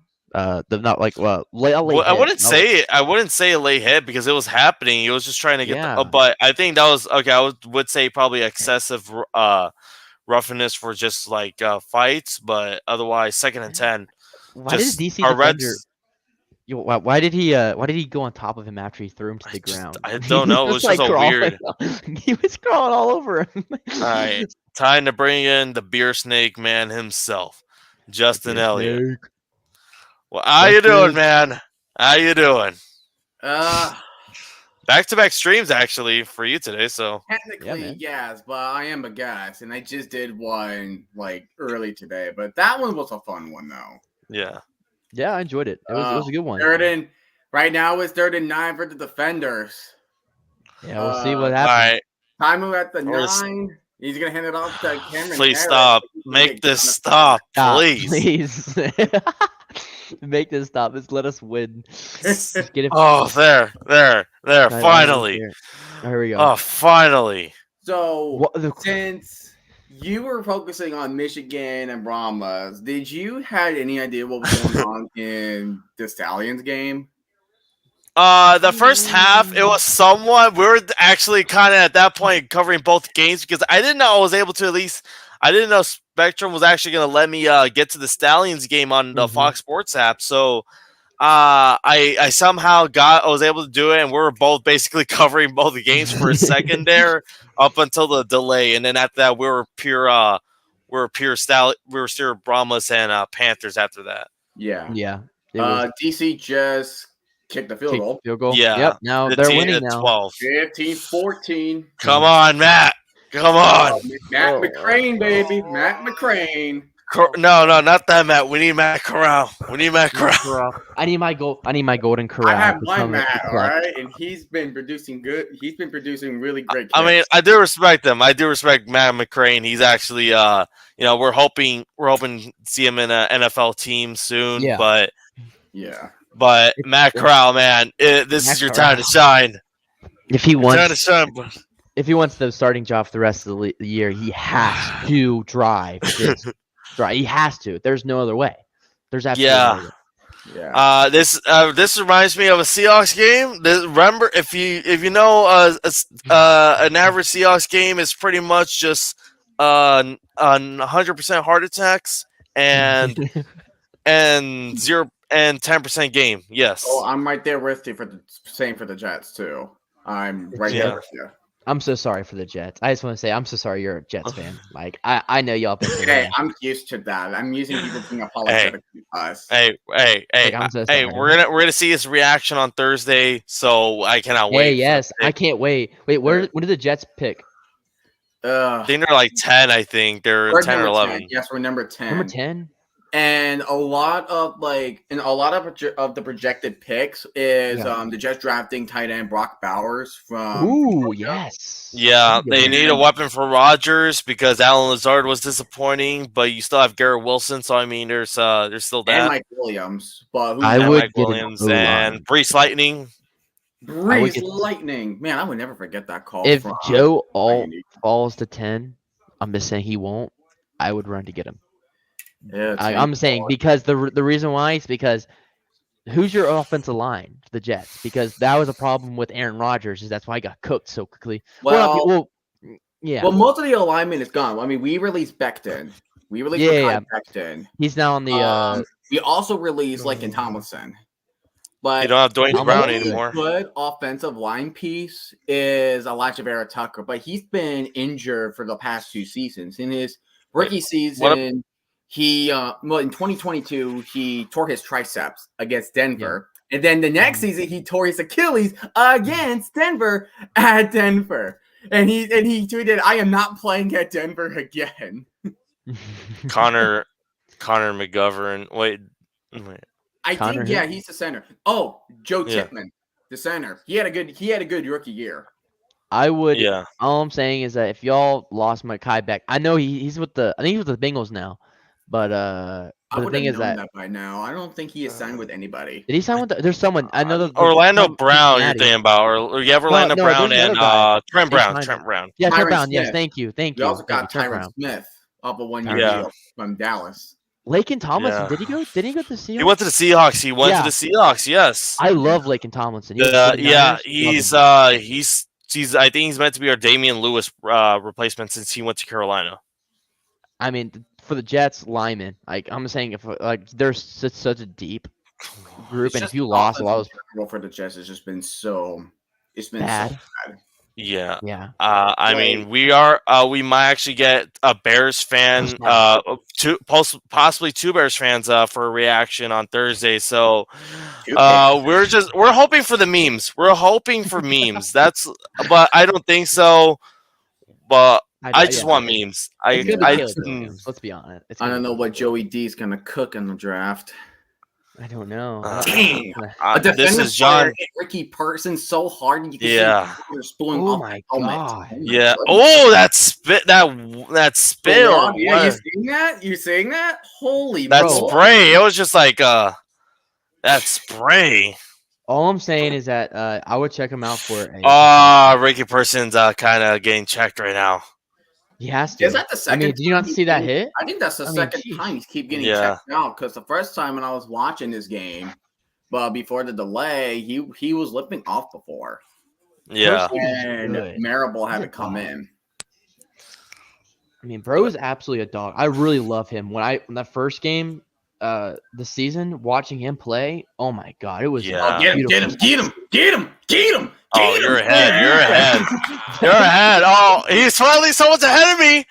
No, I'm so No. We are not. This is not gonna happen. This is not happening right now. Oh my god. No way. No, I'm so far behind again. I thought I was Matt. catching up. God, I'm Matt- so worried right now. Matt, you better throw a deep ball, buddy. You better throw a deep ball. You have to. I mean, it's second down though. Or, It's you know, second Adrian Martinez, Magoo. You better have your Magoo powers ready, man. down. Okay. Second down and 18. Oh, wait. dear Oh, wait. God. Okay. Tackle the guy. Now. Come on, man. Tackle the No, guy. come on! Come on! Come on! Let's go! Come on! Come on! Let's go! That was some Marcus Mariota. Come on. First down. That was some Mariota-ness. That was some Mariota level of play. Let's go. Well, I thought he threw it. I thought it was a deflect, but no. He avoided the pressure. To be honest, that is definitely something that Adrian Martinez would do. I think Matt Corral trying to be the hero now. He's trying to be the hero. 15 to 21. Field goal. Like, that's what they need so far. It's that close. Oh my Jesus. I can't handle this gut wrenchingness. This is me every NFL Sunday. I know. You at least I'm pacing. I literally pace behind me. Like I literally pace. Like and it's like a hallway, and I pace. Hey! At least you could blow out the Cowboys. At least you could do that. You could blow out teams. While me every week, no game is never guaranteed. Pete Carroll, for some reason, is like, I'm gonna keep this a close game, even though it shouldn't be. But sandbagging. Mike McDonald, you better not do that to me every week, man. No, he won't do it in the regular season. He'll just do it to the playoffs like he's been doing with the Ravens. Jesus Christ. Okay, he's been to the playoffs he's been to the playoffs twice. He's been to the playoffs twice. Yeah, he's a Ravens DC. What do you think? Okay, no. I was trying to think what happened in 2020 in the 2022 season. He lost a super challenge. I think that DC lost a super challenge because I think Reggie Barlow was challenging the spot, but the cost. Okay. Yeah. So no team has. Didn't go down. What's the deal here? Like I don't get it. Like I don't know if he's set out of bounds. I gotta see the replay. Is there a replay? Push him out of bounds before he sticks the ball out to the goal line, but the call stand.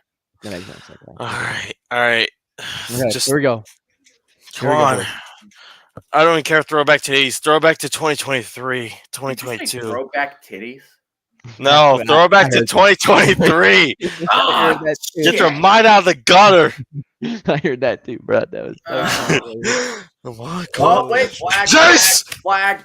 No! I can't see it. I don't see it. No. Oh my god, he passed wide open. Oh my god, 20-yard line. Please, defense. Better be on the defense. I don't think so, but. All right, it looks like the Nuggets beat the Lakers. All right, good. Oh, wait, it could be on the defenders. They're saying it's holding on defense. Let's go! Let's go!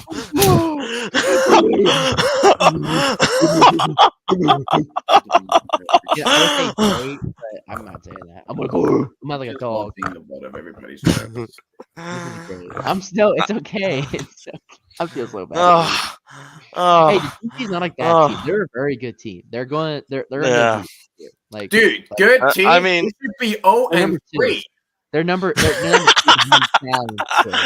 but they should have not lost they should have not beaten the Arlington Renegades last week. They should. What happened in week 2? What was? They almost lost to the Houston Roughnecks, but guess what? They won at Audi. They won it out. Yeah, that's true. Freaking rough in the passer. And guess what? Birmingham's got the. Wait.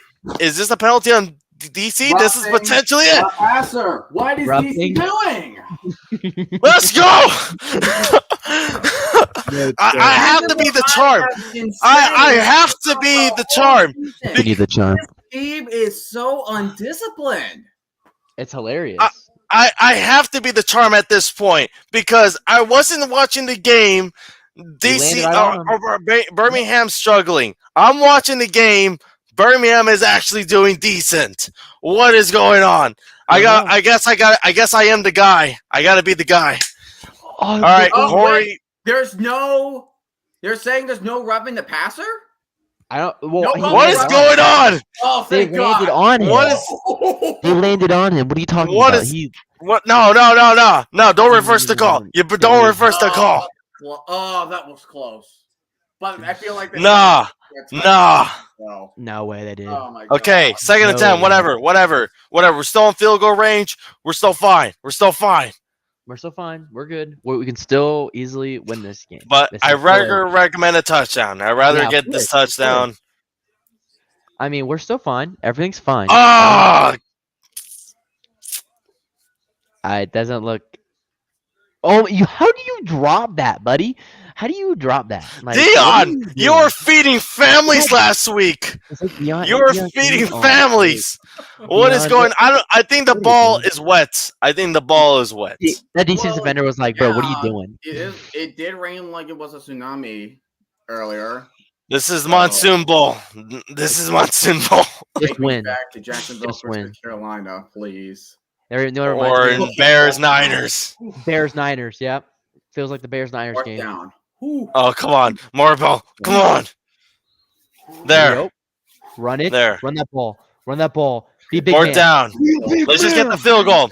Just go for the points. Parsons is like a big man. What is that? It's a 1-point game. You might as well go for that point, right? I would just with how this game's Ahmed's going, been playing decent. Wait, Ahmed's wearing 10? No wonder why he's kicking good. He's wearing 10. We know the last person who was wearing 10. Yeah. Aubrey's the power of Aubrey compels him. The power of Aubrey.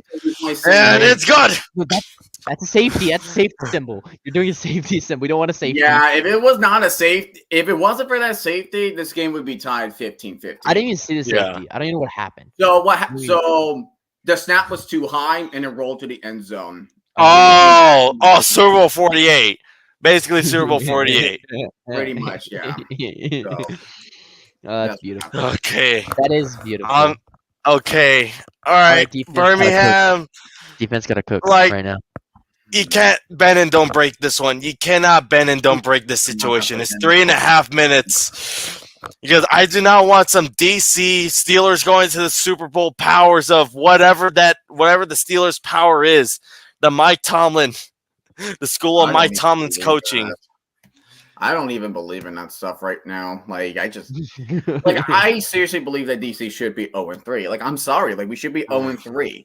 We were dilly-dallying against Houston at the final minutes. They just end up being worse than us. Then we should have lost against the Renegades. It's that simple. Yeah, we should be 0-3. Reggie Barlow went to the school of Mike Tomlin to figure out how to get a record above 500. Bruh. Or how to win games. How to win games in Steelers-like fashion. Oh my God. Here we go. All right, 3.5 minutes left. I would say at max defenders has two more drives.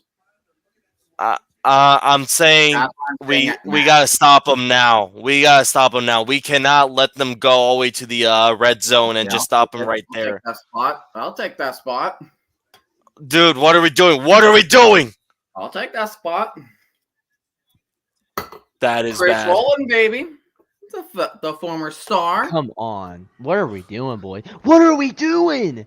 You might as well just give him the field goal. This is going to be Houston. This is Houston Gamblers equivalency right here.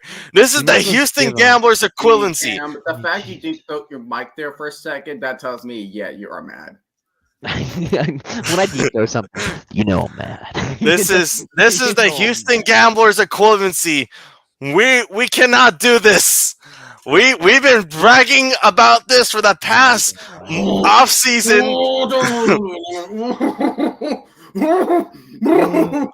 No!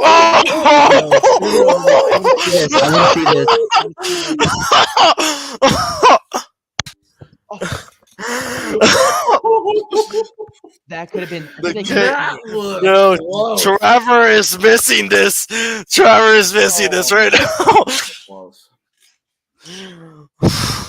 Oh my gosh! Oh my god! I'm surprised. This is better than last week. This is a better than last week because we experienced a blowout. This is just chaos. What is going DC? What is that? What was that? He just tripped because the grass is wet. What? Okay, what in the Mark San? No, nothing in Mark Sanchez. What in the There it was, Daniel Jones. What in the Daniel Jones was that? Tripping on air. Let's go. Yeah, and they could have won that game to go to the playoffs at 7-9 or whatever, but no. Here we go. Third and 14. One more stop. One more stop. Don't ruin it for me. I'm so behind you. Guys. Don't make a reaction. All right, don't. Or make a reaction. Oh, Harmon. Let's go, Harmon. No. Okay. Come on. And it's gonna be the 2-minute warning. That is just fantastic. Come on. This is 2-minute. What team are you a fan of? You Dude, just want Stallions to win? I'm Stallions. I want Stallions. No, he's a Stallions fan. He's a Stallions fan. I just like to be very. Two Stallions fan and a decent Defenders fan walk into a bar or walk into a live stream. Oh my God. Walk into Calvin, why? Why are you clutch right now? Why are you feeding families? Quit feeding. Why are you feeding families right now? Why are you feeding the snake? Because we can't again. Okay, I'm just making sure I'm wearing a Birmingham Stallions shirt. I had to make sure. All right. You had the double layer it? Oh my goodness, bro. I've been there every week. I've been doing this even the past last season. How do you not get hot wearing double layers? I have a fan. I mean, last year. Okay, last. Well, I'm sure he really likes your content. What?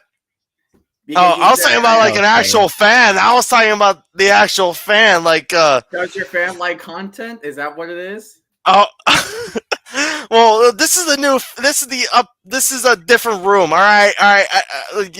We transferred the powers to the other room now. This is the new office. Okay, here we go, boys. All right. I'm still in the commercial. right now. Commercial too, but I just okay. I had to talk to T because he was like, "You want to do the Wednesday power rankings?" And commercial. 2 people are now seeing it. We got a double. We finally doubled the audience right now. We doubled the audience. This boys. If you're not watching this right now, you are. This is not. This is peak. We're witnessing peak. This is peak enjoyment right now. My cable streaming glitched out according to LJ. Just watch the stream, man. We're witnessing peak. If this is not the UFL, I don't know what is. This is amazing. Witnessing peak reaction. Come on. We must bring in the whole crew. We better block Matt McCrane. If we don't, no crane kicks. This is not Karate Kid. The question is, what yard line is DC at? That's my question. I think they're in the Stallions. So from there, that's a 48-yard. Yeah. No crane kicks. This is not Karate Kid. It's reasonable. All right. If we're reference 80 stuff, might as well reference the Karate Kid. No crane kicks. No crane kicks allowed in this scenario. Come on, stop them. All right. The clock is still running. Thing, right? If you're Stallions, you should use your timeouts. That's what I'm thinking too, but at the same time, I think they have confidence. What they can do is just run the ball. Like that's what they can do to milk the clock. Looking at Matt Corral, they're thinking like, okay, he's gonna need all the timeouts he needs. Yeah, Matt Corral's gonna need everything. He's gonna need God right now to make a drive happen. He's gonna need God. Oh my God, this is not great. We're not a great part now, guys. Forget the draft show reaction. This is the draft show reaction. Okay. Birmingham has called a timeout. Call timeout right now. Finally, right now. Third down. One more stop, please. One more stop. Did they call a timeout? They didn't call a timeout, did they? They did. Oh, thank God. Oh my They God. called the timeout. They did. I was No, about to they throw did. hands. Hey, Stop the crane. One more stop. Just one more stop. One more stop.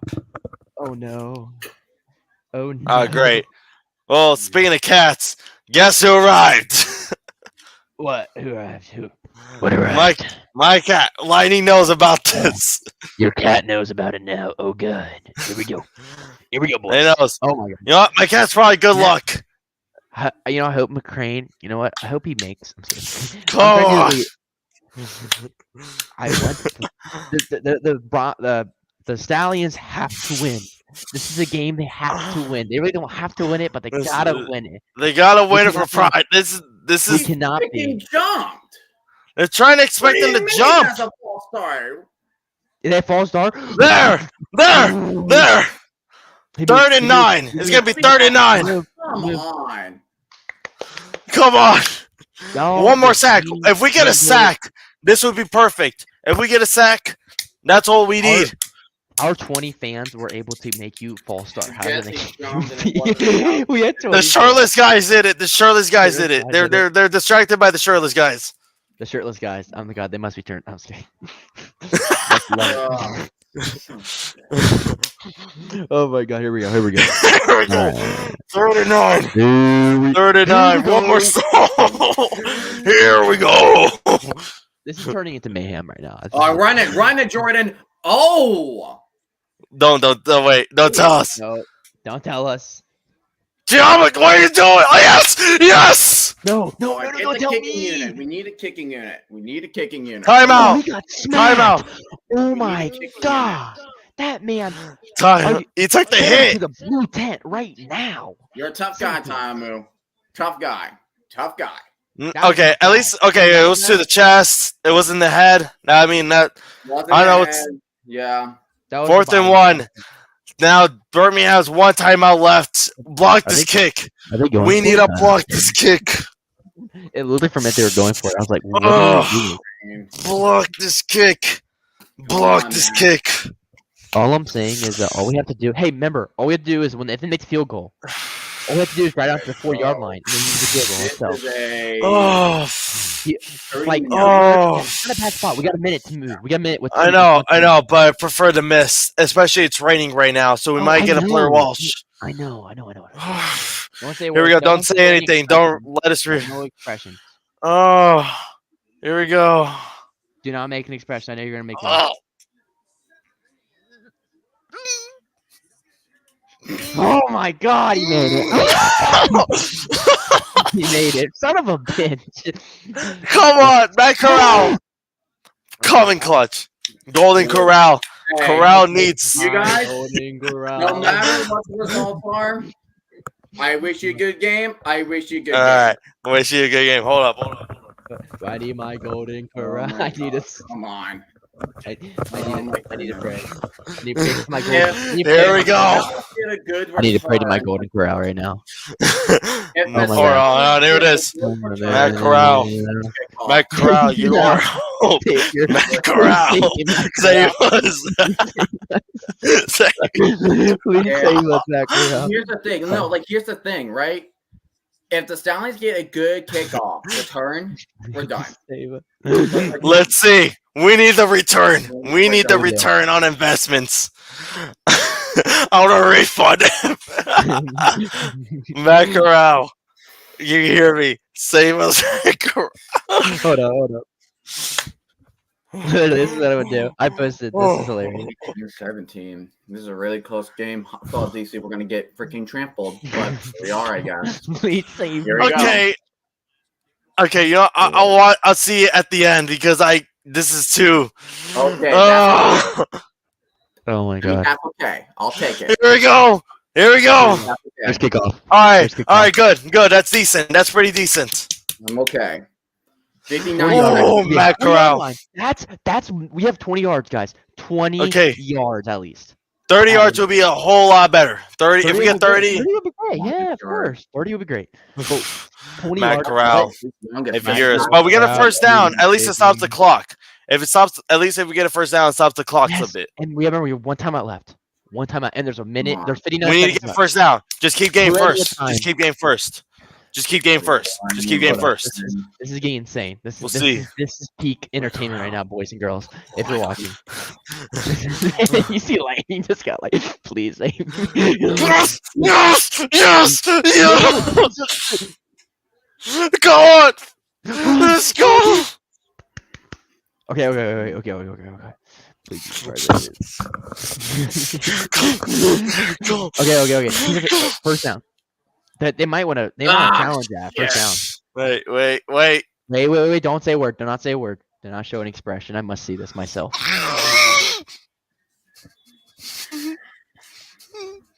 He caught it!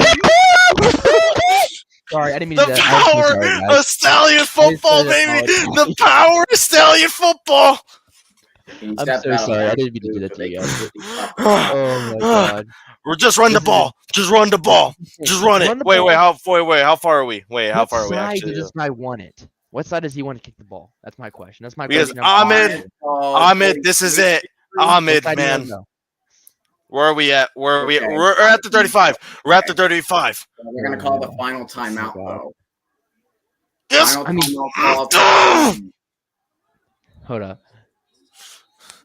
I mean, would they waste the clock at this point, or what? What do you do?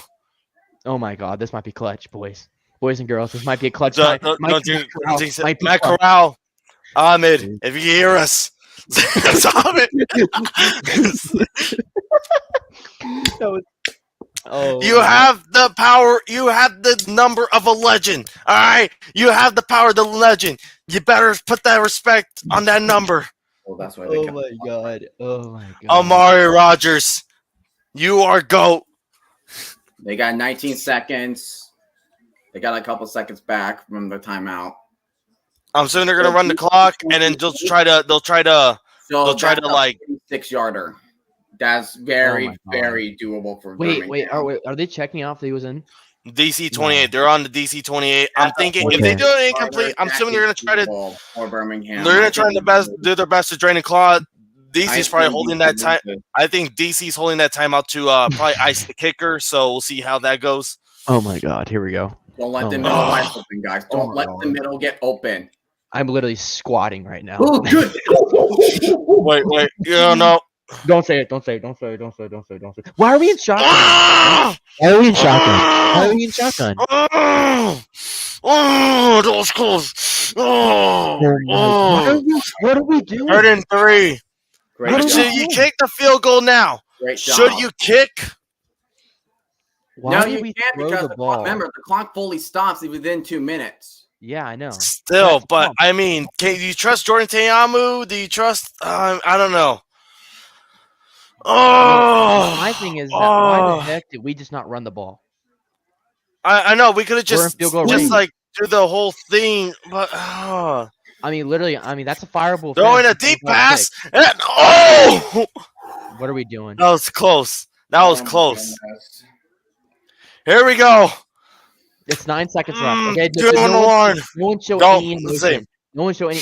I'm so far behind. Hold up. Okay, I'm looking away from this. Calm down. Let's relax. Take a deep breath, everybody. Take a deep breath. I'm gonna cover you, man. I gotta cover him. I can't see. I gotta turn this off. Hold on. Let me turn my thing out. DC has called a final timeout. I thought they were gonna kick at least ice Ahmed. I guess sort of, but. Oh, they did. They're icing the kicker. Here we go. Okay. Great ass. There we go. Okay, let's see. Ahmed, man. Great ass Cam. Oh my god, hold up. Do we need to push it for you, man? Wait, what? Do we need to push it for you? Don't push it for me. Hold up. Oh yeah, we need Jason Kelsey. Yeah, that's right. We need Jason Kelsey. He's about to kick it. 46 yards. They're about to wait. They are now about to. All right, here we I can hear go. you, by the way, so if y'all can. All right, calm down, everybody. Don't show a reaction. He takes his steps. Let's see what he can do. Yeah.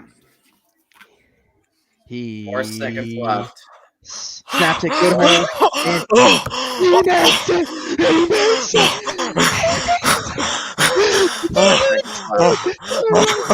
I'm saying is Lightning, GG, bro. That was a great game. Good game.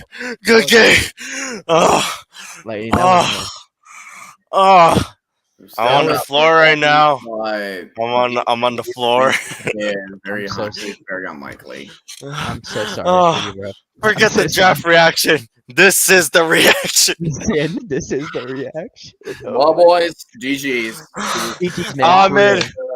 That was a great matchup. Heart attack.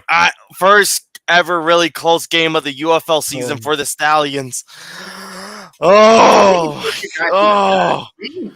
think we the most. Oh man, I'll take it. I'll take making you guys sweat and having multiple lead changes. I will definitely take it. That was literally I'll definitely take it. I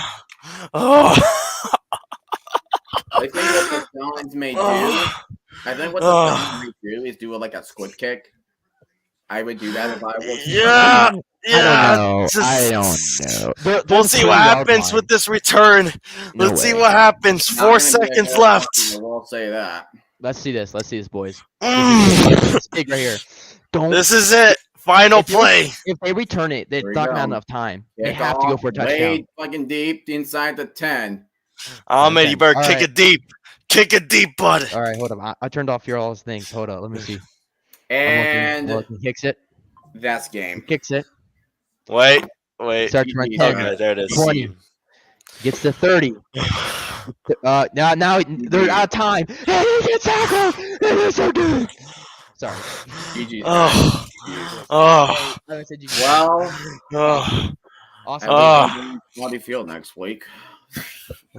Good luck, man. Hold on. Hey, y'all gonna be in the championship most likely. You guys are the second best team in the league. I'm gonna be honest with you. I truly the DC is probably the second best team is third. Actually, let's say third. Yeah, we'll say third. Second best with a game-winning kick. The Birmingham Stallions are going all the way. They're going all the way. Okay, here's the thing. Your Yinzer mode does not work because you guys are like the best team. Because you guys are the best team. So Hey, I'm a Seahawks fan. This is some Pete Carroll like nonsense right here. So experience it. If you want, this is me every Sunday in the NFL. Welcome to my world. This is my world now. Also meet on Sunday too, you bastard. No. You know your result. You know the result's gonna happen with the Jets. While me expecting the greatness of Geno Smith or Russell Wilson, doesn't matter who's on center. We have to find some way to make it a close game for no reason. And here's the thing about my team. We have games where we think we're going to get our asses kicked in two ways, but we end up ending very close, or we end up getting the beating back. Like, for example, Philly with no Sauce Gardner and no Zach Wilson, go Zach Wilson. All I'm saying is how about this? Thank you for beating the LA Rams in 2020. Thank you so much. That was epic. That was so epic. You know what? Even though defenders don't, you know what team I still have? The Braves. Well, hey! You better support us on Braves night on against the Battlehawks because that's our next home game. Braves night? Is it really? Braves night. That's the next theme. Really? You guys are at Houston, right? Next week. Next week, yes, and that game is going to be far more worse than the pain we dealt with today. That game is going to be a whole lot worse. No, to be completely honest, that was the closest I've seen the Stallions play. Like, I know it wasn't like a high-scoring affair, but man, it was close. Like, it was insane, dude. That safety made a difference. That safety really you've been that. Yeah, who would expect the safety to sides of the ball? like both teams have struggles. Like look at the defenders not having a lot of offense, and they could not stop Makarova throwing deep passes. But then you guys struggled a lot in the first half. Like those fumbles were, oh my goodness. Like you lost 2 fumbles twice in your red zone. Like, oh my goodness. Jesus, you sound like you ran a marathon there, Sir Random Guy, bro. I'm telling you. Hey, I done a marathon. I did a marathon last month. Your marathon. I actually did one. No, that was. I mean, I admit though, that game, even though I kind of watched parts of it at the beginning and then at the very end I watched it all. Good game. I mean, it was a scrummy game. It was. I mean, I cannot wait. Cannot wait next week. Houston. This is a conference rival game that we need to exercise those demons. We need to exercise those demons next week. They needed to win like this. They needed to win like this. This is a game that I felt like this is a game worth testing because, to be fair, we knew at least during the offseason DC was going to be a good team heading into that game. I think everyone suspected a close game like this. I don't think low scoring for sure, but I see you sent a meme. Who? Here. Let me add it to the stage. Here. Yeah. That's me. That's me and you, sir. That's me and you. That was pretty much what we Wait. Oh, that was awesome. I have to admit, it was. I mean, it was definitely a better game than I thought it was going to be. I knew it was going to be a good game. Better. No, it was better. Like, it was better. No, I thought it could.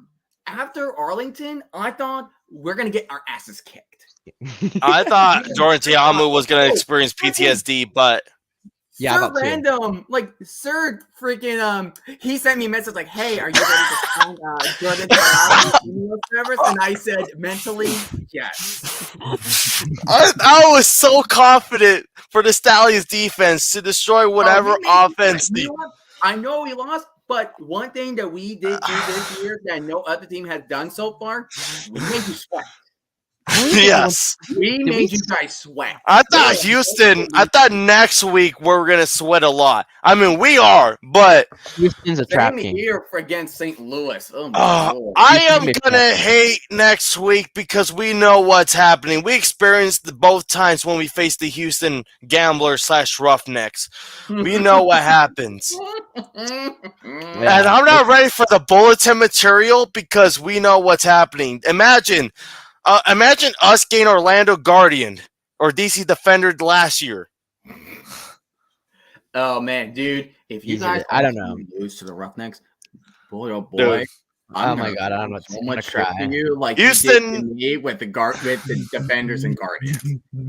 Oh my goodness. Houston better be 1-3 tomorrow. I know I picked Arlington, but this is those dire situations that I need Houston to win. He's like, we cannot be the first team. We cannot be the first team to lose to the Roughnecks. We cannot. Right. I'm telling you, it's straight. But if not, I will make my skit on the Houston Roughnecks next week. I was going to do it this week, but I keep forgetting. But, oh, man. Great. I want to, okay, so you guys experience most of the Panthers versus the Brahmas. And I pretty much experienced most about Memphis versus the Battlehawks. Yeah. From the streams. So how about let's end off with our thoughts of those games. So which games do you want to start with? I guess we're doing all 3 games or we already kind of talked about this stream in particular. We could talk about the showboat since it's already kind of more like, hey, we kind of had our little thoughts in our head. I think we could explain what happened. So we can start with the first game on the board. I mean, let's start with Showboats, Battlehawks. So I thought the first half was actually pretty entertaining. Mm-hmm. Like offensively, like they were going to be back the same level. Yeah. But they also made like similar mistakes. So like each team had thrown an interception. Mm-hmm. And the penalties happened, like a face mask from Vontae Diggs of the Showboats that resulted in the touchdown. Mm-hmm. But the second half really went downhill because, well, one, no scoring happened in the third quarter. It was kind of like a little back and forth affair for a while until the Battlehawks offense regained composure and just put Memphis down. Yeah. And I mentioned a lot of times during the stream, they were in the first half, no team got a sack. Yeah. Nobody got a sack. But in the second half, the Battlehawks got 4 sacks. They sacked the Showboats QB 5 times. And Cookus was hurt. He got hurt during a sack because Antoine Jackson, he hit him around here. And he had to hold on to his shoulder. Yeah. So, and Troy Williams had to come in and similar to what the offense has been doing for the Showboats, they just ended up losing. They just slowly but slowly just collapsed. We went from a tight 20-17 game to a 32-17 beatdown. And I saw on Discord that apparently when it comes to the fourth quarter, Memphis has been outscored 53-8. Yeah, Brett and UFM put that, huh? He put us the tweet Memphis, right there. Regardless what happens with Arlington versus Houston, Memphis is my 7th seed. They are such, I thought they were mediocre at best, but now to me, they are a bad team. Their offensive line is such Swiss cheese. And you would think with all the voice they made, Case Cookus, Jonathan Adams, Vinny Papel, Sage Surratt, Darius Victor, you would think that those offensive pieces will definitely help guys like John DeFilippo after his success with the New Orleans Breakers. But either what they're doing on the technique is wrong, or the players are not fit into the right schemes. Yeah, I would agree. Yeah, it's a big problem. Regardless, I'm having Showboats as the 7th seed because they're just bad. 7th seed. I know Memphis. I know Memphis will go up. I know Michigan lost, but Memphis is gonna get their asses kicked next week. Oh yeah, there's no doubt. There's no doubt. Yeah, dude, I think in the offseason, you pointed out, we thought Memphis was going to be a solid squad, especially the amount of talent they have. They have that talent. We just don't know. They're 1-3, lost 3 straight games. We kind of see this somewhat last season whenever they lost 3 straight games as well. But I mean, if they don't win next week against the Michigan Panthers at home, you're kind of it's pretty much bye-bye for them. But anyways, the Battlehawks, they are pretty much showing they're their complete team. They're looking like pretty much the second best team behind the Birmingham Stallions officially. You could finally start putting the Battlehawks at 2 for everyone. But I had Battlehawks at 2, and they're still at number 2 for me. Yeah, they're still going to be number 2. Birmingham still won today because this was against a good team. This even though I did make a comment last week saying DC might be the worst 2-1 team, but I mean they played their hearts out today. They played their hearts out. No, their defense definitely improved. I will say that their defense did improve from what we. Greg Williams actually did better. Greg Williams did a better defensive performance against one of the best offenses. Hey, for the Showboats, do you have a magnet of them? Because I know where they should go. Oh yeah. I cannot wait for you doing the eliminations. I cannot wait for you doing elimination bins. I'm probably not gonna do what I've been doing for the past 2 seasons for the NFL. I might just do how Tree does it with the the cutoff, right? The eliminated. Yeah. But Battlehawks, they are pretty much looking like the team that we're expected to be, besides that one loss versus the Michigan Panthers, which is that game they should have probably won that game. They should have been 4-0 like the Stallions. But Michigan does have that great team. Yeah, and Jake Bates is a god. We all can admit that. Of course. But otherwise, we're pretty much just showing that the Battlehawks are showing they're the real team of the XFL conference. They're trying to prove that, hey, that 7-3 season didn't happen. they're proving their way. They're going to the playoff. I think they're definitely going to host a playoff game if they keep continuing like this. Yeah, they have their they so like what's great about Battlehawks is that they got their offense going. Like they have a great system on the offense. Like the search window for Ja'Cory Pearson had a great day. Like he had 11 catches for 70 yards and a touchdown. He had a great day. He had a great debut. And Mateo, apparently, I was looking like, where's Mateo Durant? Apparently, he had a foot injury. And Jacob Saylor said, hey, do you guys need another 100-yard rusher? Just went up and rushed for 105 yards for the day. Yeah. So the run game for the Battlehawks is there, but they pass the ball like a lot, like 40 plus times. Yeah, I mean, AJ McCarron is that guy. Like, I mean, for him in his 30s, like early 30s, he's still slinging the ball, which is fantastic for the league in general. But yeah, so next week, the Battlehawks are going to travel to Audi Field to go against your rival, the DC Defenders. Any thoughts, at least for you, with the DC Defenders going against the Battlehawks? I know you're going to win this game actually live at Audi Field. Do you think the Battlehawks have what it takes to give the Defenders their first loss at Audi? I would say so because, like I said, like there's a lot of holes for Defenders. Like I know our defense improved against Stallions, but very much we still lose at the end of the day. There's definitely more improvement, and the Battlehawks is just great because whatever they had to work,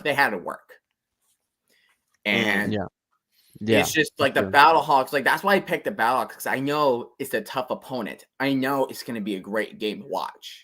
It's two good teams going up against each other. I know that this is going to be a really close game.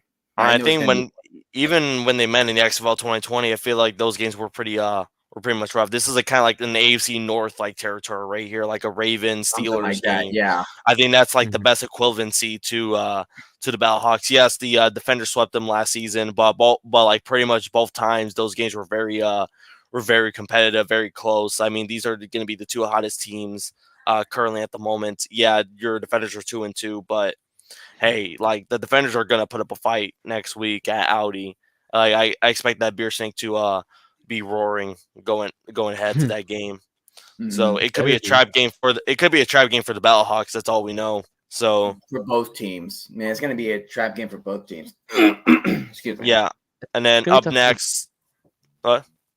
I said it's gonna be a tough game between those two. Yeah, it definitely will be. So, but here's the thing. So before we get to your guys' Michigan and Brahmas, the Michigan stream, every game has been USFL and XFL teams going up against each other. Every game, well, except for week 3. XFL won twice, and USFL won one game, and that was Stallions.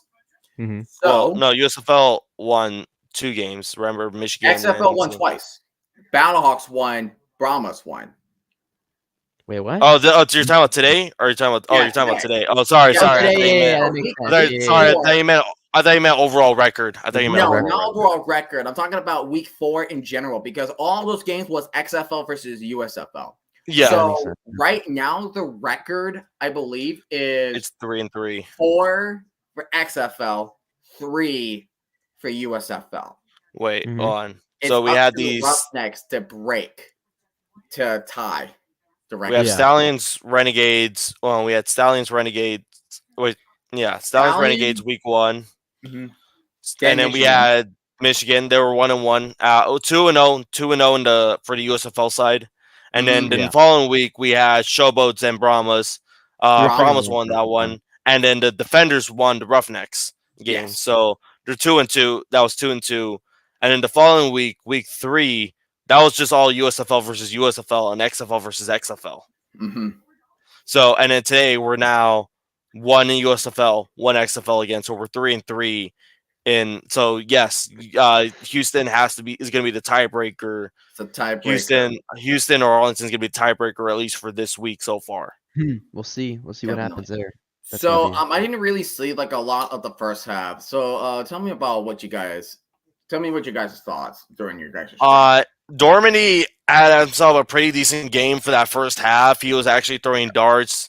lasers. There were times that he played some risky throws, even throughout the whole game in general. But otherwise, he didn't play too bad. Overall, the San Antonio's defense, by God, they legit they showed up. They showed up today against EJ Perry or Danny Etling. Yeah, because EJ Perry tweaked his hamstring when he was running. Yeah, and even Danny Etling looked like he was about to probably get he was about to be out of the game as well, because if you saw, he looked like he got hurt pretty bad. But Cam mentioned this earlier during the game that San Antonio actually is the number 1 passing defense in the UFL right now. So yeah. Their defense is very good. So it's going against EJ Perry. I mean, this was pretty much going to be easy pickings for them. Like, the only thing was EJ Perry still has the legs, but confidence as a passer is still kind of up in the air. Even though last week was probably his best game by far as a Panther, but it feels like there's kind of some lack of confidence in EJ Perry in terms of the passing game. And you're kind of relying on him on the legs. If you shut down his legs, that's pretty much the offense is going to be very stagnant. And there was a very lack of the run game in general with West Hills, which we still are for a question on why they do it, especially how last year when they had Reggie Corbin on the offense to be like a very big man to carry the team. But Cam, your thoughts since you were there as well. You're there as well. Yeah. I mean, like, I felt like the first half was pretty one-sided, though. I'll admit that. It felt very like the Brahmas were just kicking ass. To be honest, they were dominating, and it felt like it really felt like the Panthers weren't really learning from their lessons. It felt like, because when they realized, I mean, they had to have known that the Brahmas were the number 1 pass defense. They had to have known that, right? Their analytics team at least should have known that. So they should have realized that maybe I shouldn't pass, and if I do pass, do play action. You know what I'm saying? Make them, put them on their toes and all that. They didn't do that at all. They decided to go from shotgun, and then they would let AJ Perry try to cook. But the problem is that he's not going to throw a ball, a perfect dime every time. And the thing is, he's better at running the ball, to be honest. And that's a good thing. Than he is a passer. Yeah, it's more rusher than the passer. And the thing is that they should have used that to his advantage. I truly think that they decided to forget about that, and they just said, like, fuck it, we're just gonna pass the ball and see if we can break through. And it's like, you're not gonna do that against the number 1 team. And you know what I'm saying? Not number 1, defense for that. So I was like, yeah, and like they were getting after AJ Perry, and the thing is that he just never felt comfortable in the pocket at all. He was always very jittery, and it was not very good football overall. I mean, the Panthers defense wasn't looking good. They were getting cooked up. Like, I mean, they were getting smacked, basically, it felt like. I mean, they were running the ball, they were passing the ball, they were in rhythm. I mean, it wasn't a good game. I would say overall, it was an ass whooping. Let's be honest with you. It wasn't that technically it was an ass whooping. And the thing about like Michigan was 2 weeks ago, EJ Perry got sacked 7 times. Even though the game was decided by seven points, EJ Perry still got sacked 7 times against the Stallions. And I feel like the Showboats and the Stallions are like the same page. Like, they have such weak O-linemen. Such weak O-linemen with a decent front 7. Memphis has the worst O-line in the league. They do. Yeah, Case Cook cannot escape the battle lines. Like, even in Philly last year, he was getting beat. But since this is a new league, especially with the defense being like all-star, pretty much all-star throughout each game. Like, by far, Case Cook has been game bullied throughout. Like, first of all, you're playing against Houston's defense with Reuben Foster, Adam Rodriguez. Who was the player that retired just recently? The quarterback, right? Is that what? No, it was a defensive player. No, defensive player. I don't know. I don't remember. But that Houston defensive player, like, week 1, Case Cook has got bullied even though they won a game. Week 2, the Brahmas were actually cooking, or sorry, the Showboats were actually cooking that game. I'll say that, like, until the Brahmas actually smartened up and adjusted to the offense, and then Memphis defense just like collapsed that game.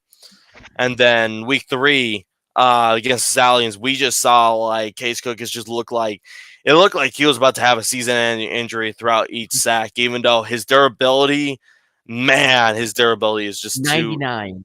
It's so 99. insane. Yeah, It's 99 right now. 99. I mean, it's 2-4. crazy. Like, I don't know how he's able to. I mean, just how hard he was getting hit. I mean, it was just like insane how he was getting hit. Like if you're gonna take more of these hits like in the same place, you're gonna get yourself hurt. He needs to get bubble wrapped. That's what he needs to get. Like it's like game kind of. It was like that bad. They had to like bench him for Troy Williams, and then Troy Williams got sacked 3 times in that same quarter. You know how insane that is. That's the thing. No, that's the thing. Memphis starts hot. Like it's like they always do something so like something interesting in the first quarter, but then they just completely crap the bed. Mm-hmm. Like they just don't know how to finish games. And ever since they blow that 16-0 lead against San Antonio in week 2, like they were not the same team since. They haven't. Yeah, it's horrible. Like it is. I think it's ripped their soul out. It feels like it's ripped their soul out of there. I think they just like I thought.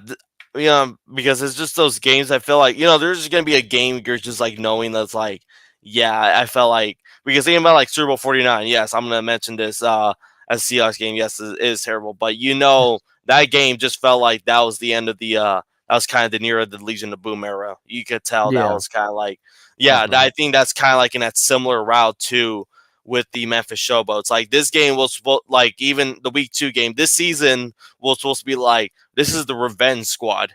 This is because we brought in Case Cookis. He wants revenge for the Stallions for the championship game and everything. You have John DeFilippo, who got smacked 47-22 as a New Orleans Breakers coach in the playoffs. You have a bunch of other New Orleans Breakers players that are wanting to get some revenge on the Stallions too. You have Showboats players, 40-2. Like imagine doing that. You really want to go against the Stallions, and we thought, hey, this Showboats team was going to be a monster house. We thought this was going to be a team that was going to was going to be wild, insane. But let's pull up a meme. You better on your skit lighting. You better start calling Titanic again. You better start bringing up Titanic. I'll bring that up after week 5 games because I'm not because that's like the halfway. That's like the halfway point, right? I try to do it like by the quarter, a half, and 3/4 of the season remaining. But I'm definitely bringing back Titanic, and I know in my skit Memphis is trying to call out Michigan, so who knows where that will go. Yeah, but this game by far, this game for the I guess back to the Brahmas and the Panthers game. San Antonio, like they might be a team that's probably going to be like a second spot for the XFL conference because who knows again? Because I feel like it's going to be like this. St. Louis is looking like they're taking the top seed. I think I think we're all agreeing. They're much better. And then the second seed is like pretty much will be a battle between San Antonio and DC. It would really depend on how Quentin Dormady plays the rest of that game, the rest of the season. If not, maybe we get to see Tom Flacco. Who knows? And week then 6 is the Defenders and the Brahmas in Audi Field. Ooh. So week 6. That might be a crucial game. That game could kind of. That's a definite crucial game. Like that is if DC needs to win that game for sure, just at least to keep up. Well, both teams need to win that. Yeah, that's the game that you're at a halfway point. Now you need to start winning games. I gotta see who the Brahmas. Many games, and then other things that don't go your way. Mm-hmm. I gotta see Let me see who the Brahmas are playing week 5. I think I said earlier the Arlington Renegades, but just let me just Renegades.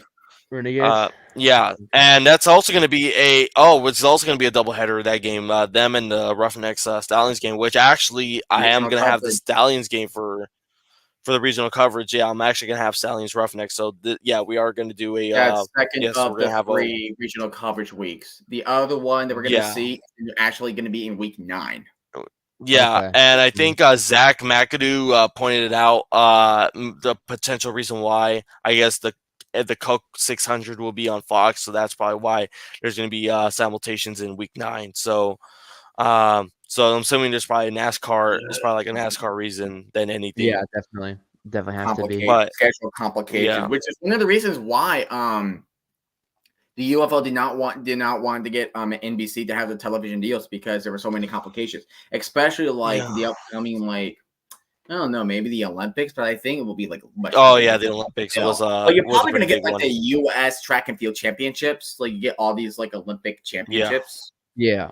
No, But but I understand. I miss it. I miss the UFL. I think, and then I also heard. I think like even during the offseason, the UFL was trying to get a deal with CBS as well to get their games covered. Which that would be at least a huge. That would be huge if we ever get NBC or CBS as a extra coverage game, and if the networks we're gonna focus on for next season would be CBS, Fox, ESPN, ABC.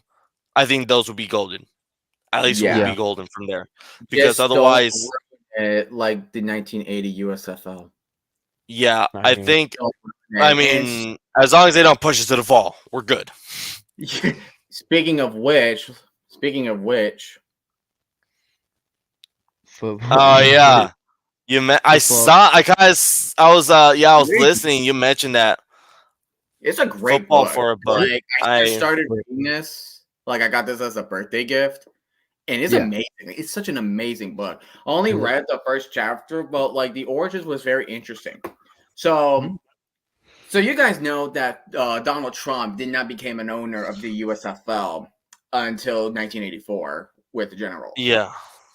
So when they had like an owners meeting in '83, he was supposed to be coming to the meeting, but apparently he said that he had this casino project that he is being a part of. So he didn't want to be part any of like New York / New Jersey. He didn't want to become part of that ownership yet. Yeah, he says. So he said, right, well, I got to apologize. I'm not going to be able to make it. In fact, I can't be a member of your project. Things are going to be unbelievably for me. I had this casino project, and it's going to be big, really big, very exciting, lots of money on it. Okay, so anyway, sorry, bye, click. And now, like, I'm having so much thoughts. I'm like, wait, how did he get ownership of the Generals then in '84? What happened to the previous Generals owner? I don't know. Like, I mean, there's no owners now, so I mean, I mean, obviously, but back then, because the thing about the USFL, like, this was the first actual time they are trying to have football in the spring. Yeah. You might be thinking, well, okay, what about the World Football League in 1974 or 1975? NFL Europe, no, right? That was in the fall. That was when they are still trying to compete with the NFL. The NFL was already king by that point. Like, it was stupid idea. They were trying their best. Idea, because you know how much big of a company the NFL is. Like, it's so big. I think the best thing, like, I've talked to Sir Random Guy and TeeTiming about, I think the NFL needs to kind of, put an extra hand out there to help out the UFL. I truly think that, because it sounds like, because I was watching Destroying's like first videos about the, like, when he was starting to come to the UFL, and he was talking about how they're like short staffed because they didn't have like all the money that they wanted to or something like that. So I felt like because I told Sir Random Guy, this league is a feeder league to the NFL. Yeah. You know what I'm saying? It's going to, like, all these players are going to get in the NFL if they get the chance. You know what I'm saying? And you mentioned earlier too, sorry to interrupt, but you mentioned coaches, and you also mentioned coaches and other even interns. Heck, even interns right now as well. Like, they could probably be looking for something. I mean, it's important, and I truly think that if they extended olive branch, I know that the XFL has did a sponsorship and all that. Like, they've came together to do like they would work on like new rules and see if they work and all that. Yeah. But I think that they need to bring out more of a financial. I'm not saying give them $200 million and say be like the WNBA, right? Like the NBA trying to fund as best they can for the WNBA, but I mean, like, something, right? I'm not saying we want a big amount of money. We just want at least a decent amount. I'm not like we could fund the whole season. Like we still want to fund the whole season. Like for sure, we're still gonna fund the whole season, but we just want something to be like, hey, get people excited about, like get your return on investments, get the fans' return on investments, like pretty much anyone's return on investments at this point. I mean, my Like, thinking is also, I didn't mean to cut you off there, but the you're good, thing man. is that like what the minor leagues for baseball do is it doesn't really help them, but like it's a whole nother story. But the majors pay for these players. They pay the players that, like, you know what I'm saying? And the players are they're kind of leased out to the minor leagues where they play and then they work their way up. So and so the owners, because the people are own these minor league teams, these are not owned by like the teams that are they affiliated with. They're just, you know what I'm saying? So they're making more money technically because they don't have to pay anyone except for the people that work there. What I would think is that would be probably smart, since it's probably like, was it like $80,000 per player or something like that? Is it? Do we know how much it is? I think it was like 4 to 5K per game. So if we're going like 10 games. 40K, 50K, 50K around there. Not including playoffs, obviously. So because you get like bonus incentive. Because also you've also think about like players can get bonus incentives for like winning games or winning playoff games and even the championship. Or I think there's also like stats, right? There's some like accolades that you get, or accolades, like, accolades, incentives, Well, my thinking is from that is that why don't the NFL? That's pennies on a dollar. They can get that. You know what I'm saying? Help, maybe like not even like give them like, you know what I'm saying? Just give them like 80. Like each player gets 80 grand and all that, and they figure out what they do and all that. You know what I'm saying? Basically, bump up the pay raise by like a few grand, basically. Yes, and it makes more people willing to do. You know, it's more willing for other players that weren't thinking about it because it's just financial reasons. Think about it, because that one guy that you told me that retired because he's like the inactive list. They don't give enough money. Davis Cheek, yeah. It was So it's like if they can get 80 grand, that's livable money. I'm not saying that's great money, but it's livable money. It's basically like, hey, we could get an apartment. We could get an apartment. We could. Exactly. But then again, there are some people who are like, hey, I do have like a family. I guess from a certain perspective as well, it's like, hey, I need to get the NFL money. I need to get at least like the $1 million per year because I do have a family to feed. Like 80,000 doesn't feel like it's cutting enough. If you're single, if you're a single person like living on your own, then yeah, for sure, 80,000 could get you a semi decent apartment somewhere in Arlington or whatever is going to be the living space eventually. But just saying Arlington just for the time being because that's where they're all stationed. It was just a number that I put out. The 80,000 seemed like a decent number, but like I'm saying is maybe that like 100K. 100K is fine. Yeah, 100K, and then you get incentives and all. And I bet so like that would be perfect. You know what I'm saying? They would if the NFL paid for their salaries because it's a feeder league.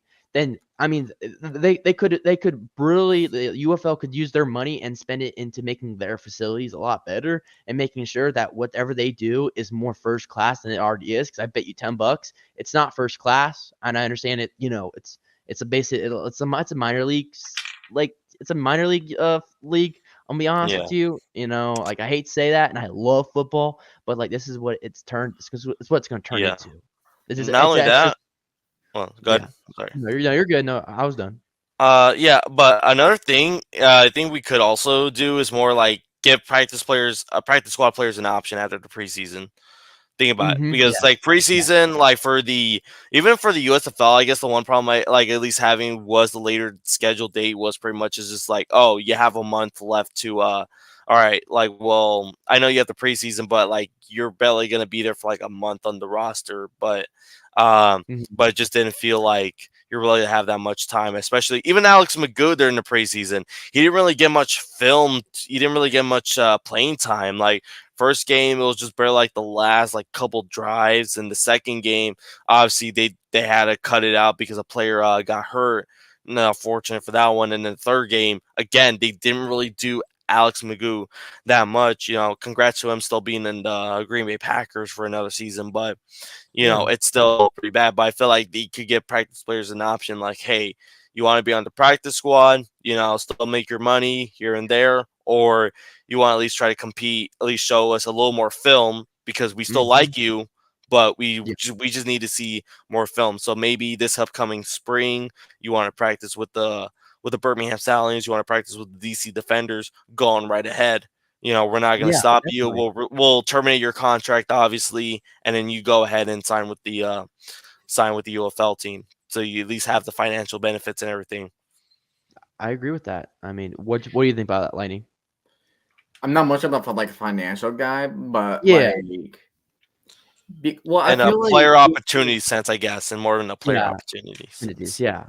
Yeah, it's more like playing opportunities, and like they have to like really like put their heart and soul and like into the game. Like he's Carlos Davis's brother on the Stallions. Is it Khalil Davis who's now on the He's not on the Texans.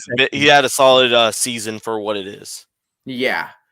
Like there's like some players that really like try to hard out like in the regular season, and sometimes it works out, but sometimes it just doesn't. And when you guys are mentioning about like the apartments, like $80,000, I kind of like reminds me when I was watching Netflix's Last Chance U with Laney College. Yeah. Where the football players, because Laney Community College did not have any dorms. Yeah. So like they had to go find like minimum wage jobs or like any type of job and try to go to an apartment. Yeah. That makes sense. Yeah. And like it's kind of like I don't know what it's like. What else could they do? Also, I think of the Bishop Sycamore documentary as well, where it was like where the coach was trying. Did you guys see that documentary? I did. I saw that Reggie Barlow documentary I have ever seen. Reggie Barlow's insane. No, sorry, not Reggie Barlow. I'm gonna say Reggie Barlow. So I don't know why I forgot his name. Coach Johnson. I don't know why I said Reggie Barlow. I guess just because the game. Wait a minute. Is that something you know about? No. I think it's just because I think I still have the DC game in my head. But no, Roy Johnson. There was Roy Johnson. No, what's awful? But here's what the thing that shocked me. And spoilers for anybody who has not seen this documentary. Oh yeah, watch it on Max. That's it's on Max, so you can watch the documentary on Max. So I'm gonna put my hand up for when I'm talking about spoilers. So it's okay. There is so the starting quarterback, who was at Bishop Sycamore, he got a scholarship from an historic Black college that is Grambling State. Yeah, but they revoked his scholarship because he did not have the credentials at a high school. That is so it was so awful. I don't understand. Why did they do this to him? Grambling State should have known, okay, this was a fake high school. It's but he really tried his heart. Yeah. He was under a bad circumstances because the coach were just utter dog shit. Yeah. They're such dog shit. And urinating tree, he had a video on Bishop Sycamore as well. Yeah, they were bouncing checks. They were sleeping at the coach's house. They were in apartments or at hotels that fields. It was just an awful experience. I mean, I don't even know how do you fake a high school? I still don't understand it. I don't know. I mean, technically it's an online school, but I guess we're saying, how do you fake a high school football team? That's the twice. Remember, they did that twice because Christians of Faith. Christians of Faith did that in 2018, and now you had Bishop Sycamore. And I saw that one comment, they were when Tree was showing the picture of Christians of Faith game, and they only have one to win. And guy was like, who in the hell lost to Christians of Faith? Not only that, some of those players were also 20-something-year-olds. So even then, they're either dropouts or they're JUCO college players. I don't get it. And then ESPN, they didn't want to disclose their information. Which that makes probably sense because they don't want to be exposed as wow, we're the team that we're the network that basically gave them a screen coverage and against IMG, one of the best football academies. That is insane. I mean, you got in some way. I'm a little bit impressed that Roy Johnson somehow fooled ESPN. I know we know we have like we kind of talk trash about ESPN and their commentary, but I mean, but still, like a major sports network, you fooled. You gotta at least be somewhat impressed by for what it is. A little bit. I'm not saying it's good. I'm just saying it was just you just gotta be at least somewhat impressed. Yeah, I have to admit it's impressive how much they messed up there. I'll be honest. It's impressive. Yeah. Like I don't know how you just not think to look up this school. Like I just roster too, and like, like how they put out the roster too is not look like any professional. Like, oh yeah, this is a high school lineup. Like, okay, this is who I am. This is the person. People are coming to this game. These are the people are going to be on this roster. But no, it just looked like just like a random list of names than anything. Not just like, oh yeah, I'm like, oh yeah, this is the kicker for the Stallions. This is the defensive tackle, whatever, so on and so forth. I just don't understand how IMG was because the IMG gets calls this school or the other school, or the Bishop Ross or whatever name is. They call them too, so it's like they both knew beforehand. You know what I'm saying? Not that they knew that it was a fake school, but like they both had to agree to this matchup, and I just don't understand how IMG didn't understand this might be fake. You know what I'm saying? I just don't understand that. You know, and then not only that, they also played a game a couple days before that. Remember that too? Yeah, I did not know that. I had no idea. They in Pennsylvania. They were against Stoke Rocks. They played it. I think it was a Friday before the Sunday game against IMG Academy. Yeah, they were like, and then the players were maybe tired, and not only that, some of those players were actually still injured, and they're like, okay, you're still going in to the Sunday game because they had no one there, and even like how they were getting out the entrance, like going to like as like the ceremony will be the walk on. Yeah, the walk on. They just look like they look pretty disorganized as well, like going into that game. That just wasn't a good look for anyone involved, to be honest. Like ESPN, IMG Academy, obviously Roy Johnson, and he even had a warrant out for his arrest in that moment.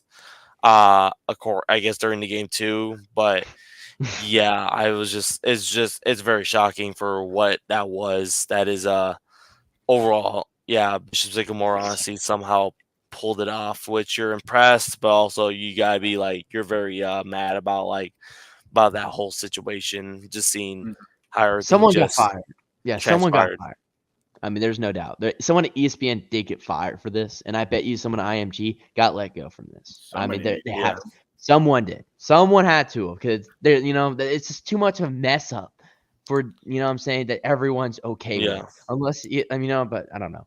ESPN, they wow me every day in the wrong ways half the time. So I could be wrong, but still, you're a major sports network. You are the sports network.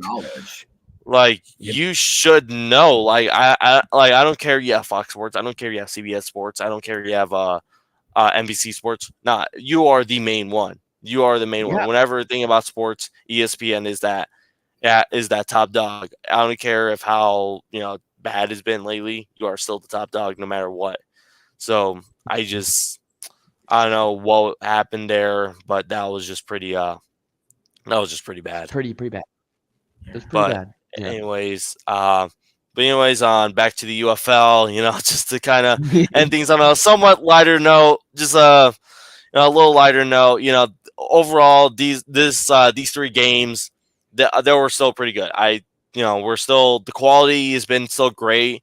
Nothing's really been like going down or anything. We're still seeing the amount of talent. We're seeing the equal opportunity. So I'm glad that these games are still happening despite what the score says. We see who's showing up, who's showing the talent, and we're ready to see these teams rumble. But any final thoughts for you just for this week, just for today's games or whatever? Just any final thoughts? Nothing from the top of my head.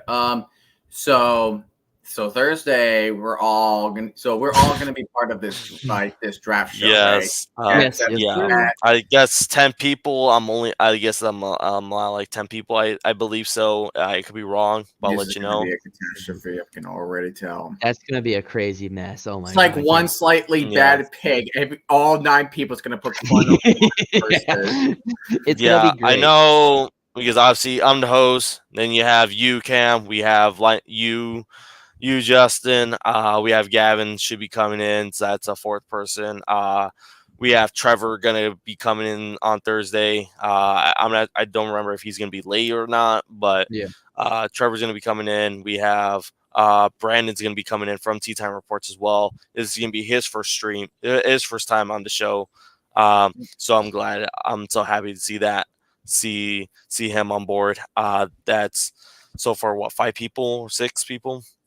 I think that's a good number. That's a good amount. That's a good number. And I think I invited a couple more people, but I don't remember. I'll make the official announcement soon. Yeah. So what NFL fans are we getting? So Cam, I know you're a Niner fan, and Lex, you're a Seahawks fan. Yeah. You guys have not got blood on each other yet. No. This morning was funny. This morning was hilarious. Yeah. This morning was funny. It was like a grassy tree. Obviously, I'm a Jets fan. What other fans are we going? Obviously, Gavin. I think Gavin and I are going to be representing each other as the Seahawks, so we got that. Okay. And what about Trevor? Trevor, he's a Lions fan. He's a Lions fan. Yeah. Hey, yeah, Trevor, in Detroit. That's perfect. And he's gonna be a late round selection, so that means he's gonna have to wait. Like Detroit and then the Niners. So yeah. I think of all the teams, I'm up first. No, actually, no. We got a Bears fan. We got a Bears fan. Okay. Yeah, so we might have 2. We actually might have 2. We might. Pick number 9. Okay.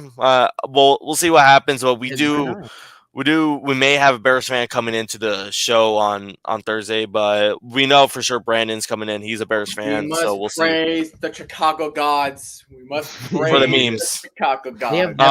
I'm not sure. Bruce is coming in. I'm not sure Danny's going to come in. We'll see. We'll see how that one goes. But I know Anthony wants to come in. The Chicago gods, regardless. I think we need to it's good and all, but if we're gonna do like a large quantity of people, I think we need. I feel like one idea I kind of have is maybe I do somewhat of a one-on-one. I mean, I'll have you guys on the stage for sure right here. Yeah.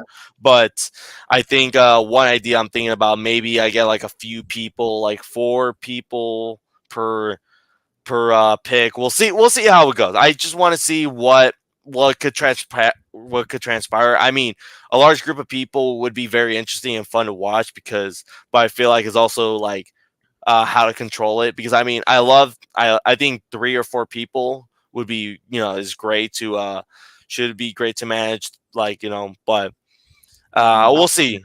Yeah. I'll see what happens. I still got a few days to think of all the details. I'll try to text you guys. Maybe I'll start a group chat. Who knows? But I think for sure I am going to invite TeeTimeReports. You guys are definitely coming in on Thursday night. Gavin should be coming in on Thursday night as well. We'll see what happens, because I know some people might be late to the stream as well. So maybe that's also so we'll see what happens. Yeah, it'll be a good thing if they come in. So besides that stream, Lex, what's your next stream coming up? Besides the draft, we're gonna do Roughnecks. I'm gonna do Roughneck Stallions, since that is gonna be, because we know meme material is gonna be on this list. We know the meme material is gonna be on the list. I don't know who to bring for a guest. Honestly, I legit don't know. I'll probably just bring someone here, but I'll see. Yeah, I think my next stream is possibly going to be week 8. Week 8. Roughnecks versus Stallions. So this is the graduation stream. Got it. Yeah. But if I manage to get it off at work, because I usually work like in the mornings or like noon shifts. Yeah. If I manage to get off early, I may do a double stream. What will be the double stream right there? What will be the The 4 o'clock game, or in your case 1 p.m. It's going to be Memphis in Michigan. Memphis, Michigan. Oh yeah, it's a or 10 a.m. game. It's a 1 p.m. Eastern game. Or no, sorry, 1 I'm p.m.? reading it wrong. No 1 Get p.m. your- Pacific. You already had glasses and you failed to read, lad. All right. Anyways, okay. Anyways, yeah, we got a 1 p.m. game, which I wish this is the only time I would have benefited from an early game, because I'm just like, all right, because that day I'm actually going to be graduating from college that day. So, but unfortunately, Congrats. I still got 3 years, so. unfortunately, oh, nice. Unfortunately, Yeah. I will not be able to catch up on the Roughneck Stallions game. Hey, it's all good, man. Your life matters. But I hope the Stallions win that game, because if they lose, then this definitely proves that I am the charm. I'm the reason why the Stallions keep winning. But I Yeah, really want to definitely. see them lose because of memes.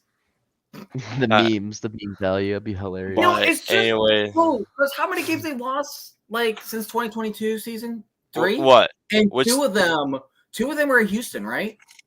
Well, I mean, one of them was technically Birmingham. Actually, no, both games were at Birmingham, but I think the second time we met up was supposed to be the Houston's home game. Yeah, Because but remember, yeah, the first season was Houston, and then the one other time was the Breakers.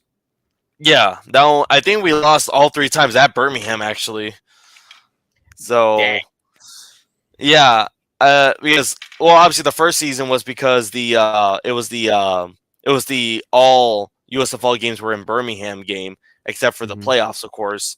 But I think that was supposed to be considered a road game by proxy, but then the second time, we met up, that was at home in Birmingham. That one I felt very frustrated by the game because the officiating, or mainly just like how we couldn't execute that game correctly. I just don't know how. But then the Breakers game, that one just felt like we didn't know what John DeFilippo was capable of at that moment. But at that point, we, by the time we made up in week 7, we figured it out. And, Alex Magoo was him at that point. So, yeah. Oh, but yeah. By the way, speaking of the NFL, one more thing. Schedule release, May 9th. May 9th? Oh, okay. That may be maybe a stream worthy, maybe a little stream worthiness. I know, because I know for a fact I had to go up against you two bastards. Oh yeah! Oh yeah! AFC plays NFC West. Let's go, baby. Yeah, let's go. Hey, we are gonna try to get in. We'll try to find a way to stream that game. That game better be a night game or an afternoon. That game better be somehow on prime time. I need that game to be on prime time for the bulletin board material. Oh my god. I'm praying Thursday Night Football. I'm kind of in that Thursday Night Football. Thursday night. Oh, I already know the Sunday, Seahawks. Monday night, whichever. Hey, we get a game on Christmas on a Wednesday. Yeah, we're getting 6 days of the week. Whoever gets that Christmas game, I'm so sorry. They're playing. Well, here's the thing. I guess they're saying that whoever's getting the Christmas games on Wednesday night or Wednesday or whatever, I guess they're gonna play on Saturday, because since college football season is over at that point. So I guess that makes sense. Because otherwise they put it for them for a 3-day rest, and it's gonna be pretty horrible. But they put them for at least 4 days, like a Thursday night football thing. Then I think they should be fine. I'm not sure what will be the logistics. I'm not sure how would they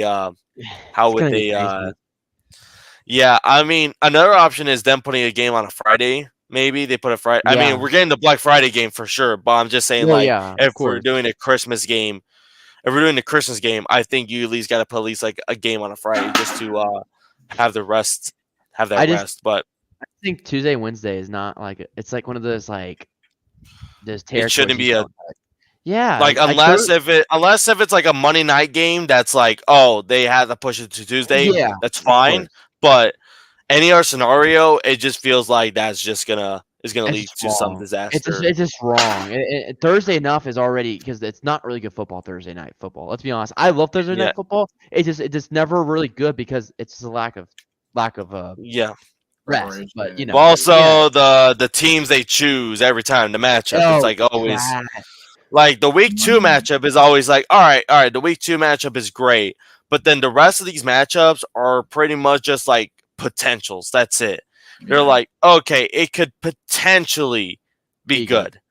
But otherwise, it's like okay. But like at the end, it's like okay. The 4-5, the 4-7, New York Giants going against the 3-10. The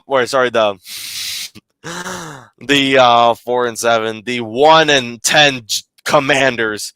Thursday Night Football NFC East battle.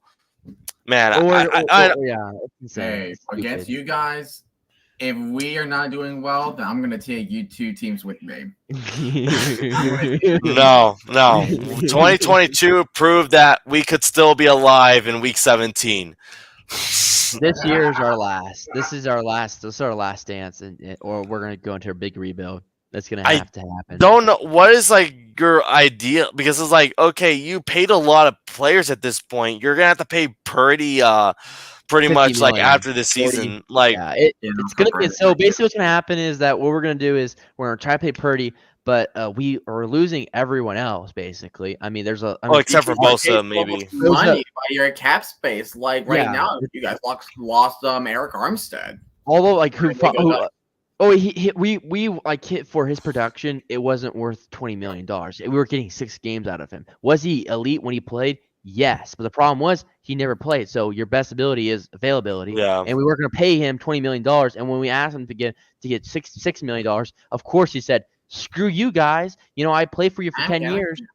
I'm going to go get some more money in Jacksonville." And they're going to be the idiots that are going to give me like $17 million for 3 years. And I'm like, bro, go get your money, bro. Like, I'm not mad. The thing is that like for our offensive line, we're losing everyone except for Trent Williams. But Trent Williams might retire too. He's in his like mid-30s already. Yeah, he's 34. So, he's done. So even though he's pretty much a 99 overall tackle, but you're kind of like that just still means like it feels like you're kind of like at least a good 3 years, maybe 3 or 4. If we're lucky. That's if we're lucky. Yeah, because like offensive tackles, they are pretty long range. If they're like they stay healthy, they're pretty long range. But otherwise, tackles mid-30s, they're pretty much at this point kind of like okay, it could be the twilight of their career. Like Jason Kelsey, he's still pretty much overall he still like was one of the best centers in the league, even up to to the point he retired. But you could tell like his body was like I only could do like 5 more reps after that. Like you could just tell the tiredness. Aaron Donald, he retired at the top at that point. Yeah, he's retired for the top. He was just done because he got all the accomplishments anyway. But I mean, we're gonna lose all of our secondary. Charvarius Ward's gone, all pro. Diamador Lenore, up and coming star. Well, he's our Lafunga's gonna probably want to get. Lafunga wants to get paid. Lafunga might want to get paid soon. He's gone. We're not going to pay Greenlaw towards Achilles in the Super Bowl. Yeah. Greenlaw's contract's up next year, so we have to pay him. Lafunga has like 2 more. I think Lafunga has 2 more seasons, right? Tearing that Achilles on the last game of like the NFL season, and then he's done for pretty much this season, man. He might be. He might probably just only play like the last few weeks of the season then, if anything. But it could be too late or nothing, and the Niners are already losing too many games, and that's going to be too late. It's like might as well not start him at all. I felt bad for Greenlaw. This will be this is going to be a pinnacle point for the Niners. The Seahawks are in a very interesting position at the moment because what. No, I'm saying they're definitely in a different interesting area right now. They're in actually a pretty decent spot right now, I would say. Except for even if we're like, because like let's kind of look at the situation. It's like, we could technically like rebuild. Like I'm like even we're at the position we are, but at the same time, we already with Pete Carroll with the past 2 drafts we had, like we basically kind of have our team like set up overall. Like, we just need to focus on how to make the defense a lot better, especially at the defensive line, because the past 2 seasons, our run defense was just straight up hot garbage, especially 2022. Imagine getting owned by Taysom Hill in the run game. Yes, we let Taysom Hill score 3 touchdowns on us like that. We got owned by Josh Jacobs, but apparently we could still somehow own Saquon Barkley. I don't get it. I don't get that Yeah. at all. I don't know how I will never understand how we could somehow beat Saquon Barkley, but yet everyone else is like, oh yeah, we're gonna give Michael Keaton, some rookie running back from the Ravens, 130 something yards that game. I don't understand the Seahawks sometimes, but if Mike McDonald is the defensive genius that hopefully he is for the Seahawks, especially you have players like Tariq Woolen, Devin Witherspoon. I'm hoping Julian Love could step up next season since he's now going to be the main. He's now going to be the main man up. And then I don't know what we're going to do with our strong safety because Jamal Adams is no longer with us. But there's some rumors say he could come back if we're just going to take a pay cut. Who knows? But yeah, I just want to see what's the direction we're going to take because I think our biggest needs are going to be O-line and defensive line this upcoming draft. So hopefully that, but yet knowing John Schneider, we'll always get a player that it makes sense, but it feels like we shouldn't have gotten him at that round. But eventually it'll work out for us. I don't know why. I think we'll probably get like a linebacker, and I feel like it'll make it makes sense to us. I wouldn't be mad if we do. But I would. Yeah, but anyways, what would be your guys' like biggest draft needs? For my team, O-line. Absolutely Swiss cheese. Either like an O-line or maybe like a tight end, like anything that has to do with the offense. Yeah, because we're good on defense. Like, yes, we lost Bryce Hubb, but we are taking Jordan a Whitehead gamble in getting Hassan Reddick. Jermaine Johnson is Pro Bowl material. Our front seven is outstanding. The Williams brothers are outstanding. Yeah. Ashton Davis is back on the team. I'm happy for him. Jordan Whitehead's back on the Bucks. Yeah. Chuck Clark is coming off with a torn ACL after we traded him last year. Mm-hmm. Like, the defense is coming about, but Nathaniel Hackett on the offense and what the offense did last year, it was atrocious. That was like the worst offense I have seen, and we could make an argument it was probably worse than 2020. But the only reason we won 70 games was because the defense and special teams bailed us out. So we either need an offensive lineman, probably a tackle because mainly we need a left tackle. And Zach Wilson actually had one great game. Against the Texans, actually. The game that was absolute bullshit against the Chiefs. Well, 2 great games then. Sorry, the Texans game and the Texans game was great. Like, he did great against. That was probably his best game of his career by far. Yeah, but that's in the past now. So so definitely O lineman because we still got Garrett Wilson. Yeah, we just signed Mike Williams. We got Tyron Smith, but he's an aging Tyron Smith. Yeah, and we just need a young tackle that could deal with edge blockers. Yeah, because if you don't get him, then Rodgers is gonna get hurt again. And then we're going to you're back in the same spot. We have been since 2010. Yeah. Oh, guys, can you? I got a question for you. Yeah. I want to quiz you guys something. Which NFL player is this? Right now. Which NFL player is this? So this is like this. So this is the SpongeBob meme where so what is this, like him trying to prevent kisses, or was this? Is this Sam Darnold, or what's the deal? It is Sam Darnold. Okay. How did I got faith. No, because remember 2019. He got mononucleosis. He got mononucleosis in 2019. Yeah, he was out for like I didn't even know that. How did I not know that?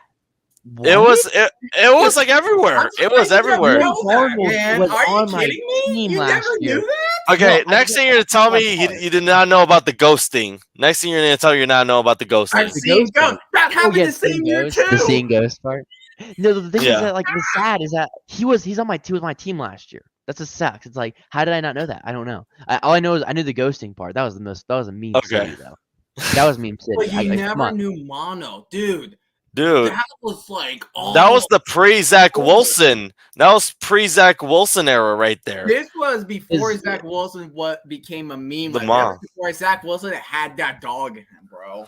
Oh my god! But The thing is, I remember Zach Wilson is that he he was like a MILF hunter. That's that's what I pretty remember much- Zach Wilson. He But- was a Pretty MILF much hunter. what it is. but pretty much that was kind of similar with Sam Darnold. It was just like, oh, he got mono. It was like, oh, what kisses did he get it from? Like, what was the kiss?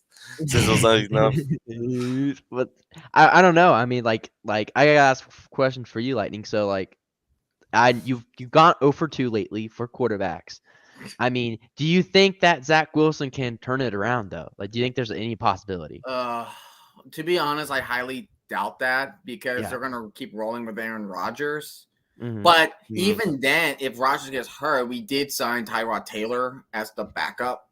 So Yeah, we actually had like a veteran presence still in the quarterback position, and besides fucking Tim Boyle and Trevor freaking Simeon.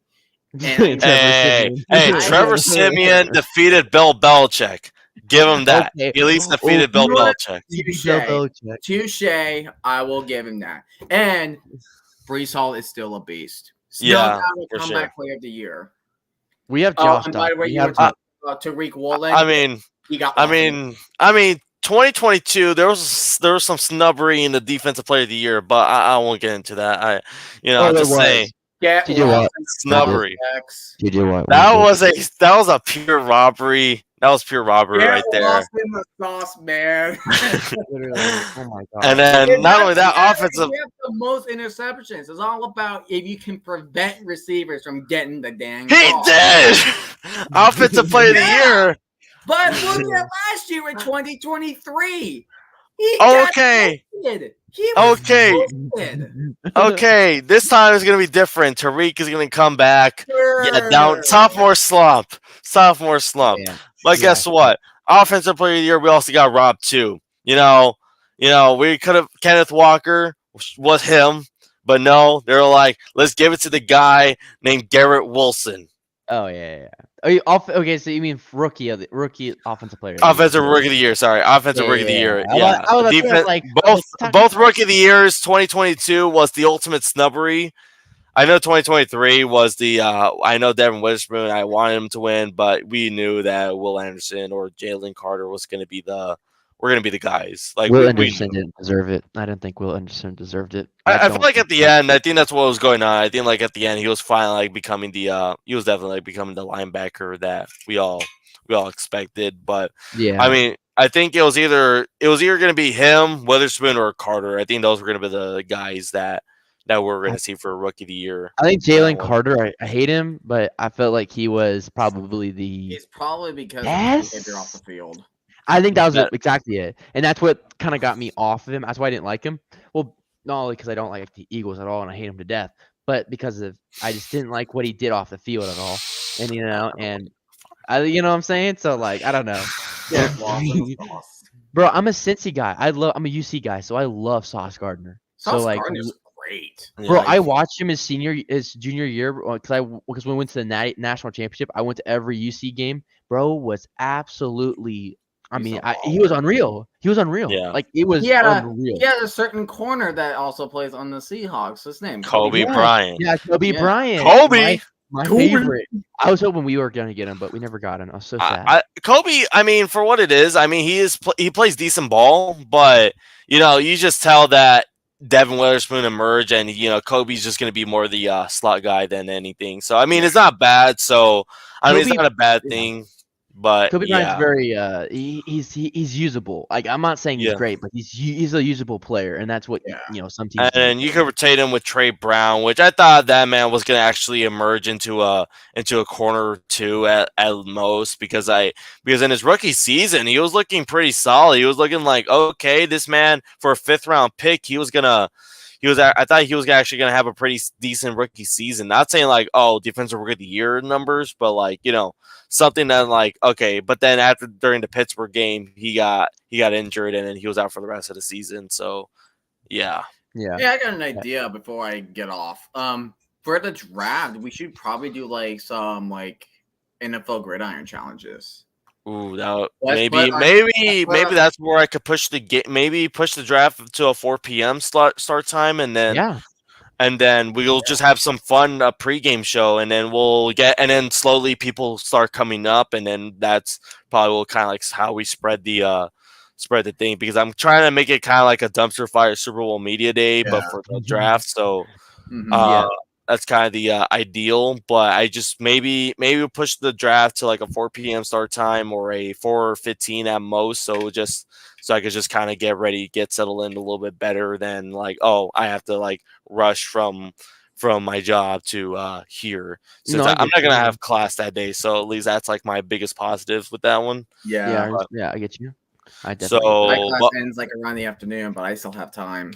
Yeah, I should be fine. Yeah, I'm be chill. All right. So hopefully I'll see you guys on Thursday. See you guys on Thursday. You know, this was a great stream. Thank you for all for coming. I know TeeTime's not listening to this, but thank you for coming today. Give him a follow. Give Camthebot a follow. Whoever's listening to this, but have a good night, everybody. I know it's probably late for a lot of you guys, but yeah, have a good night. Yeah. I appreciate you inviting me, bro. It really means a lot, though. No problem, man. Yeah, thank you for letting me join, man. No problem, man. Have a good night, everybody. Have a good night. See ya. Peace. See ya. Peace. Peace. And